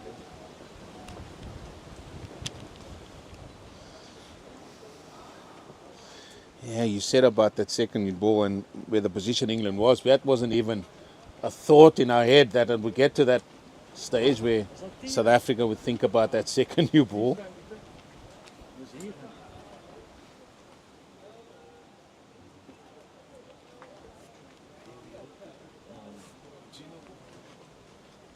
You see the English now, they've much more vibrant around here. They keep walking past their team.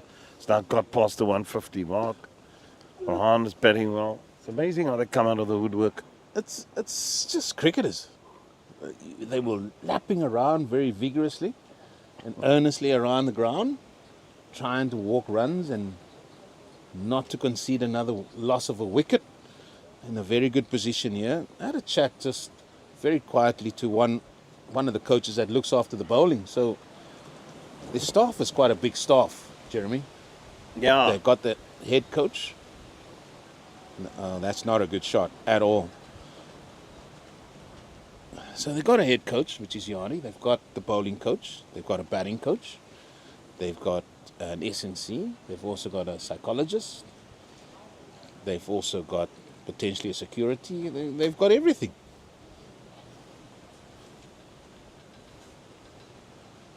Brazil's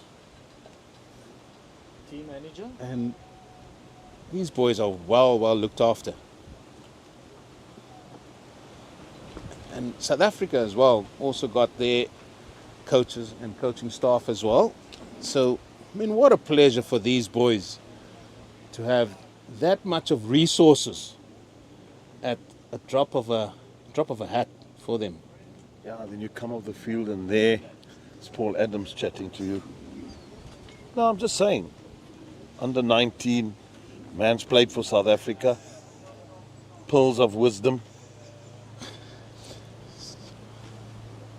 There you go.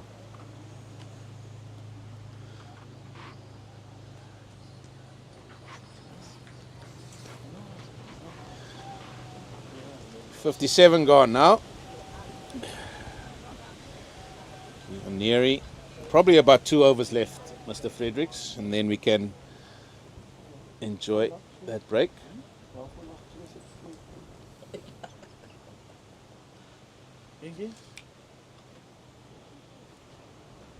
That is the match summary so far. Thomas Roos 43, Ben Mays 37, Ahmed 32. They are men that got in. Ahmed has to continue for England. Mokoena 4 for 29, the pick of the bowlers. This is the Lancashire boys.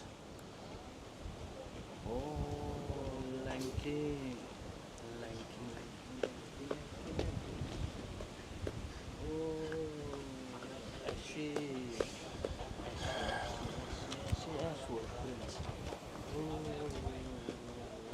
Mason continues. I nearly said from the Weinberg end. But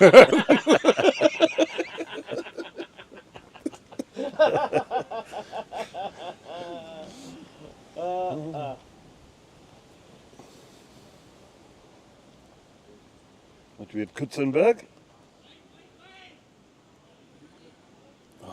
Good fielding. South Africans. Beg your pardon.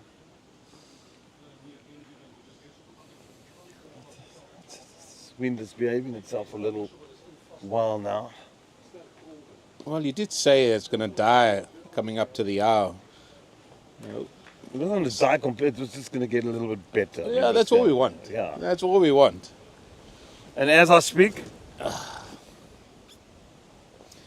That's famous last words, eh? nicely driven for one. He's looked nice here, Ahmed. Yeah. I've seen him come on that Lions tour with the Cubs, and watched him at Western Province Cricket Club. And I thought, didn't score much runs, but just looked at his disposition at the crease, showed me now, here's something here.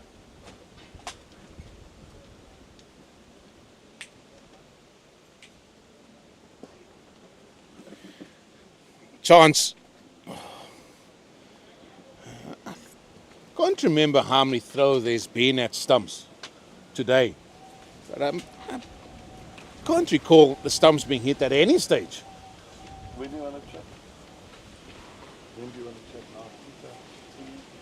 I think it's very much in the I'm not here tomorrow.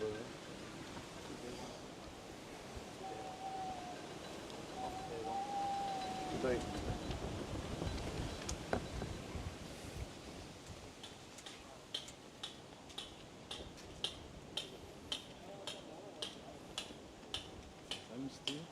Well, umpire Shays is just waiting just to check how many balls are still left. 1. Yeah, Shazy was a bowler. He could count to 5 very quickly. Yeah. It's that 6th ball that's, umpire really? It'll be easy to spot the no ball because he did bowl a few of them in his career.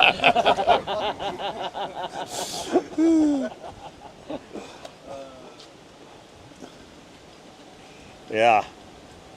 He got wickets with them already, which I think sometimes annoyed him as much as what it annoyed his teammates. Used to be fines for that, wasn't it? Yeah, Jeremy? they were fines. Oh, That's why I think he retired from playing. He probably thought, every match I've got to, can't put this buck in my banking account. I keep on giving it back to the team. Duncan Fletcher was coach of Western Province and Merrick Pringle was playing for Province, and Merrick Pringle was very accustomed to the odd no ball being bowled. Yeah. And the amount of times he took wickets with no balls. And then the fines brought in. Alan Dawson, he made sure that Merrick had to pay his fine. It was 1,000 rand if you get a wicket with a no ball. Oh. That time. Now it's just, don't worry, just get him next time.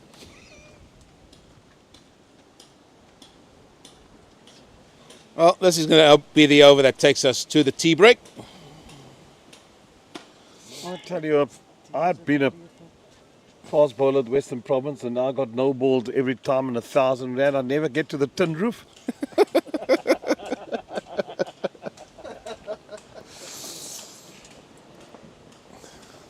Walk home from Newlands, no money for petrol. That is true. Oh dear. And remember, players weren't paid that much either.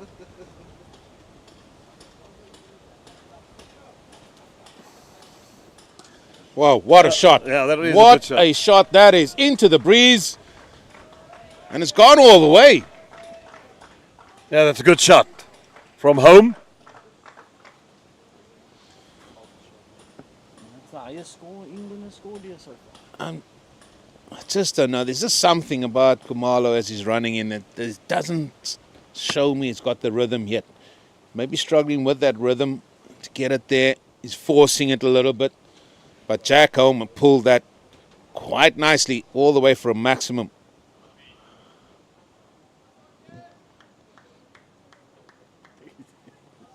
He's standing.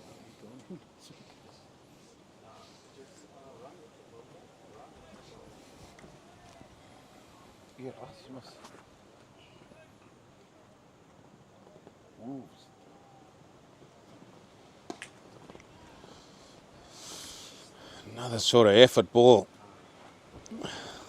Well, there's been some recovery. To think that England are 6 down here, 162 on the board. Still feel it will be a massive psychological boost for them if they get over the 200 here.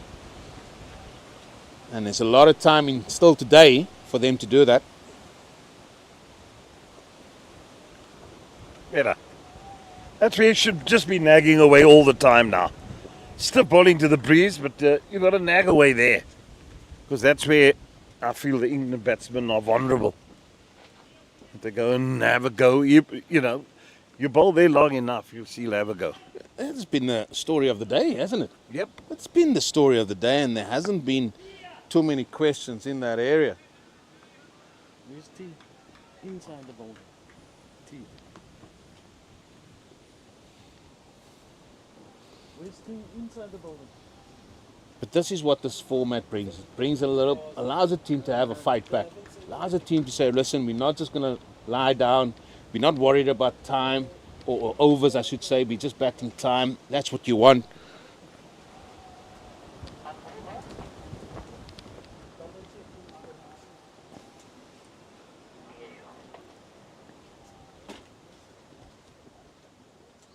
Like that. That's it. You keep going there, son. You'll get something.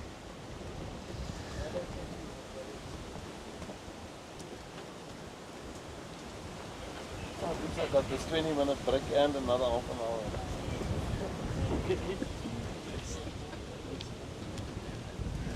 Never thought I'll see the day, Jeremy, counting down the time. I just want to, it's not the commentary, it's just the wind a bit, just to get out of here. That is true. That is It true. is actually, I've sat here for an hour in the wind and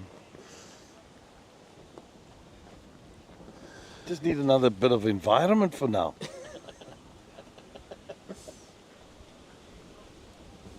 Tea time it is on day one. England have fought back nicely. I would say that first session belonged to South Africa. They got 2 more wickets until now. But we'll call the session even, I would say. 2 wickets plus how many runs? What were they? 90 runs. 90 runs in that 90 session. runs in that session, yeah. So they can feel happy with their work. Ahmed's on 33, not out. Holmes on 16. So they've done well to have drawn this back.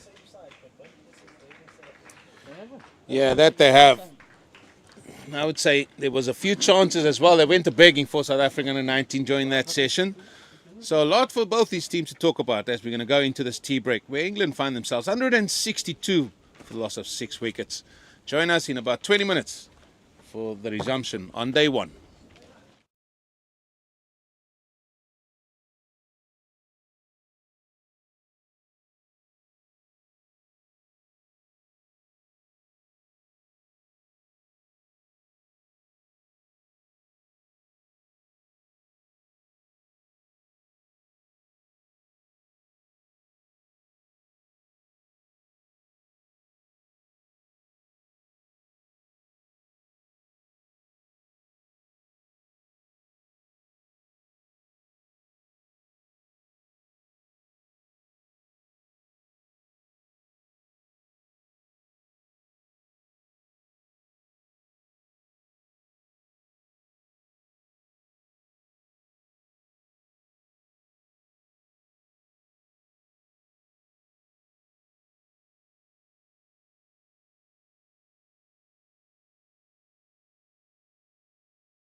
Welcome back here to day one of this youth test between England under 19 and South Africa under 19. First, before we get into where the game stands at the minute, just want to pay homage to our sponsors, Sisonke Travel, Tourism and Event Services. And if you have any thoughts, any dreams of coming over here to the Southern Africa, get in touch with Sisonke and they can put a package together, any sport of your desire, on and off the field, and they'll put a great package together as they deal with leisure tours as well as logistics for yourself, and they will certainly make your touring experience one not to forget.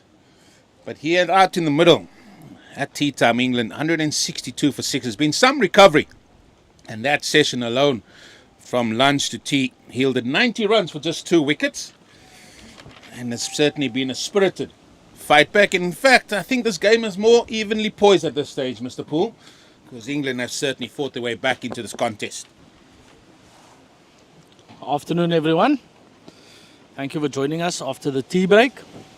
Now, you're right, Eugene. I think the way that I feel now, if England can muster anything between 200 and 230, gives them something to bowl to in the first innings. As we've seen, both teams struggled a little bit in the ODI, getting 200. So I think it'll be a bit different, the red ball comp compared to the white ball. Oh, looks like it is that man McQueen that's going to continue. He's one away from a Michelle here. And he beats the bat, and yet again, keeper Letabo Mshlako drops it. Wasn't a chance, but I mean, has his confidence been hit a little bit here today? Most definitely, Eugene, to be honest with you. I'm just thinking that in the Western Cape, especially when the wind's blowing, the ball does a lot after it's past the wicket. So I think this breeze is playing a massive role into why he's palming the ball the whole time. Yeah, it won't fill him with any bit of confidence. That's there for us all to see. So he just got to get his head right again, start again. He's one blinding catch away from maybe turning things around for himself. But let's preempt things a little bit here. If, let's say, England bat out the day, I mean, South Africa surely will be probably disappointed after the start they had. They would be.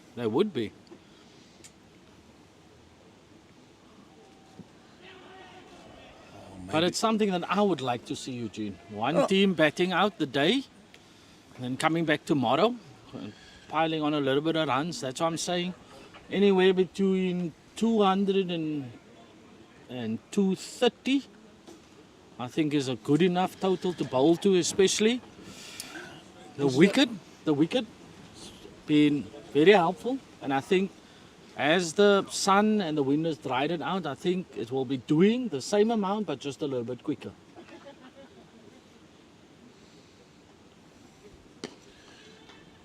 Coming through for a quick single. That's very good running. Let's put the shoe on the other foot here for England. I mean, what it would mean to them, just psychologically, to get through this day. Batting out the day.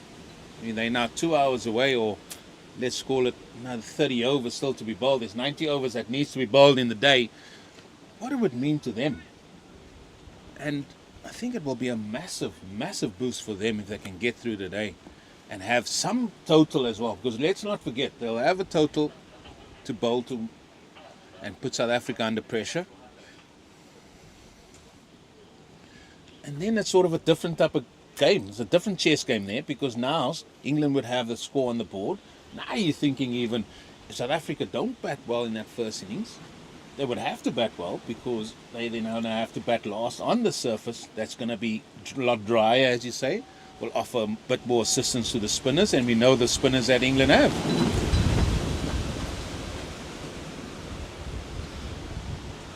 I'm with you 100%, Eugene. See, the thing is, for me, if I look at the ODI series, both bowling, from both teams, their bowling is their strong point. So if you come and you put a decent total together, I fancy England tomorrow bowling on this deck. Because this is the first time that the teams have gone past 160 runs, each team. And I think that the bowling has been much better than the batting. So I really do fancy England when it's their turn to bowl with the new ball. Well, we'll see when it comes. The other thing is, England have batted for 60 overs. That's another aspect as well that we haven't seen. They struggle to bat 50 overs in the one-day competition or one-day series that they've had. But yeah, they're putting something together very nicely here. I like the look and the role that Jack Home has come in. He's played, he's looked to consolidate, he's left well. He's there to back Ahmed up. Ahmed with a good start, 34 of 68 deliveries. So I just feel, like you say, that the game at the moment's on a knife edge. If South Africa pile enough pressure on England, there's a possibility that they could bowl them out. If not, then I think it could be tilting a little bit towards England's side. Although, both teams need to bowl on this wicket in order for us to assess it properly. Well, it all comes down to that first innings, doesn't it? Your first innings is so vitally important in the longer facet of the game. And that sort of dictates where you go. And England really started very badly, losing that 4 early wickets. Now it's a sort of a different game plan. Now it's a sort of game plan is where they've got to keep them or starve them from runs. Yeah. Build pressure that way. And then that may be forcing England's hand by saying, listen, I need to score a little bit quickly here.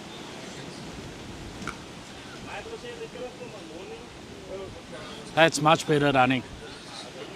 I just feel that England, because of how they go about the game, just feels that they need to be scoring at a higher run rate than what's happening now. So I feel if South Africa dot them up a little, maybe through Roos, maybe through Mokoena, I always feel that there's a wicket somewhere. Because as we've seen, they can show a little bit of discipline and then all of a sudden they flash at a wide one. So I always feel that South Africa's in this game if they hold their disciplines.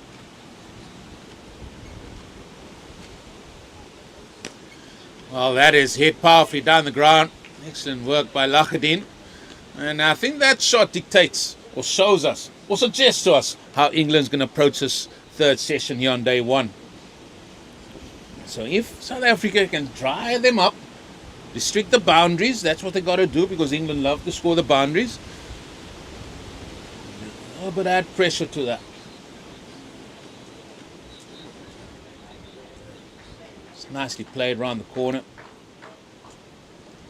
He's played nicely, hasn't he, Fahad Ahmed? You saw him bat quite high up, I think as high as number 4 or maybe even 5 in that ODI. Certainly capable of the bat. 166 for 6.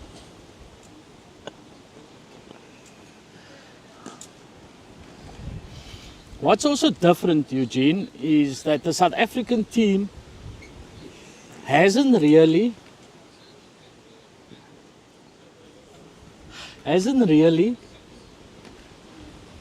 played this kind of format, you know? So it's something new to them in the sense that it's basically playing cricket. You're either batting or you're fielding for the whole day.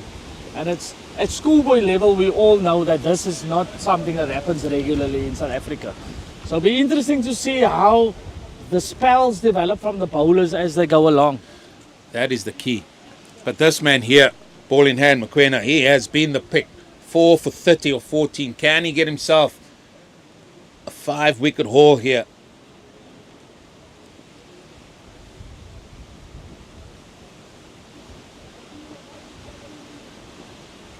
Well, the other question you gotta ask yourself here, Mr. Pule, is how long do you going to bowl him?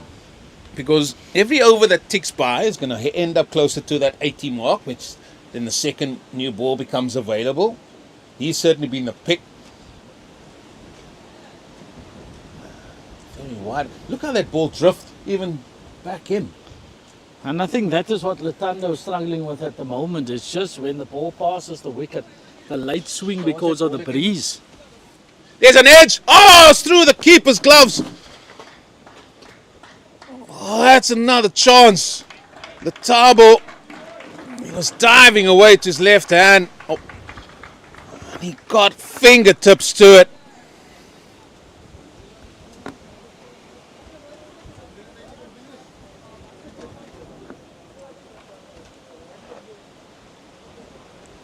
And that just sort of drifted away. It was a difficult chance. It's just getting fingertips, and that's another chance. I think that's about the third or fourth one now that has gone down.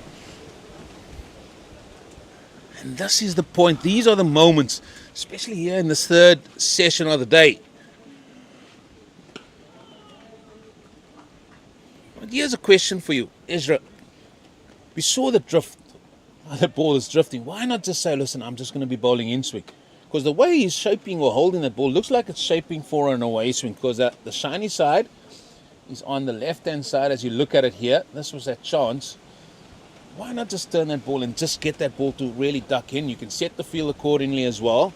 Maybe that's another option, because the breeze across is certainly very, very stiff. It's going to encourage the ball coming back into the right-hander.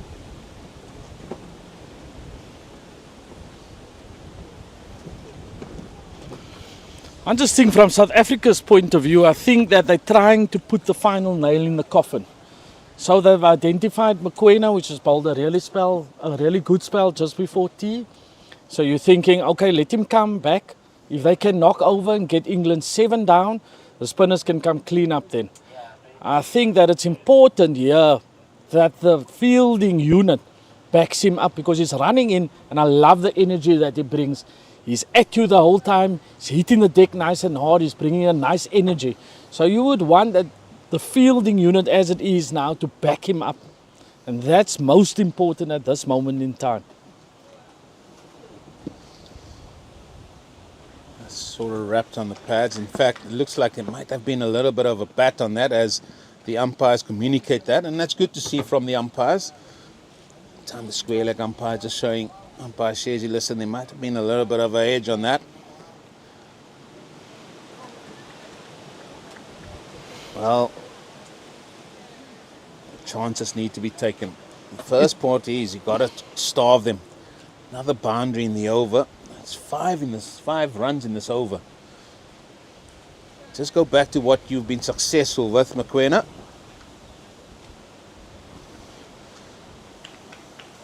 Oh, it's been given as a wide, that one. Tea must have been that good. Umpire Shazy, a little bit of a surprise to me. Allowed one here to go above the shoulder.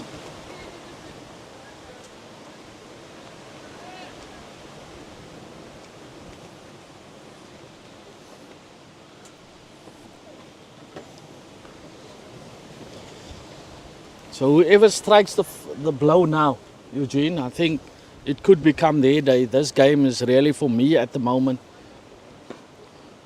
in such a precarious position that I just feel it can go either way. If South Africa gets a breakthrough, I think they can knock them over quickly after this for a lot less runs. If they manage to survive until drinks, I think that the game could be tilting a little bit towards England. Great recovery from them after being 20-odd for 3 and 4. I think they're fighting their way back into this game. That is where we need to be a fly on the wall, Ezra, because obviously that first hour, South Africa really were well and truly ahead of the game. They had 4 of the main batters in, and just I felt after lunch, just let it slip a little bit. They still managed to get 2 wickets in a session for 90 runs. I think that session was fairly even.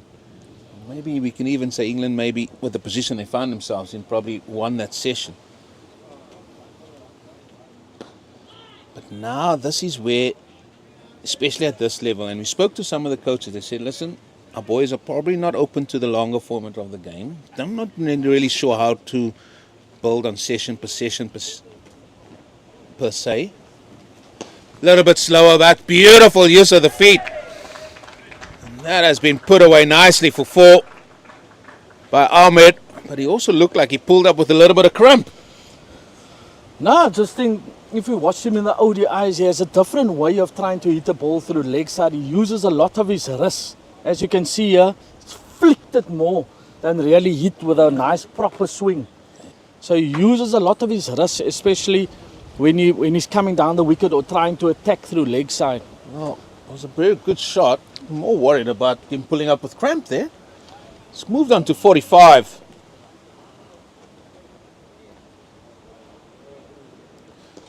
Let's not forget, Eugene, it's also important to remember that there was catches put down after the lunch break.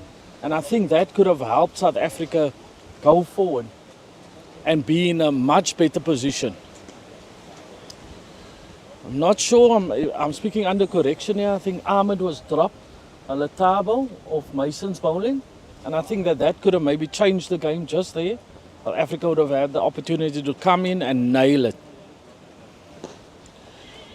Well, he's played nicely, and why I say Ahmed has played nicely is looked to play predominantly off the back foot, but when an opportunity has arisen for him to get on that front foot, he's looked very compact, very composed, very positive, hitting the ball down the ground. He's got good use of his feet as well. Another boundary in and over. So the boundaries are coming each over here. And that is now 63 gone.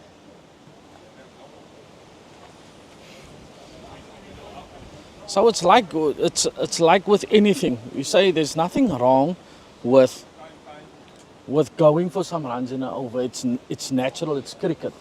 But when those runs are given up, maybe by poor bit of fielding, or it hurts South Africa in a sense that it hurts their self-belief as they're going to go forward.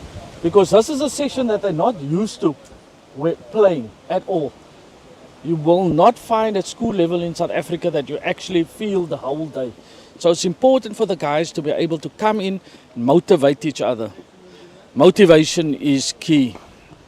Oh, that's well played. It just shows how good he's seeing the ball, Ahmed. Pulling that, even keeping it down, and hit it straight to the field as well. You're talking about 90 overs. Try and be in the field for 120 overs, 130 overs at one go.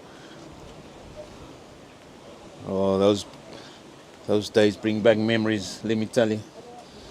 A flat deck and Potch, our captain on the day, he decided now he's not going to take the second new ball.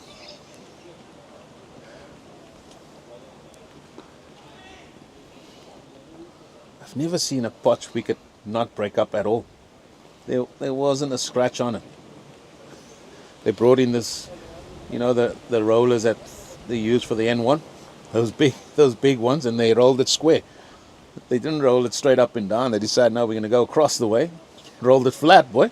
I take it you were playing against Paul Adams' Western Province? No, we were playing the Titans that day. All we needed to do was just draw the game to go through to the Super Sixes that day.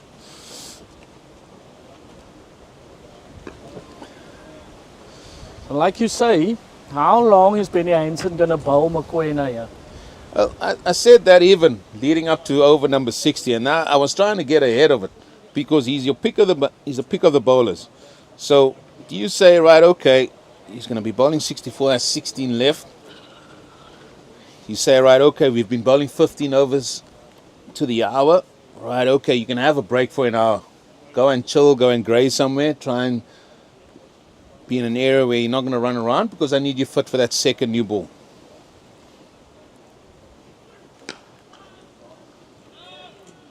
It's a good stop. How am I thinking of a single? I can understand the thinking by going with Mokoena, but you can't be over bowling him from a particular end. I thought that when Chad Mason bowled, South Africa looked really good when it was a double pairing of the spin. So I think they dried them up a little, and what they should do is, with a little bit of different field placing, I think that South Africa can still apply pressure through their spinners. Oh, that's guided down, and that's going to be 50 for Ahmed. And that is well received by his teammates.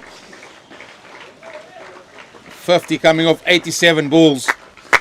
And he certainly played well and well deserved of that 50. Played well.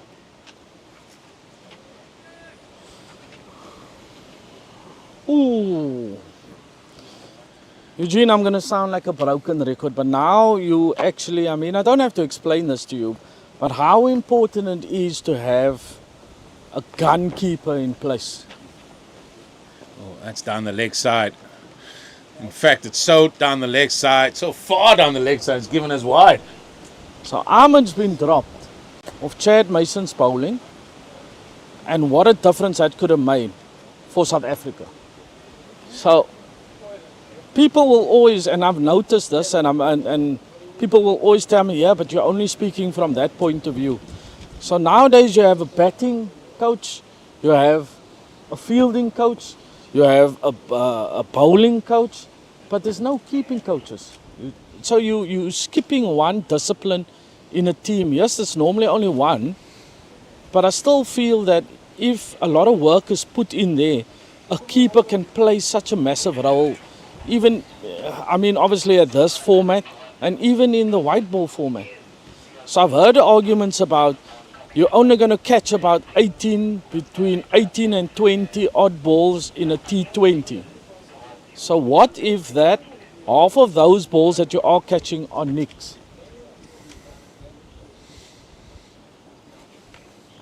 Yeah, you made a valid point, Mr. Poole. All we know here is there has been chances, not just to the keeper, but in the outfield as well. It's gone a begging. Now this has led Benny Hansen, and maybe this is for the first time we see Benny Hansen under pressure as a captain, because things haven't gone his way now, so now he's got to think a little bit, and this is where the learning comes about as a captain even as well. We heard Jeremy Fredericks talk about the learnings that these guys are going to take from this and develop from that as well. So as a captain, we're going to see how Benny Hansen is now as well.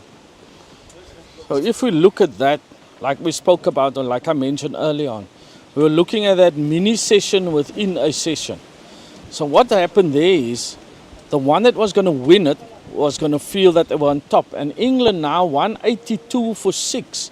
I feel, just by looking at the body language of the South Africans, I feel that England, if they just keep consolidating, they could take this game a long way still in their favour if they hold that this partnership makes it all the way until drinks. Yeah, well, I would stick another slip or even another gully in, because that ball is drifting away from the right-hander. Maybe Devon de Villiers is suggesting that to Benny Hansen. It looks like he's heading in that direction now. Because now, maybe even for the first time, we've seen Seamer bowl with just a solitary slip in place. He's got 2 now.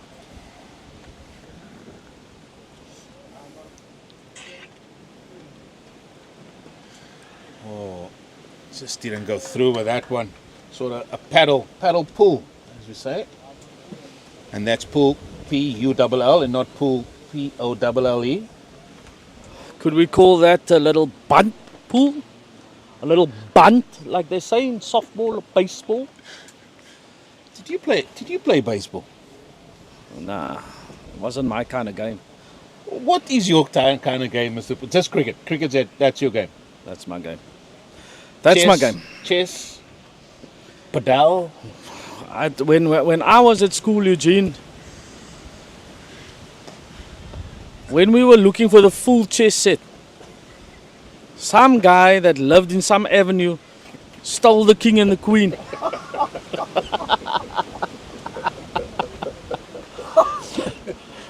Why the king and the queen? Can't really play chess without the queen, Eugene. Well, the queen can do anything. Exactly my point. Can jump over things, can slide one.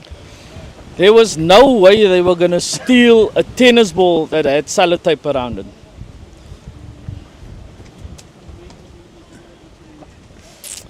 But I can tell you now, there was only 2 sports, winter and summer. Summer, cricket, winter, football. Summer, We were in the G section, so which means our athletes weren't very good at the champs of You champs. got that right. If you're in the G, that's way down the So- alphabet. That. So we actually ran against Marian High, which was just a girls' school. So you can think why we wanted to stay in that section. Marian High, girls' school here in Elsie's River.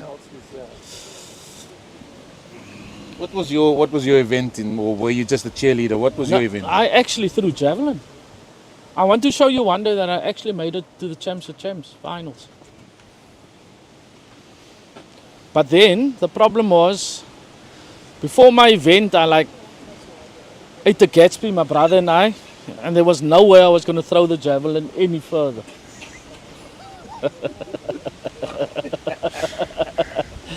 Not often we got to Athlone Stadium, and there was Gatsby's on sale, and we thought, okay, let's go half here, boys. But such is life, eh, Eugene? You learn and you move on. Javelin, you would have thrown into the wind there at the old Athlone Stadium. Love it. I used to throw stones also into the wind, Eugene. It didn't make much difference. That's the physio of South Africa. Maybe just getting a bit of tape for the old fingers.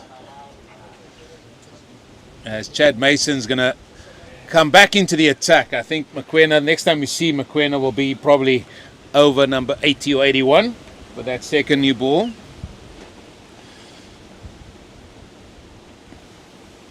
Anything else you would like to know, Eugene? No.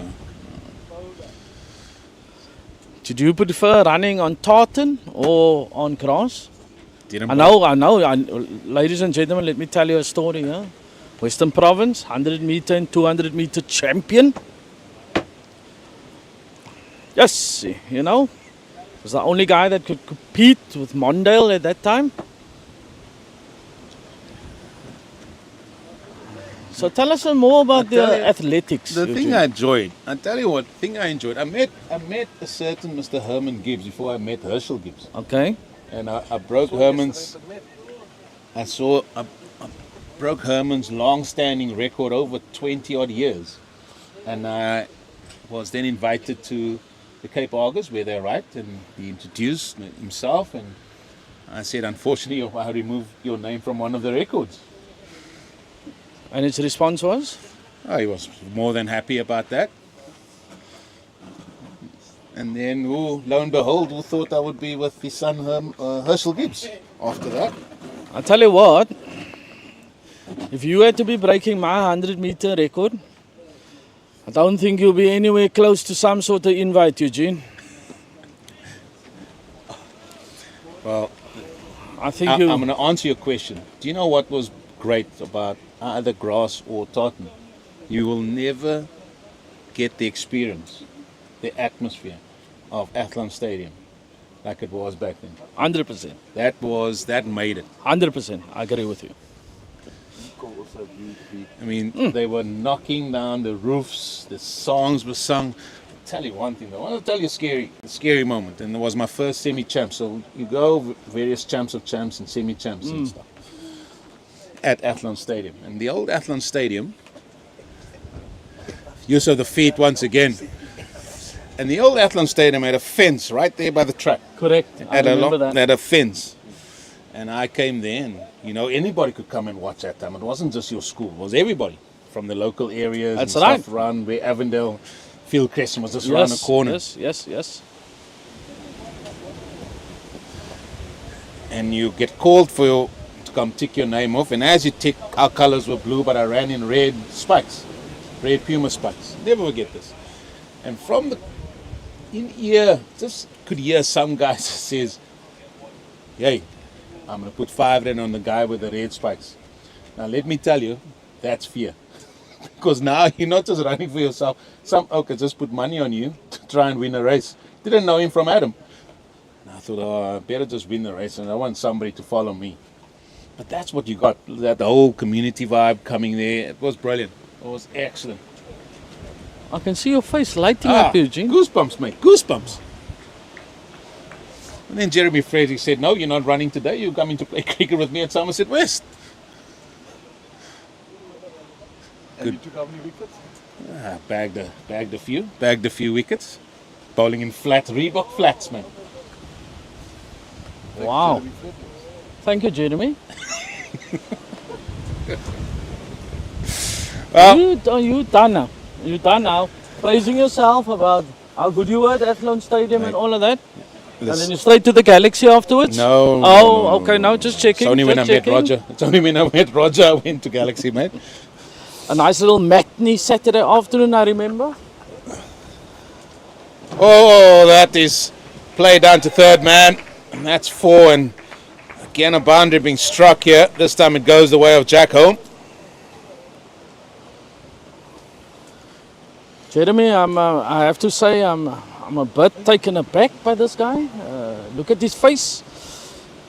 Gene, it's really difficult to see when somebody blushes, but my word, are you blushing at the moment? Well, maybe that's a good time for me to go. And I'm going to leave the two of you to contemplate those moments. As folks, I hand you over now to Jeremy Fredericks and Mr. Ezra Poole. Thank you, Eugene. Yeah, it's been a nostalgic moment for him. So let the nostalgia rub in. Good. Lovely. Guys talking about that, bringing back many memories. Athlone Stadium. I used to go and watch a lot of Saru rugby there as well. Tygerberg, Western Province, City and Suburban, Boland. Farhan Ahmed has played nicely. It's been a polished knock of 50, but he did present a chance. I mean, you spoke about the keeper earlier on. I just thought this keeper was being untidy for South Africa most of the day. And I still didn't get an answer from Eugene when he said there's 3 wicket keepers in this team. You should know. Who's the best? I think Because if he's not the best keeper keeping, and they got 3 more keepers and the other 2 are better, then I have a problem.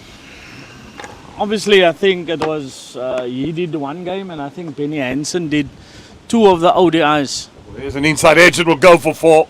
See, fortune favours the brave now. And you said, look, the runs are flowing. It was 90 in the previous session. Runs are just flowing now after tea. And this is when the bowlers get tired. And the old adage, it's cash in time now. They were in all sorts of trouble at 27 for 4. 188 for 6.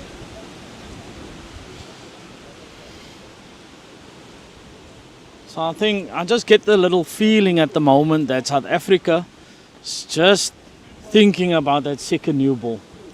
You'll be amazed how many wickets fall just before the second new ball. Yeah. Oh, again.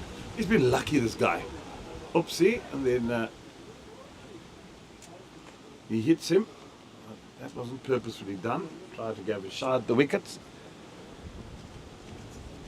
So Home just been woken up.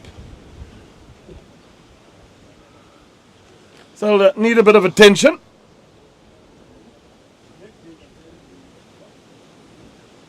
Yeah, if that is the attitude, remember after this there's still 13 balls to go to the new ball.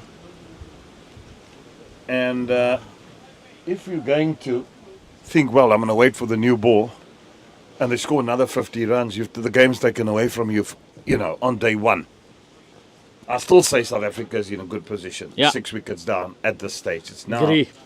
that they got to get wickets. That's what you got to get. And say, right, let's bowl them on for 220, 230.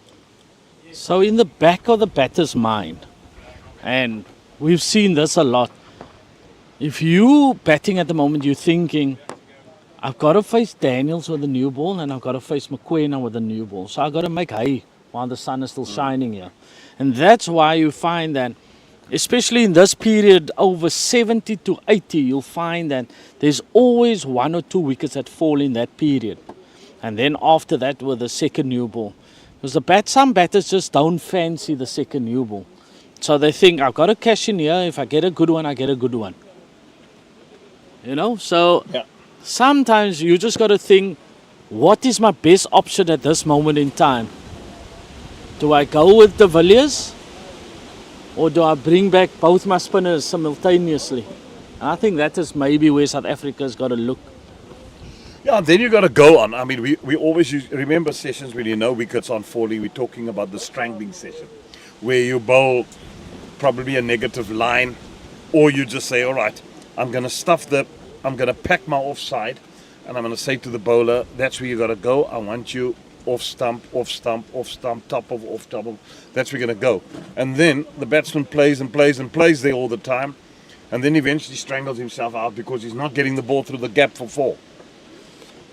So I normally call it doing the holding job, because that's what you need, and they only go for 1 or 2 runs and over.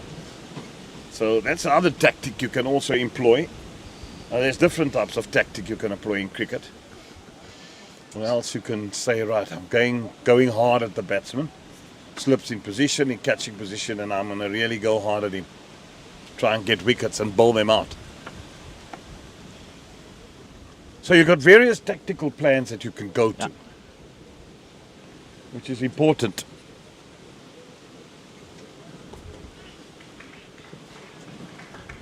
I still feel, to me, that these batsmen are vulnerable outside of stump.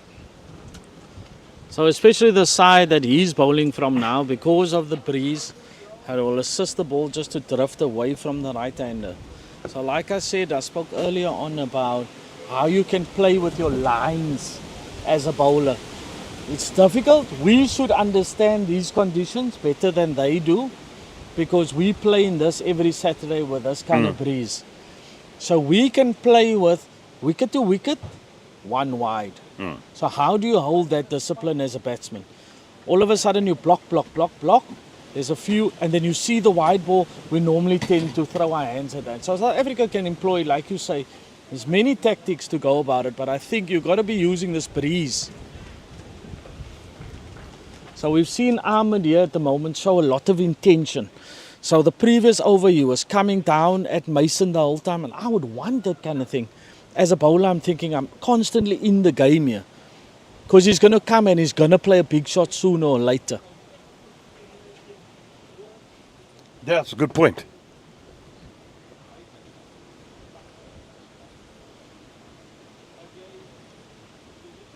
Oh, well bowled.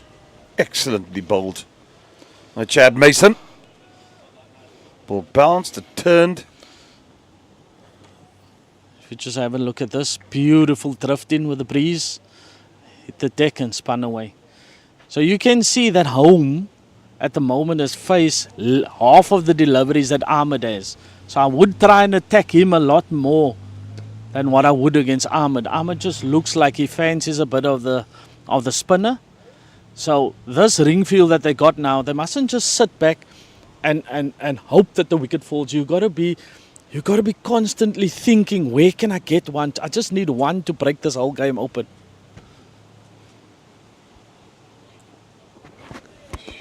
Oh, that's just gone for 4.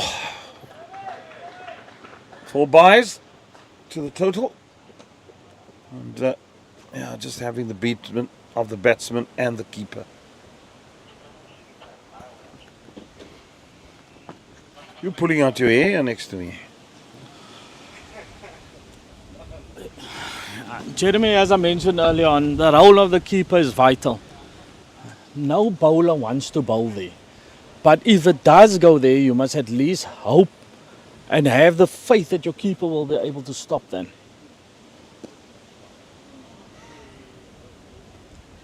Good fielding then. Also good running. That's a good piece of cricket then. So it's just about, because you don't want to, sometimes you just get it wrong or the breeze is drifting it down leg side. Then you're going to know, nah, don't worry, my keeper will clean that up.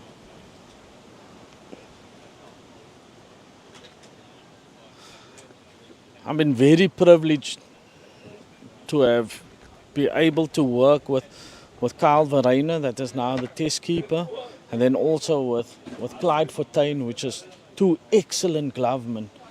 But what I do like about them is that they're constantly looking at ways to improve. Yes, they've played at the highest level, but they're always thinking, how can I take my game up by 2%? How can I take my keeping another 5% becoming better? Because they understand how important that can change a game. So who was your keeping coach? Did you have one? Helped you? No, I didn't have one. So mine was a lot to do with trial and error. So I would go back, I'd think about it. Obviously, I have a chat maybe to somebody. They'll say, listen, I prefer my keeper standing at this kind of position. I prefer him doing this. Okay, try and implement that. Did it work? No, it didn't work. I have to think about something different. So it's just my ability to want to give back to that and to kind of bring them years of experience closer to being the best. I don't have to wait another 5 years in order. I make an example, Clyde Fortuin. He doesn't have to play another 5 years to become the best. So I'm using my experiences to give to him to close that gap, to make him a better keeper as quickly as possible. Rather than with me, I had to keep, and then if it didn't work, I had to come up with a different plan, and so forth and so forth and so forth.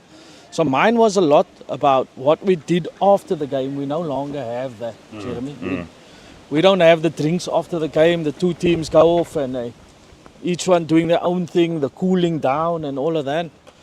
During our times, we had a drink and we spoke about it, and people will come up and say, do you know what, I think you can do this better. You speak to the opposition keeper, he says this works for me. So you don't visit each other's dressing rooms? No, it doesn't work like that anymore. What? You'll get like the odd player that will come in there, if it's like a friend and if guys have played together previously. But it's now let us go into their change room, or they come into change room. It's very rare, Jeremy. You don't find it anymore. Wow, goodness me.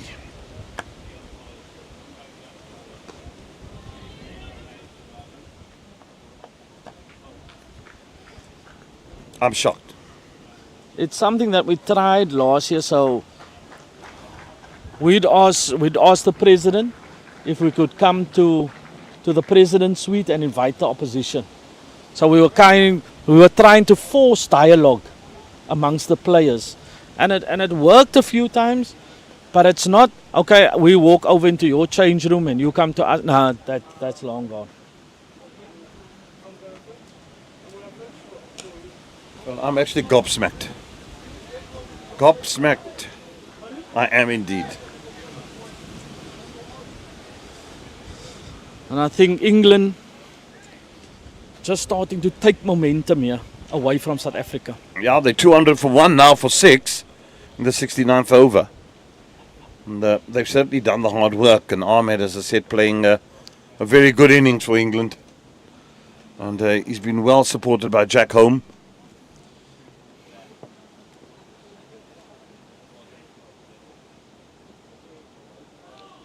There's that ball you were talking about, Jeremy. That's the one I've been talking now. That's where you got to plug all day. Nice and straight on the stumps. Yep. And then you play with your lines, throw one out wide. Ahmed feels he's in, he's on 52, has a little flasher then. Okay, now you bury that. Now you go back to being straight again. You don't have to try it again, you can try it in 2 overs time again. Just to play with. That's the kind of thing that I think at this level we lack a little bit in South Africa. When you move club cricket from 2-day comps, so you play Saturday and Saturday, and the game would finish, because those are the kind of things that we would learn when we were growing up, and the pros and the senior pros players that was there taught us all of these things. Well, this had a beating, it was swept. So chase given. Only return for 2.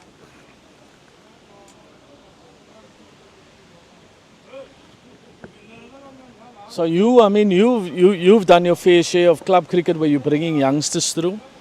You were hard, but there was always good learnings. Absolutely. And we would go into the opposition's change room. When we played at home, away, they would pop into our change room, and it'll always be an exchange. That was one of the best moments that one learned from senior people. I agree. So I'll make an example. So if I'm batting today and I get out early, when you have had a few drinks and the discussions and everything becomes friendly, I'm going to tell you, do you know what? All I needed to do with you is focus outside off stump, because I knew you were going to do this. Absolutely. So that's when the learning takes place. So now you go back and you work on that this week. So by the time you play them again, you've now become a better player, a different player. And it's the small little things like that that we miss. because we cannot hold the coaching staff accountable to teach those kind of things. Those are small little things that get learnt with time. Absolutely. And then you also got to figure things out for yourself eventually. You go when you hear what other opposition's saying, you go and try in trial and error.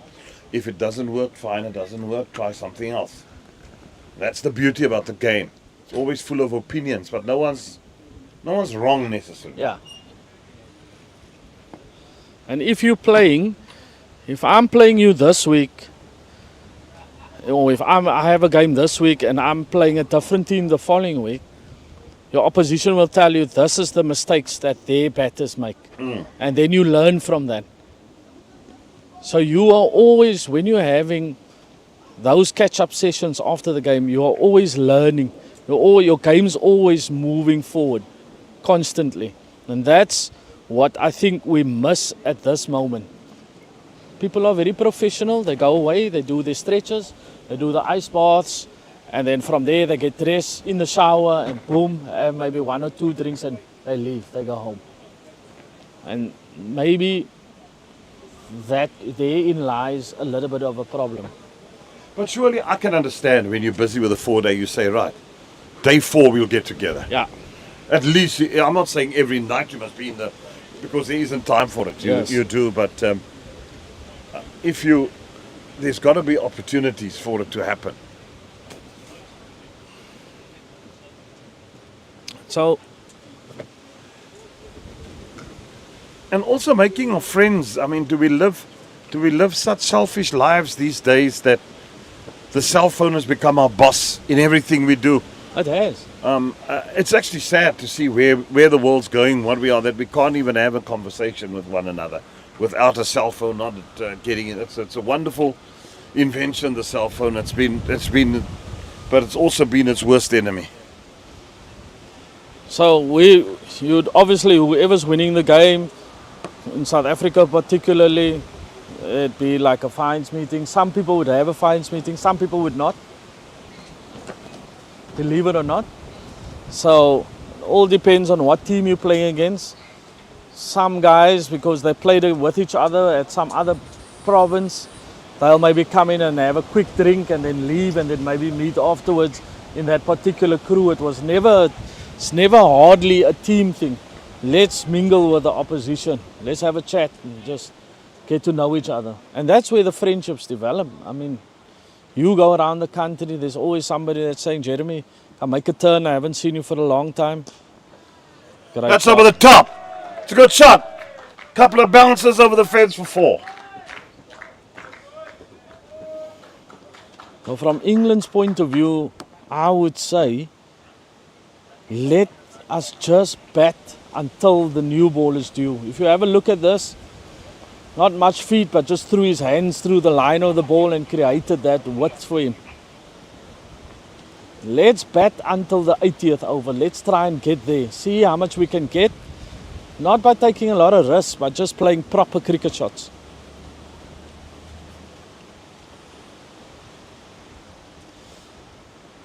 Holmes looks like he's come in, showed discipline, he's left the ball well, he's waited for them to bowl in his particular areas and then dispatched it. My concern at the moment is where's the mentality of Ahmed at this moment, because he's feeling that I'm on 53. I'm hoping that he's thinking that I'm only getting started now. I want to take this as deep as possible.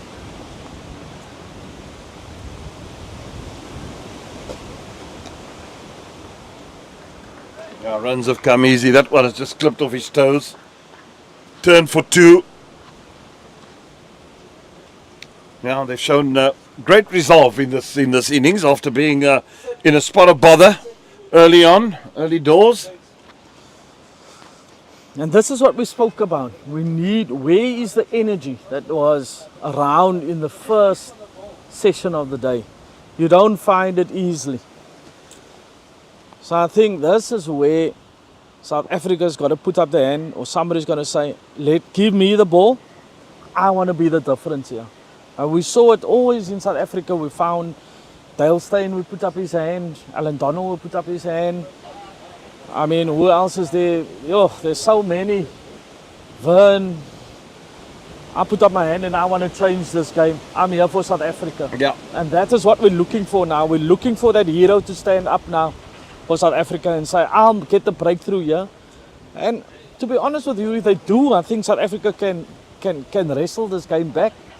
They're still in a good position, but you don't want it to drift where they're going to come 6 down again tomorrow. Yeah. That's the last place you want to be.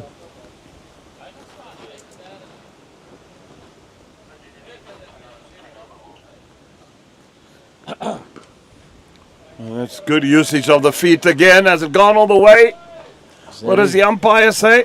It's nearly taken them out there. Yeah, it's gone all the way for 6. Good use of the feet, got to the pitch of it, hit it through the line. I hope that somebody's going to explain to those 2 ladies sitting under the tree. You could, this time of the afternoon, get an unwelcome visitor. Well, it's not Betway where you can catch it with one hand and get 2 million.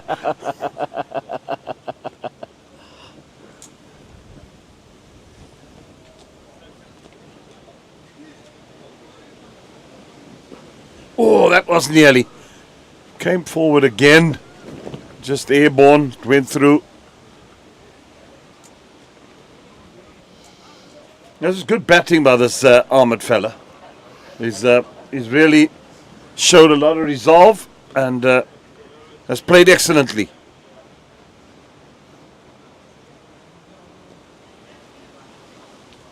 And this is what you're talking about, Jeremy. This is what we've been speaking about the whole day. First 2 sessions, soak it up. Last session is yours. This is when you capitalize. This is when you take the game away from your opposition. Yeah.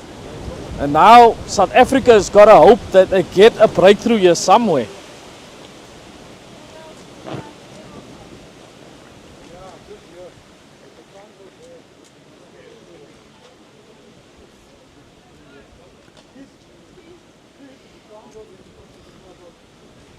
.219, I was hoping that I was saying anything between 200 and 240 would be a good score. I think England's going to prove me wrong here and take this a lot deeper.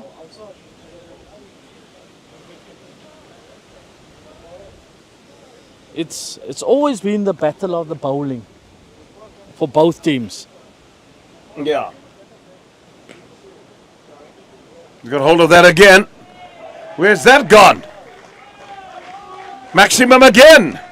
Wow, England have really now, and especially Ahmed, he moves on to 60. And England are, this partnership is worth 99 runs. So it's a 100 partnership now with that blow. And England are starting to take command here, slowly but surely. Another 8 overs. So South Africa's got to say, I've got to bring one of my frontline bowlers back on again. I just need control. Benny needs control of this game.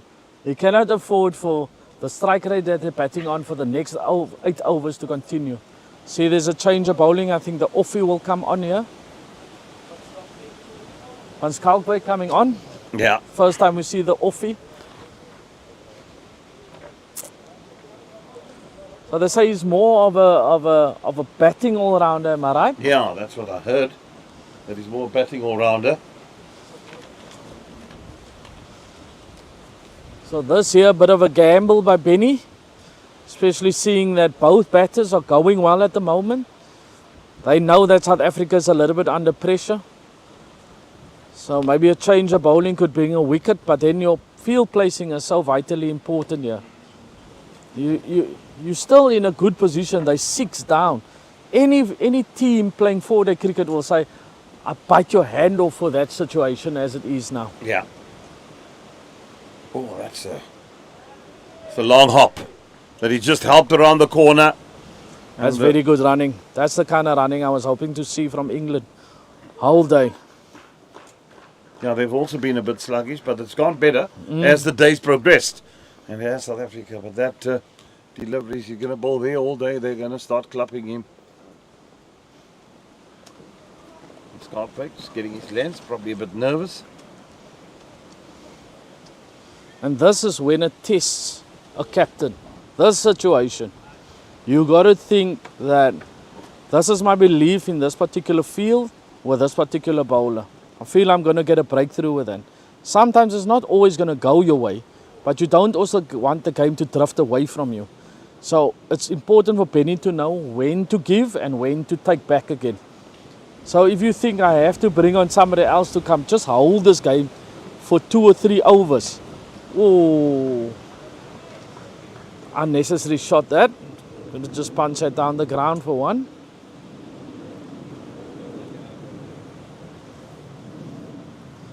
And this is what I love about 4-day cricket, Jeremy. It's just the different game plans you can have within a small little session within a game. How you're going to take it. Good captains are normally brave captains. Better, bit more flight. South Africa's got to be sharp here. If the chance is going to come, I just feel it's going to be a sharp chance.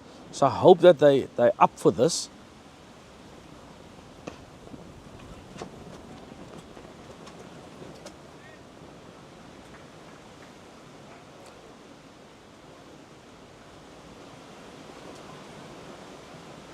Southeaster really still playing havoc here at Stellenbosch today.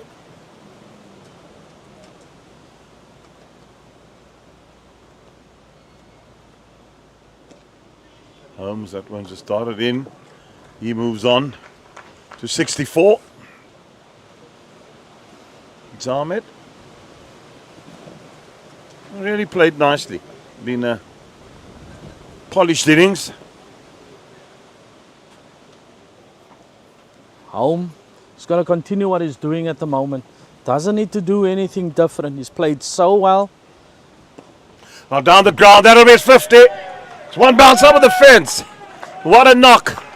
It's been and well deserved. These two have really taken the ascendancy away from South Africa, and they certainly have done well in style.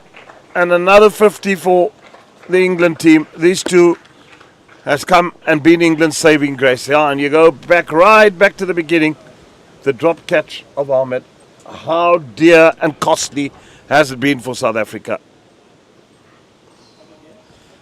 Holmes has hit too aerially over wide, long off. And I tell you what, that's some brave shots to play that. And then here we go again. I think it's Kamalo coming up from the top end. So I hope that Benny Hansen has gone to him and asked him, what do you think? What you're going to bowl? What kind of field do you want? This is what I feel. I feel that we must hold it. So I'll maybe have a sweeper out on the offside. I want you to bowl maybe 5th, 6th stump line. And then I'll set a ring field on that. I want nothing to go through the leg side. If they do get a run, then we have a sweeper that is protecting. That is a game plan. So I hope that Benny Hansen has kind of thought, but it looks like just a simple ring field. 1, 2. So it's a 5-4 field.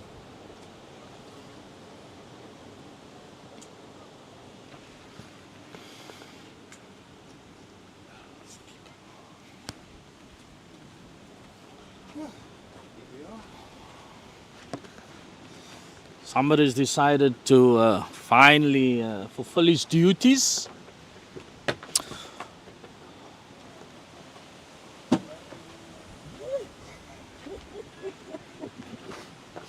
There may be trouble. Are you, boss?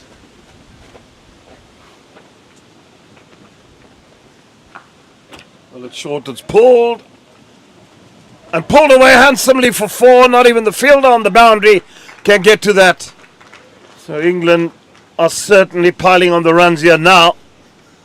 And where they were this morning in a precarious position, in all sorts of trouble, at 27 for 4, they've clawed back wonderfully in this game to get themselves to 234 for 6. Ahmed's been fantastic, and so has Holmes. I've looked at that. If that is going to be your short ball plan, there must be a lot more energy behind that ball. So if you're saying, listen, I'm going to have the man in the deep, I'm looking to get you caught there, you've got to be running in and hitting the deck as hard as possible. Always, that one is just awfully wide. So now, Ahmed's in that position where he's just going to go. He's not thinking at the moment, everything is on just auto. So if he recognizes any width, he's just going to have a dab at that. And I think South Africa needs to use that right now. That where he's playing that and he's not thinking about it. You've got to be using that now. If your plan is just to hit 5th and 6th stump line and bowl to a ring field, stick to that. Because Ahmed's going to end up playing a lot of more shots. We can't allow him that.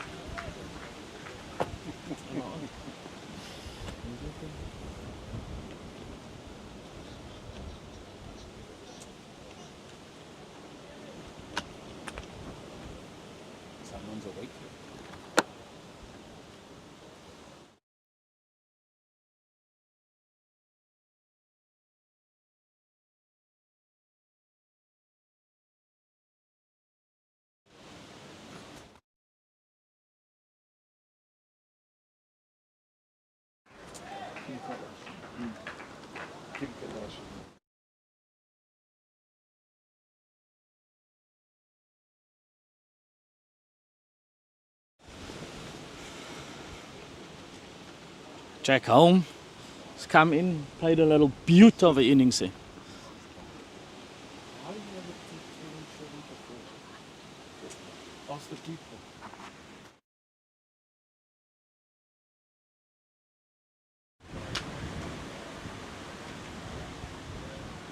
Gone. Or is it a bum ball? No, it's not. Well, Ezra Poole is going to have a welcoming break, which he deserves. Thank you, Jeremy. And the 100 meter, 200 meter record holder moves in.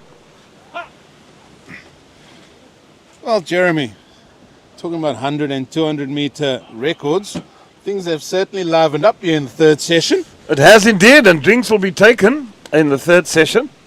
239 for 6. We're going to go for a short break, and when you return, it'll be more cricket.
I'm going to break into a bit of a drop then. Right. Cross, but I thought it would work. Back we are again. Sazonke, definitely the sponsors, leisure tours and logistics and sports tours events. Kindly brought to you by Sazonke. This broadcast is kindly brought to you by Sazonke as well. And if you ever want to need their services, they are excellent in what they do. Now then, Van Skalkwijk. It's down the ground, pushes it for one. England really batting smartly here at the moment. Taken the ascendancy. Farhan Ahmed on 70. Jack Home 51 not out. And they're in a good commanding position. Funny how this old adage game of cricket works, doesn't it? 27 for 4. And by then South Africa really had things going their way. But yeah, a couple of fumbles in the field, drop catches have been the order of the day here as far as the South Africans are Jeremy, concerned. we have to say, even from lunch, since the lunch break, I think it's been all England. They fought back. They got 90 runs in the session between lunch and tea, just for the loss of 2 wickets. They fought their way back, and here haven't lost a wicket yet after tea, and they're well and truly piling on the runs. Well, South Africa has just been tardy after lunch. Let's be honest. The intensity wasn't there. They've been sluggish, been drop catches, and that's why they find themselves in this situation currently. Let's be honest.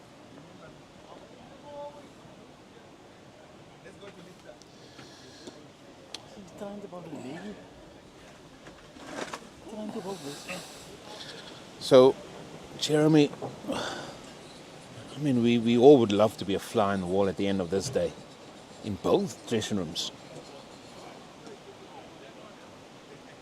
I mean, which one would you go to?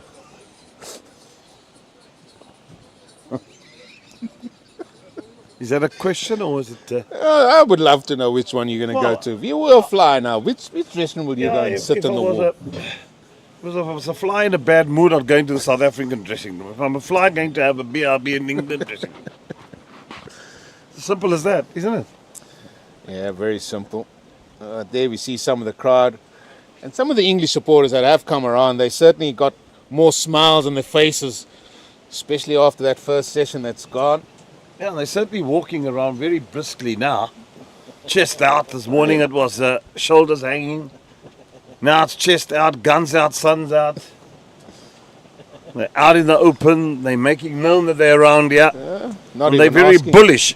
Not even asking for the old factor 50. That's just the nature of the game. That's beautiful. South Africa would have been in the same position, also bullish out there had they 100%. been. And the South Africans, you see them, the shoulders are just hanging. The keeper looks sloppy. It's just shoulders hanging in that field.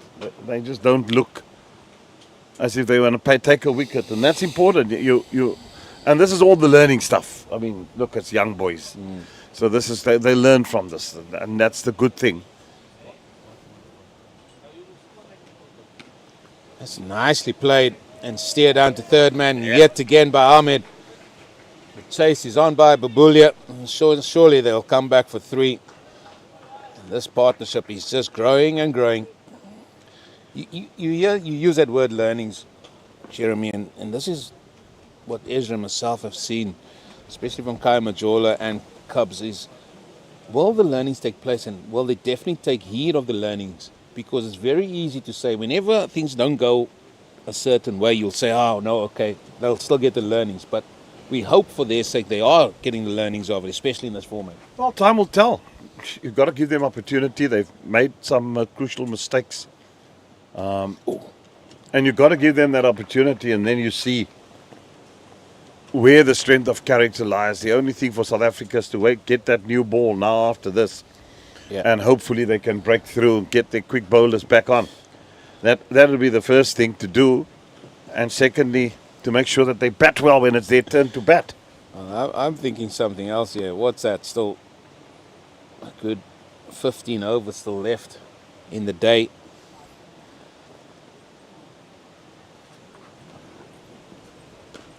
Wicket right now for South Africa would just lift the spirits again.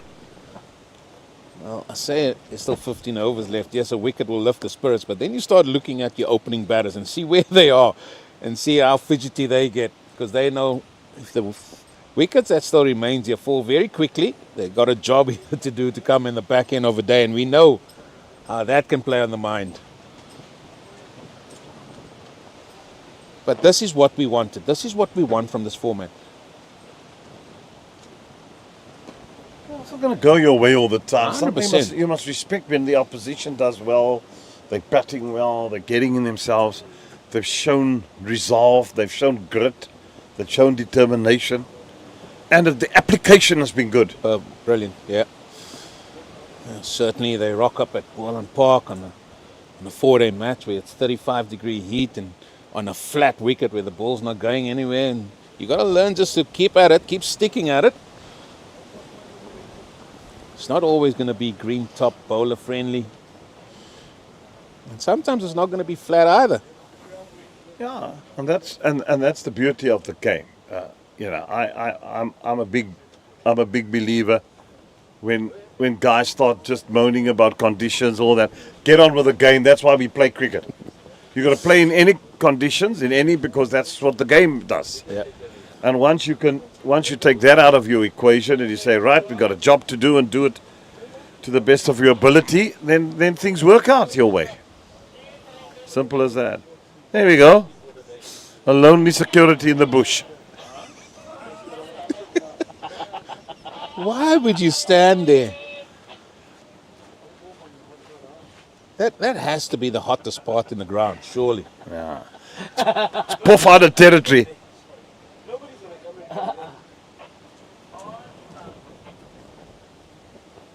Maybe he's the snake catcher. Well, he'll be the snake whisperer up there. Too easy. Yeah, the runs have just flown. And now the field placing is of such a nature. Put it in the gap, take one, gap one, bad ball 4. There he is. There he is, Jeremy. Well, Jack Home has played more than his part here. 52, not out. In a big partnership compiled here with Farhan Ahmed, I should say.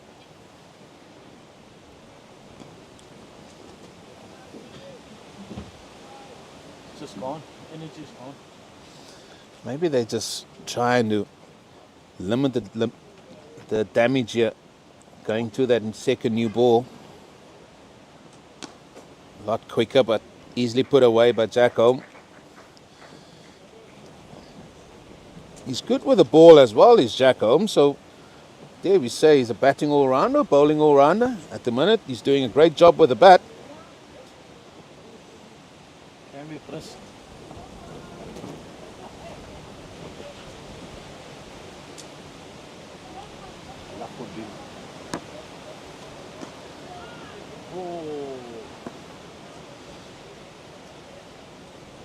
Has the breeze subsided for you enough, Mr. Fredericks? No. I was worried that when I was off comms there, I was hoping that it would. So, the weather forecasting is not for you either? No, it's not. It's a breeze is always welcome. But when you're right in the face of it, smack bang there. And then it's consistent, Now, we enjoyed that first session. It was hardly a breeze. It was beautiful. Lovely. Then the weather gods decided, no, lunch was far too good for you boys. Let me add some wind to it as your dessert. Keep you awake. Well, some of us weren't awake. We have to say that. And there's got no one on the comms we're referring to here. It's just got a little bit too much. Yeah.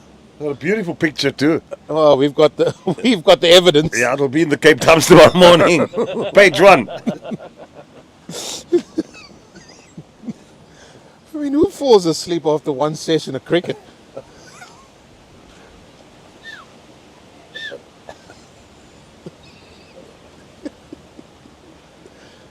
Yeah, he's awake now. It must have been around 1 o'clock.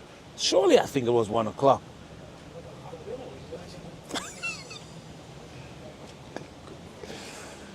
Well, there's the hierarchy of Marties also walks around.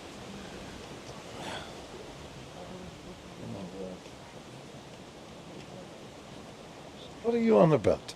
The men and women behind us here, the staff of Marties Cricket, enjoying a little leisurely walk around.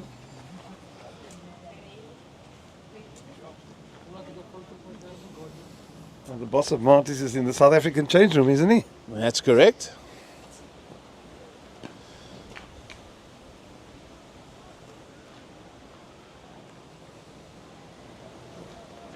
Well, this is the calm before the storm here, Jeremy, till we get over number 80. There's 15 balls to go. Surely South Africa will take that immediately. If not, Jeremy Fredericks might just run on and demand it from them. If they don't take that second new ball. No, I'm here in the commentary box. I'm very relaxed. I do what I must do, and I can only control the controllables. Fantastic. Fantastic fella. 100-meter champion.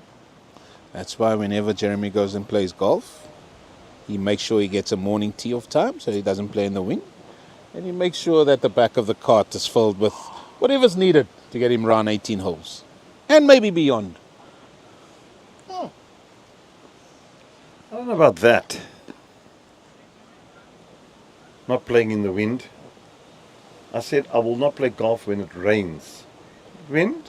Got to play in the wind. If you don't play golf in the wind, in Cape Town, you're never going to play golf. That is so true. I mean, this is a lovely breeze. If you have a only thing where it can go awry is with a draw sometimes. If you're now trying to go and I've got a big draw. If you don't hit it wide enough, that's got an outside edge again. There is a third man. The only thing is when the draw doesn't, blinking will work. You just home it on straight on down the right hand side. Yeah. Or wide into the bush. I mean, when I started playing golf, I used to be from bush to bush. They started calling me Untag. Become better now. Don't spend so much time in the bush anymore. I wish I could say the same, Mr. Fredericks. Yeah, but you guys want to hit the ball miles. Well, that's just the fun about it. Yeah. I've learned to keep the drive in the bag now more often. I mean, you can hit the ball as far with a hybrid and irons. You don't need to hit drivers all the time. Try and keep it in play. It's just like when you play cricket. Don't try and bowl fast all the time. Try and shape it, do a little bit to it. There we go, Mr. Onassis.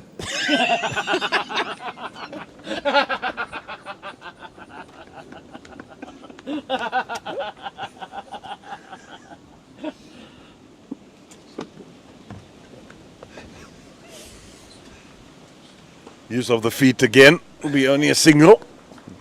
So South Africa will just be quite eager to get to that 80th over so that they can get the new ball. Well, I don't see any of the opening bowlers opening or limbering up. Well, yeah, that's also the important thing to do there. You've got to warm up, and yeah, you're right. Give an air. Well, stopped in the end. Yeah, Chad Mason, he's a good fielder. Well, let's see Mr. Raik Daniels now making a few little stretches. Yeah, he's going to be crucial with that new ball because he has got the ability to swing it away and bring it back. And that's going to be imperative. South Africa, they will have to strike. That's the new ball must strike for them. If it doesn't, they're going to be chasing the 8 ball here. And then the pump. Well, the 250 comes up for England, and who would have thought they would get there? And they certainly have really fought hard to this point. And haven't they? Well, fielded off his own bowling. Well, the important thing from South Africa's perspective, who's going to bowl from what end? Because I feel like Daniels from the end that we are commentating from might be more successful against a right-hander. That's nicely guided down to third man. It's just going to be a single. And then Mokoena coming from the top end where he's hit the Rhino Ridge there has been a lot more successful. So South Africa need to think about which ends they're going to bowl these bowlers from.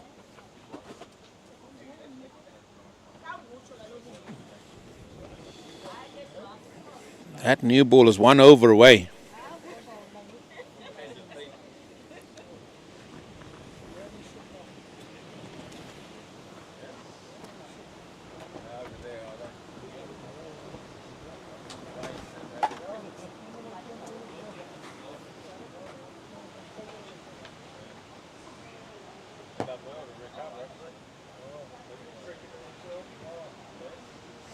A lovely day. Sunday, cricket.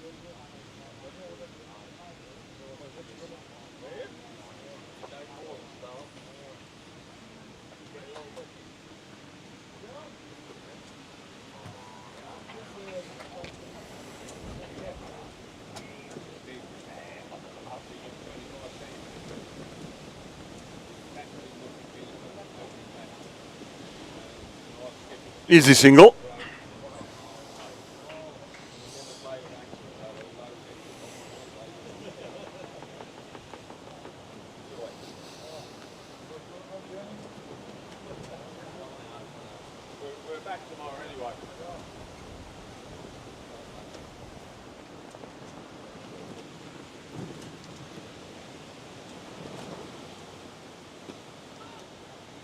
Oh, I thought there was potentially a chance because Jack Home, he was late in going. But no harm done, through for another single.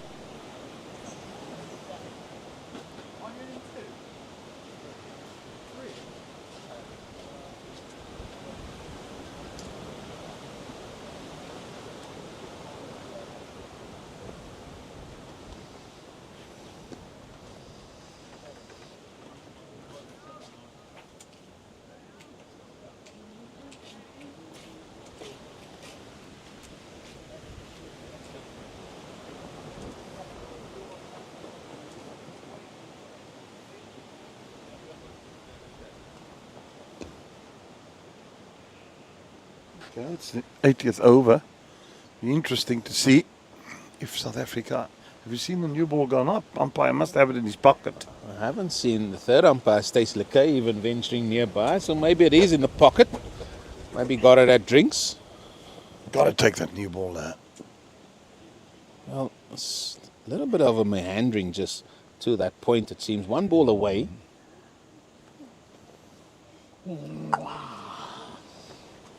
Give a ball. I think. Watch.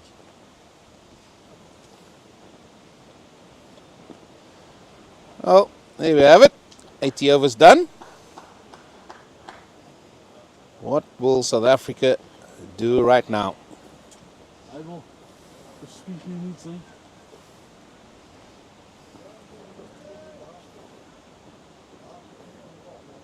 Interesting what they do. Well, Raik Daniels is walking very, very slowly. In fact, it will be Raik Daniels that has taken off the hat, hands it over to the umpire. They've still got the old ball. I'm surprised that new ball is not out there, because it looks like umpire Shazi is looking for umpire Stacey Lekay, and here she comes. Hopefully she hasn't had a nap. Well, here's the thing. I don't think anybody has picked a second new ball. Because Stacey Lekay is coming out with the whole box of balls. Normally, and rectify me if I'm wrong, and I'm going to ask Ezra, do you normally get a chance to choose two balls straight away? Yeah. So, that's it. It's the norm. Has South Africa picked a second new ball here?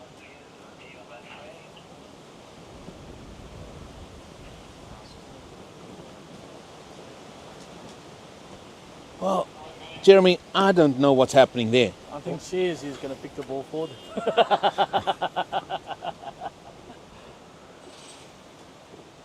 There we go.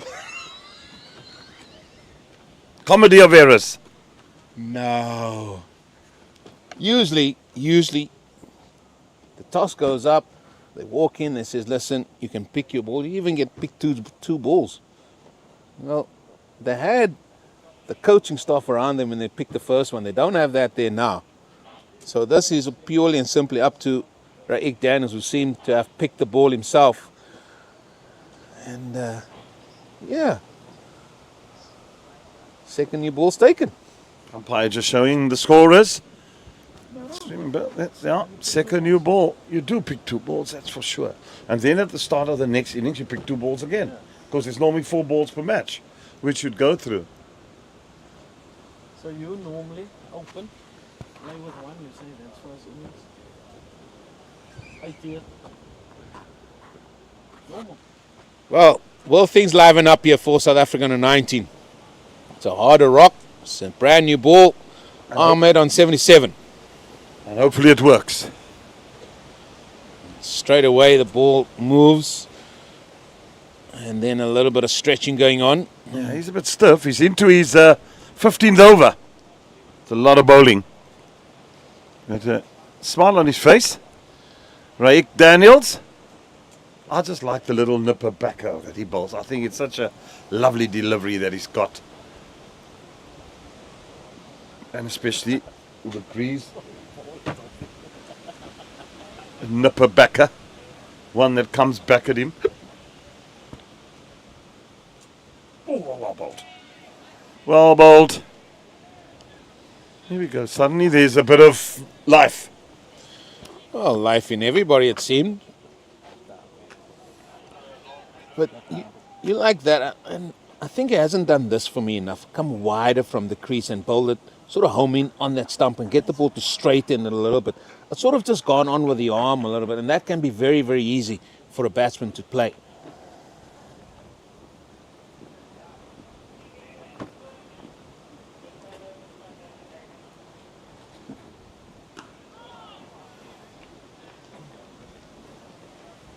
Bat meets ball, it oozes confidence.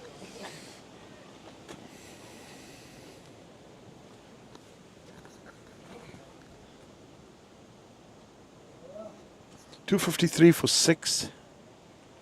England well and truly here in a good position on day 1. We'll see what that oval looks like. Good area again, but Ahmed, he knows how crucial this is for his team.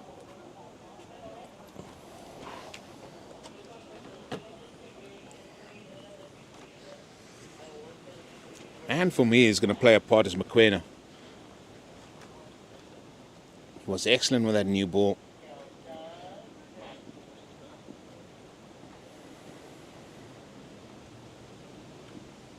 Beautifully bowled. Beautifully bowled.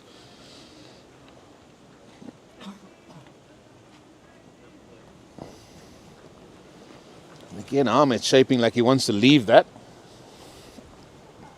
These are the areas you want to hit more often than not. Even look at that line, Jeremy. 5th stump, even maybe even a 6th stump. And still the English are playing at it. Oh, it's in the air for a little while, but it has the beating of the man at extra cover. And turn for 2. 2 more to the total. And the end of the 80th over. Time for me to have a welcoming break. And it will be yourself and Mr. Poole. Thank you to Jeremy. We might not see him now. He's going to be taking a deserved break. Maybe a recap on that filly, Nadambi 11, that didn't come in for him yesterday. And it is going to be Mokoena to come on to bowl 4 for 41 of 16 overs. Israel Pule, what a fight back first and foremost by England. But South Africa got it all to do here because England are building on a very substantial total here. Afternoon, Eugene. Afternoon, viewers. No, you're absolutely right. I think that period leading up, say 10 overs leading up to the second new ball, something that I spoke to Jeremy about. I would like to have seen that South Africa had better plans in place, because I think that is the period that actually broke the camel's back for South Africa. And now it feels like they've put all their hope in the second new ball. If they don't strike with that tonight, I'd be very surprised if there's any energy left tomorrow morning. Obviously, first hour, everybody will be up for it. But then should England get through that, they can set us a good total here, good first innings total.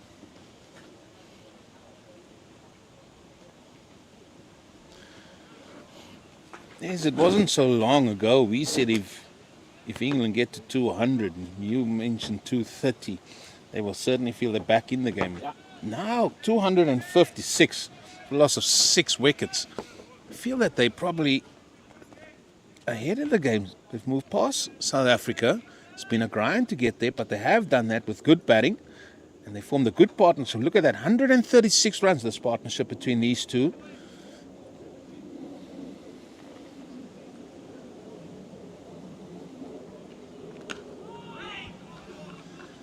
So as I told Jeremy earlier on, I think that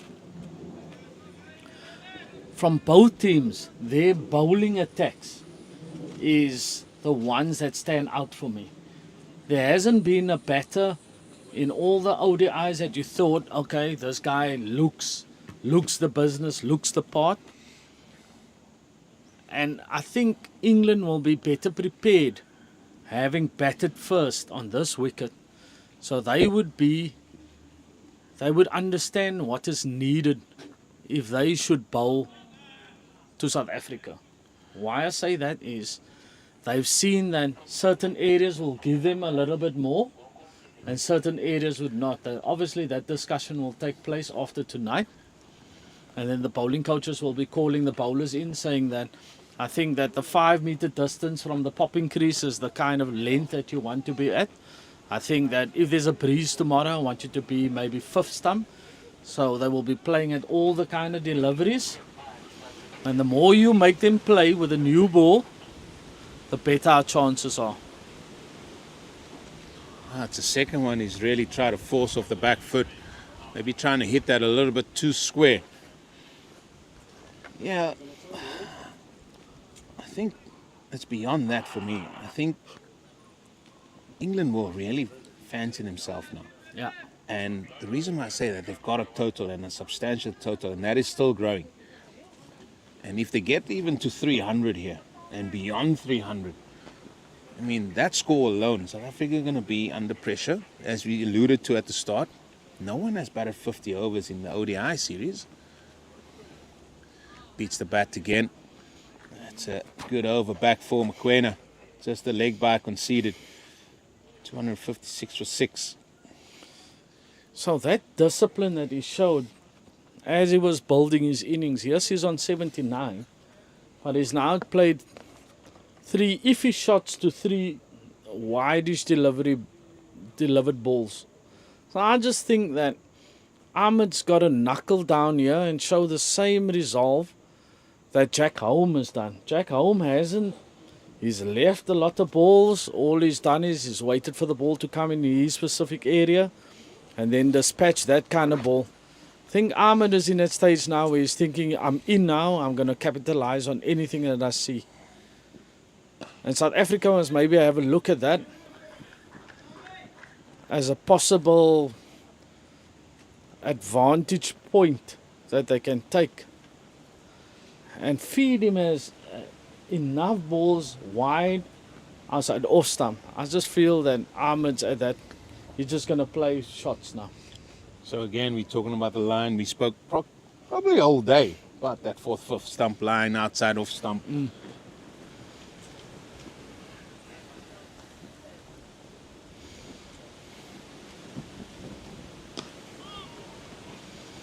Straight to that time from Ray Daniels. He's bowled nicely. He's only got the one wicket though, but he's been miserly, I should say. Going for under, what is that, nearly just 2 runs and over. Tell you what, Daniels and Mokoena needs to get South Africa a breakthrough here. They need to. The pressure has been put on them now. So let's hope that South Africa gets a breakthrough here.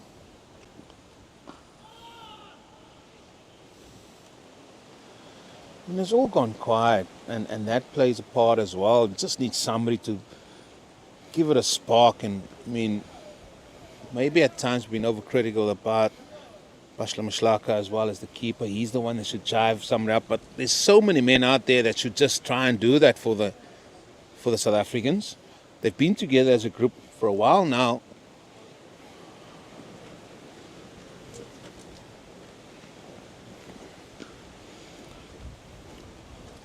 When you get to this time of the day, Eugene, we know it's that final push that you need to give. If you're gonna just go through the motions, that's when the team normally capitalizes on your lack of intent, your lack of spirit. And I think that South Africa, like you say, in the field, one person can be doing the talking for 3 overs. So it's assigned right around the field and it doesn't just fall on the keeper the whole time. Well, that's in the air. That's going to land safely. Gone the short ball route, and they're going to come back for 2.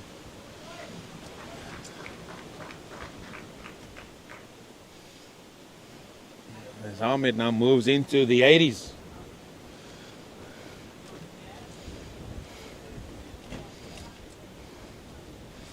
A lot of open acreage down there, Eugene. If you're going to bowl your bumper, you're going to make sure that your bumper is not going down the leg side. So you want him to be dragging it from outside off stump around this way, and then you normally bring the catches into play. It's good running there from England. Well, they've managed to hit the stumps of South Africa. First time today. You've been calling for that, Eugene? No, just something to spark. Give them a spark into this last few overs. There's still 7 overs remaining in the day's play.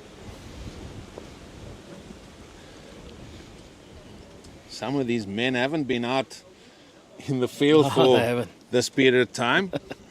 You can just look how gingerly Daniels is walking back. That's his normal walk, mate. He just strolls along. He doesn't do things that quickly. That's just the way he walks. Mokoena looks like a guy with a big heart. Keep running in, keep hitting the deck hard. It will come. Let's just hope that the fielding unit backs him up here. Wow, that is absolutely smashed through point. It's going to get to the boundary. Yes, it does. What a shot that is from Fahad Ahmed.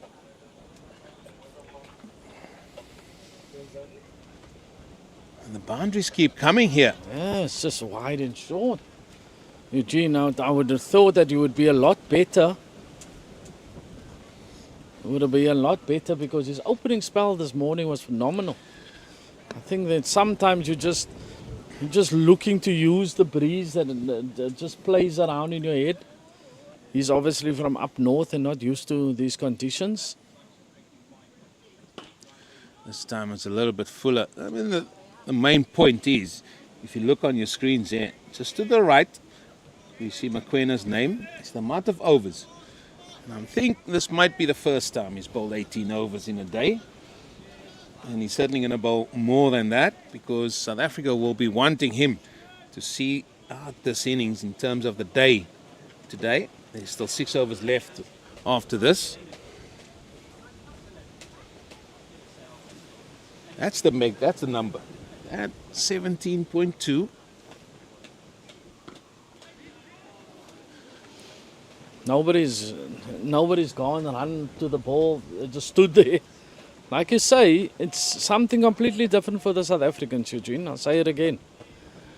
It's something that they're not used to. Playing a full day of cricket in one discipline. Like today they had to, In the field? bowl the whole day, be in the field the whole day. It's going to be a bit strange for them to come out and do the same thing tomorrow morning. Well, this could easily have been a single because nobody was interested Yeah. in getting that ball at all.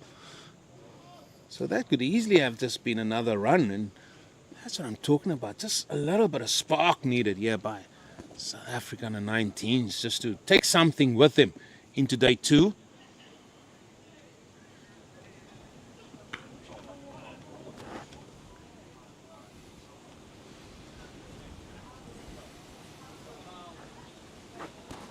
Have you seen what the forecast is for the rest of the week?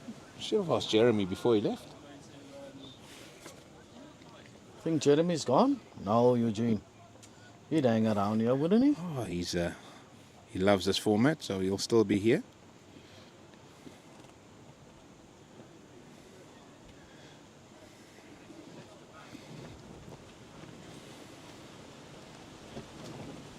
That's pulled.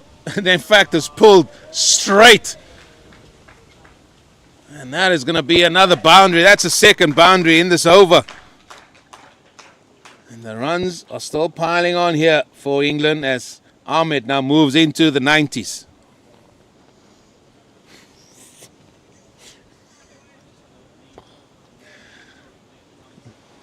Well, the weather is set fair. Let's just say that for the remaining 3 days of this youth test. Tomorrow they're looking at 27, then after that 34 and then 32. Ooh. As the over number 84 comes to an end. 268 for 6. A partnership of 148 between these two now.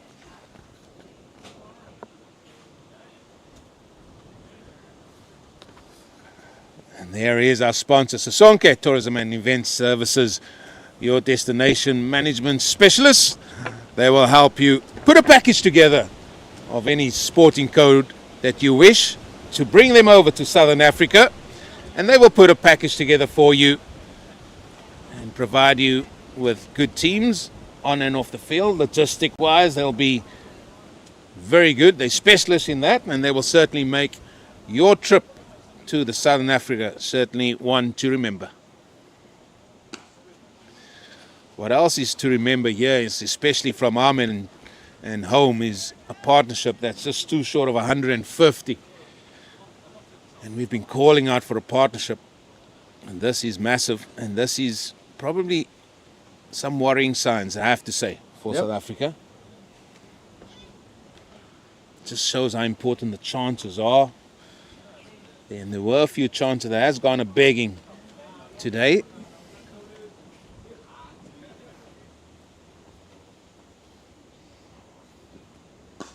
Oh, great shot. Not sure why they ran there. Just save your legs, because that was all along the carpet. 4 more runs, and that partnership goes beyond that 150. Jack home. What a contribution is made here. Coming in at number 8. Thought, oh, this could get interesting for South Africa. Let's turn the tables, Eugene. And now through they come for a single. And again, just deflated. And again, yeah, a lot's been said already. But just looking at the body language, it's not one that want to be taking wickets out there. They just need something to lift themselves up to South Africa under 19s. Because England, they are piling on pressure here in terms of runs. If something's going to come, it's going to come very quickly. So I hope that South Africa is ready in the field to take that half chance that could come now.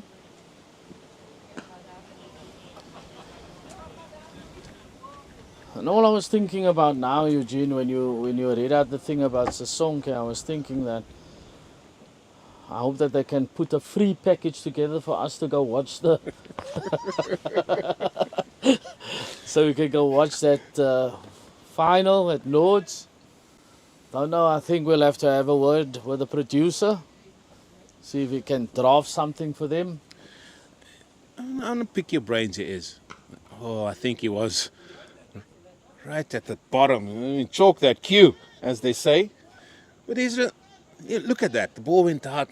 Wouldn't you like to keep it just to come to the stumps, a throw over into him, get it in, keep you alive? That's what you need now. Just that little liven up, and it's nothing like that. And that's what you need at times. No, get the keeper up to the stumps. Let's throw the ball at it. And I think that's what Benny Hansen should really be asking of his team here. Just show a little bit of energy. Again, ball out to mid-off. Stops. Come up to the stumps. Throw it in anywhere in the region of the batter. Just to keep him thinking about things. See Mr. Fredericks is going to have a seat here next to me. I was speaking to Eugene early on. I was hoping that you could draft something to Sasonke for our free trip to go watch the final. You're obviously a legend in South African cricket. But please do make sure that you mention our names as well. You gotta love it when Ezra Poole's looking for friends, eh? If you can't all three go together, I won't be going. Yours in sport, That's Jeremy the way Fredericks. I am, you know me. I won't just look after myself. McQuena steaming in. A bold fella. Yours in sports, Jeremy Fredericks. I used to love writing that. So I was captain of the soccer team. On a Monday evening, you had to report back about the weekend's game. Yours in sport. Yours in sport is always I used to finish that letter. Read it to the chairman, say we won 3-0. Goal scorers. Yours in sport is Poole. I wonder what happened to those letters, Jeremy. Must be like archive something. Nah, I think they would have burnt it by now already. Clubhouse has burnt a few times. But I'm still taken aback, man, to see the goosebumps. Because somebody placed a R5 bet on you. And I had on red Reeboks. Oh! It's Pumas, get it right. Ezra, if you want to tell the story, you got to tell it right. Okay. Red Pumas. And what do you have on today? Red and white?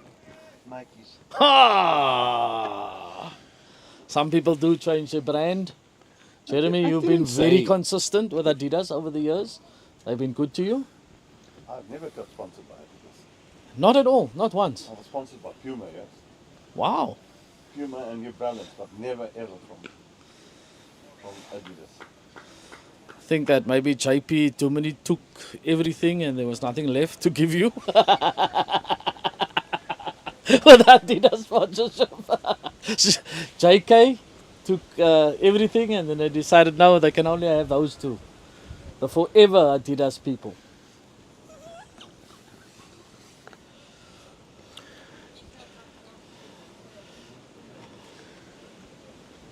Eugene Molian. Shoes are always readily available in size 14s. Oh, that didn't carry. That did not carry. And maybe you guys have alluded to it, because I was looking where Babulia stood and he could practically be on third man. But if this was an edge, could we say it's another chance? It's gone a begging. Oh, there's an edge. There's a healthy edge. That was a healthy edge. I didn't carry with a brand spanking new ball. And I don't think it's a lack of effort. It's been running in the whole time. But they haven't changed. Look how that slip forward to the stand. So you have a fly slip in at the moment. So he's there for the ramp shot, possibly. That's a great stop this time of the day, to be honest. We've been a little bit harsh on Letabo. You saw him take a catch in the Cubs here down the leg side in the game. I can't remember who it was. Flinging himself down the leg side. It was a great take. But yeah, he'll remember this day. Yep. It's been a tough day for the keeper, but he'll remember it.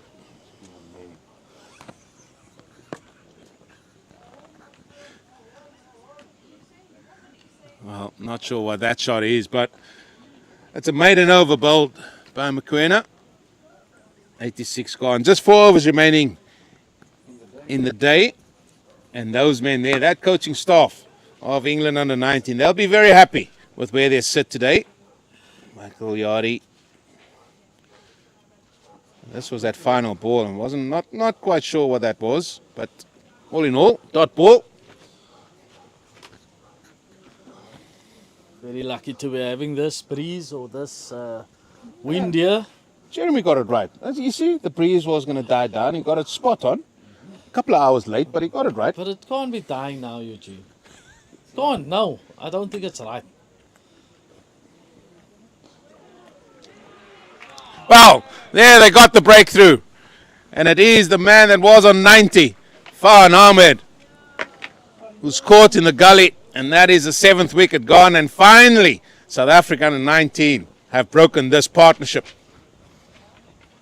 But what an innings it's been from Farhan Ahmed.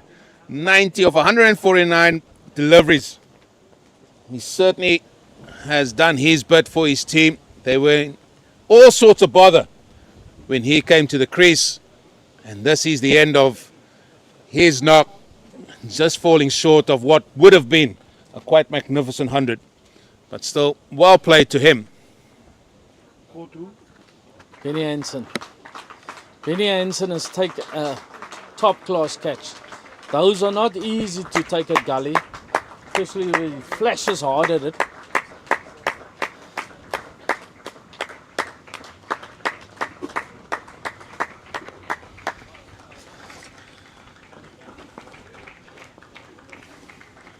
Well, his old teammates are applauding as he walked off, even the spectators here. And that was truly a magnificent innings. Batted very, very well.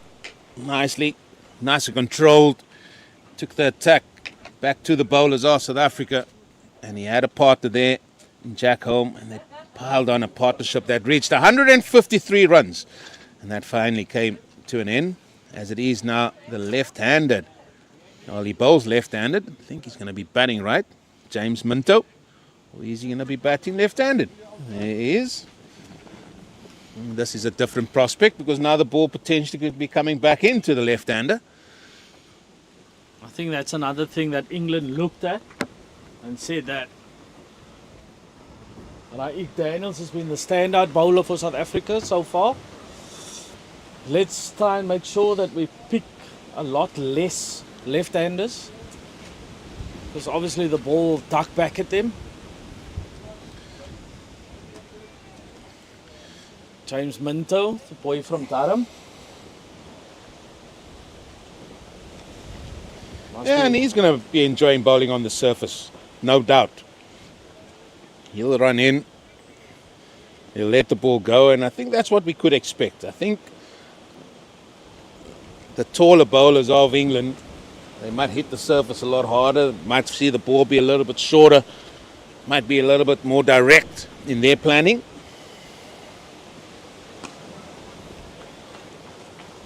So Moore, so the Harry Moore, that played all of the ODIs, not playing in this test match. Tall bowler, hits the deck nice and hard. I have to say that was the standout bowler for me from England side. But what this series is about is allowing an opportunity for everyone to play a game. It didn't carry. Once again, the ball did not carry. And you've said it before. Now I've seen it happening twice in 2 overs. You get a feeling as a keeper that my bowler, I tell you what, my bowler's running in, he's hitting the deck hard here. He's making the ball carry to me. You can see that Raik Daniels is not at his fiery best. So he's trying to get it into good areas. So you know you have to come up 1.5 meters because he doesn't have that zip. This is the kind of the final spell for him today. So you got to make sure that you come up accordingly. Bring your slips up with you. And then that's the second one that's fallen short. This is the point I made with Jeremy Fredericks. We keep talking about learnings, but that happened in two overs now, and yet we're still seeing balls drop because it was a healthy edge. It was a healthy edge that didn't go to the keeper. Because he needs to drag everybody out. You at the day, you got the team 7 down. You want to take the opportunities.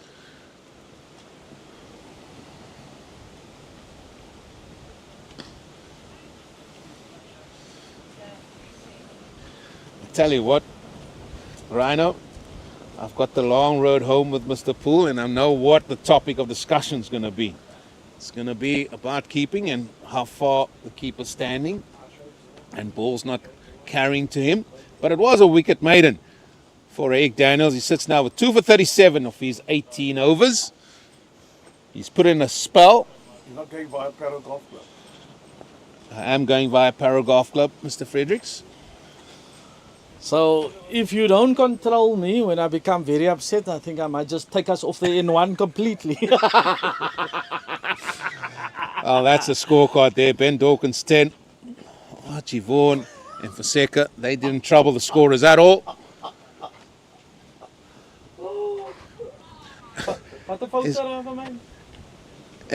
And yet again, we see the ball not carrying to the keeper. And if we can see that again, and I hope we do, this is again a ball that didn't carry. We're late in the day, yes, you're not getting that same zip. But you've got to be coming up. The last thing you want is the ball to be bouncing in front of you.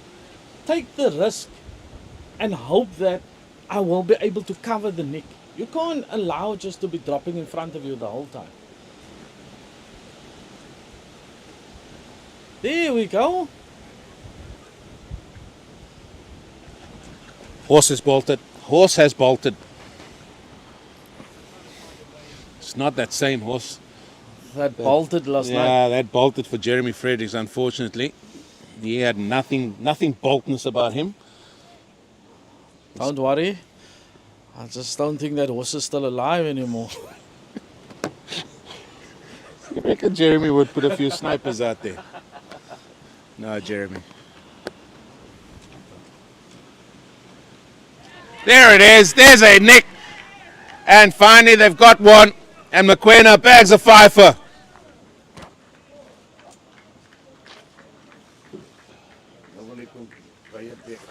And that is an excellent spell for Mokoena. He's been the pick of the bowlers. Again, that wide outside that off stump. And all the batter could do, that's Jack Home now. He's gone for 63. It's been a really good knock in a partnership with Ahmed as well beforehand. How many balls? 63 of 115 deliveries. He's been out there for a long, long time. But definitely, he has done his job. But let's give kudos here to Mokoena for bagging a 5 for 49. It's been a brilliant spell. But Jack Home walking off there. He is getting the plaudits as well from teammates and supporters alike. As it is Tazeen Ali, the leg spinner, coming in now to face the music. And just as you said, they maybe went up there a yard or two for sure. Mr. Poole. Correct, Eugene. As you can see, previous ball that bounced a little bit shorter, he looked at the slips. Slips told him, let's go up another meter or so. Luckily, that one carried. Well, the good news is, if you, the South African opening pair, even if they polish us off in the next 2 balls, you know you're not going to bat today. You're going to come out and bat tomorrow. Yeah. That's a rule that's got to change for me. Well, time is gone, isn't it? No, but that's a rule that has to change. That, honestly, that's one of my pet peeves in cricket. What's that? Because you've done so well. You maybe given your wickets away and you thought, okay, I can have maybe 1 or 2 overs at them, and then the umpire says, no, they can only bat tomorrow. No. There's 90 overs in the day. There's 90 overs in the day. Eugene. Schedule closes 5 o'clock. You're going to lose 2 for the turnover. That's normal. but you can at least allow. It's 5 o'clock, You can at Israel. least allow England to bowl one. No, for fairness sake, they can bowl one. No. Not for time or anything like that. I'm not sure. I'm not sure what horse you're sitting No, on, but that horse is galloping but in the wrong direction. That's something that the ICC's got to look at. We've got to get over for the sake of having an over. He's done so well, Jeremy. He's done so well today. Until that part. I'm not sure. I can't make sense of what he just spoke there. I tell you what, is the wind. The wind's played such a big role here. I think I'm also a little bit confused at the moment. I'm just glad our photographer Ashley wasn't here to hear that, because I'm sure he would have given you so much stick for all that. I can't even call word. I can't even call that I'm not words. even sure his name is Ashley. See, Because when he comes in Grassy Park, his name is Johnny. When he goes to the Grassy Park Inn, his name is Johnny. Jeremy? 100%. Well, well, one more ball to go, yeah, of over number 88.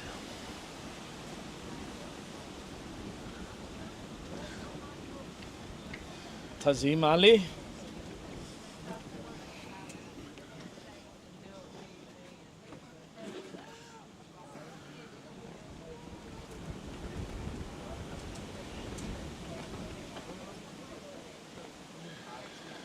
Well, it's been a spirited fight back from England under 19.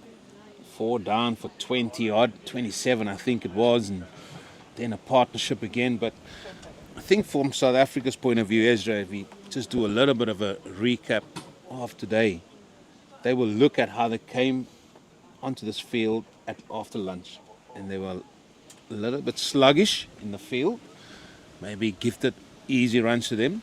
That session for me went to England. They amassed 90 runs for 2 wickets, got them back into the proceedings here, and now again find themselves 273 for 8. Scored well over 100 runs in the session.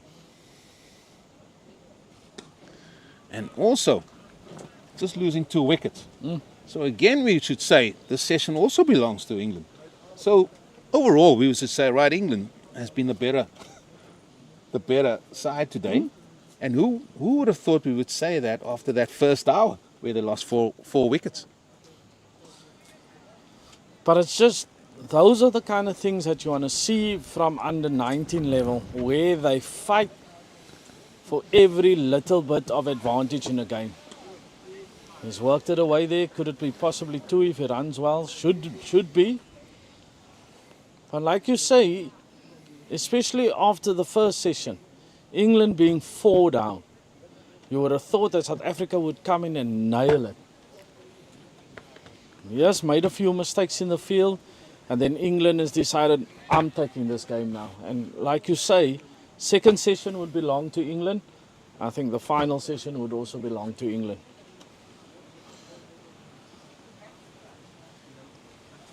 Because I think I was looking at anywhere between 200 and 230.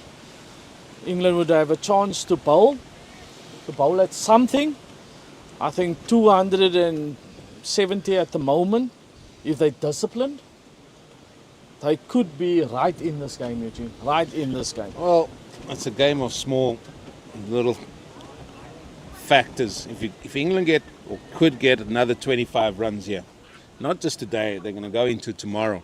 They get to that sort of psychological 300. I think that's the first part that they would like to get to. And even furthermore, if they can keep South Africa in the field even a little bit longer to drinks even. Yes. Now, then you start looking at the fatigue setting in, even though after a good night's sleep. Because let's not forget, these youngsters, South African under 19, for most of them, if not all of them, this would be the first time they've been in the field for 90 overs.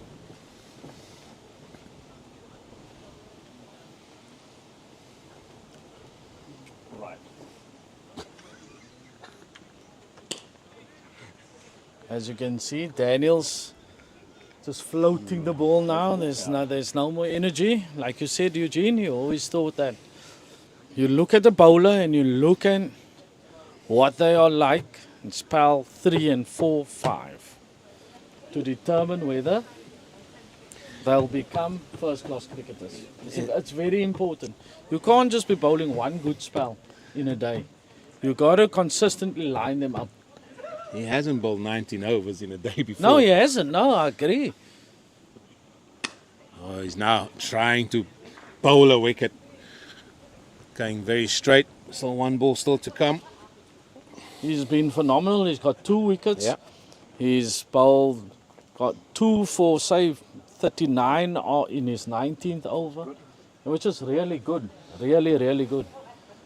Point of concern for me is, as we've seen him, first spell, second spell, the intensity has just dropped per spell. He's bowled like a mini spell there, second spell. And I don't blame Benny Hansen for going to his number 1 bowler. But if you look at Mokoena, it's like he's become stronger and stronger through each spell. And I really enjoyed that. Well, 1 over left in the day. And it will be bowled by Mokoena. Yeah, I tend to agree. And maybe this is where the learning is going to take place from Benny Hansen. And we spoke about his captaincy as well. And maybe shortening each spell of your sort of strike bowlers, so to speak. And maybe making that a little bit shorter to get the best out of him. Because you just have to go to him. And that's something that Jeremy Fredericks always alluded to. You want your strike bowler to be that. He's got to be a strike bowler. He's got to be asking the questions. Whether it is with movement, whether it is with pace on the ball. And that is what is very, very important here. And you want to allow your strike bowler to give you those attributes. And sometimes it's just been a little bit too long. And then you can't draw a recovery period as well that we talked about. And this is going to be key for all these men today. What the recovery is going to be like to come back on day 2 tomorrow. Mokoena is going to come around the wicket here to James Minto. Final over of the day.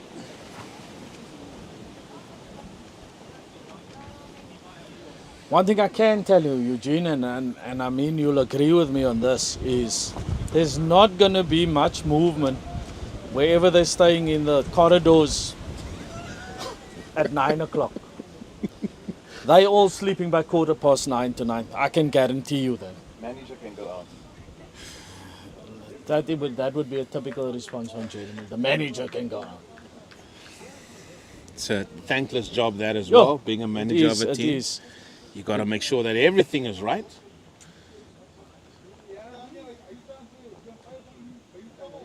It's sort of been.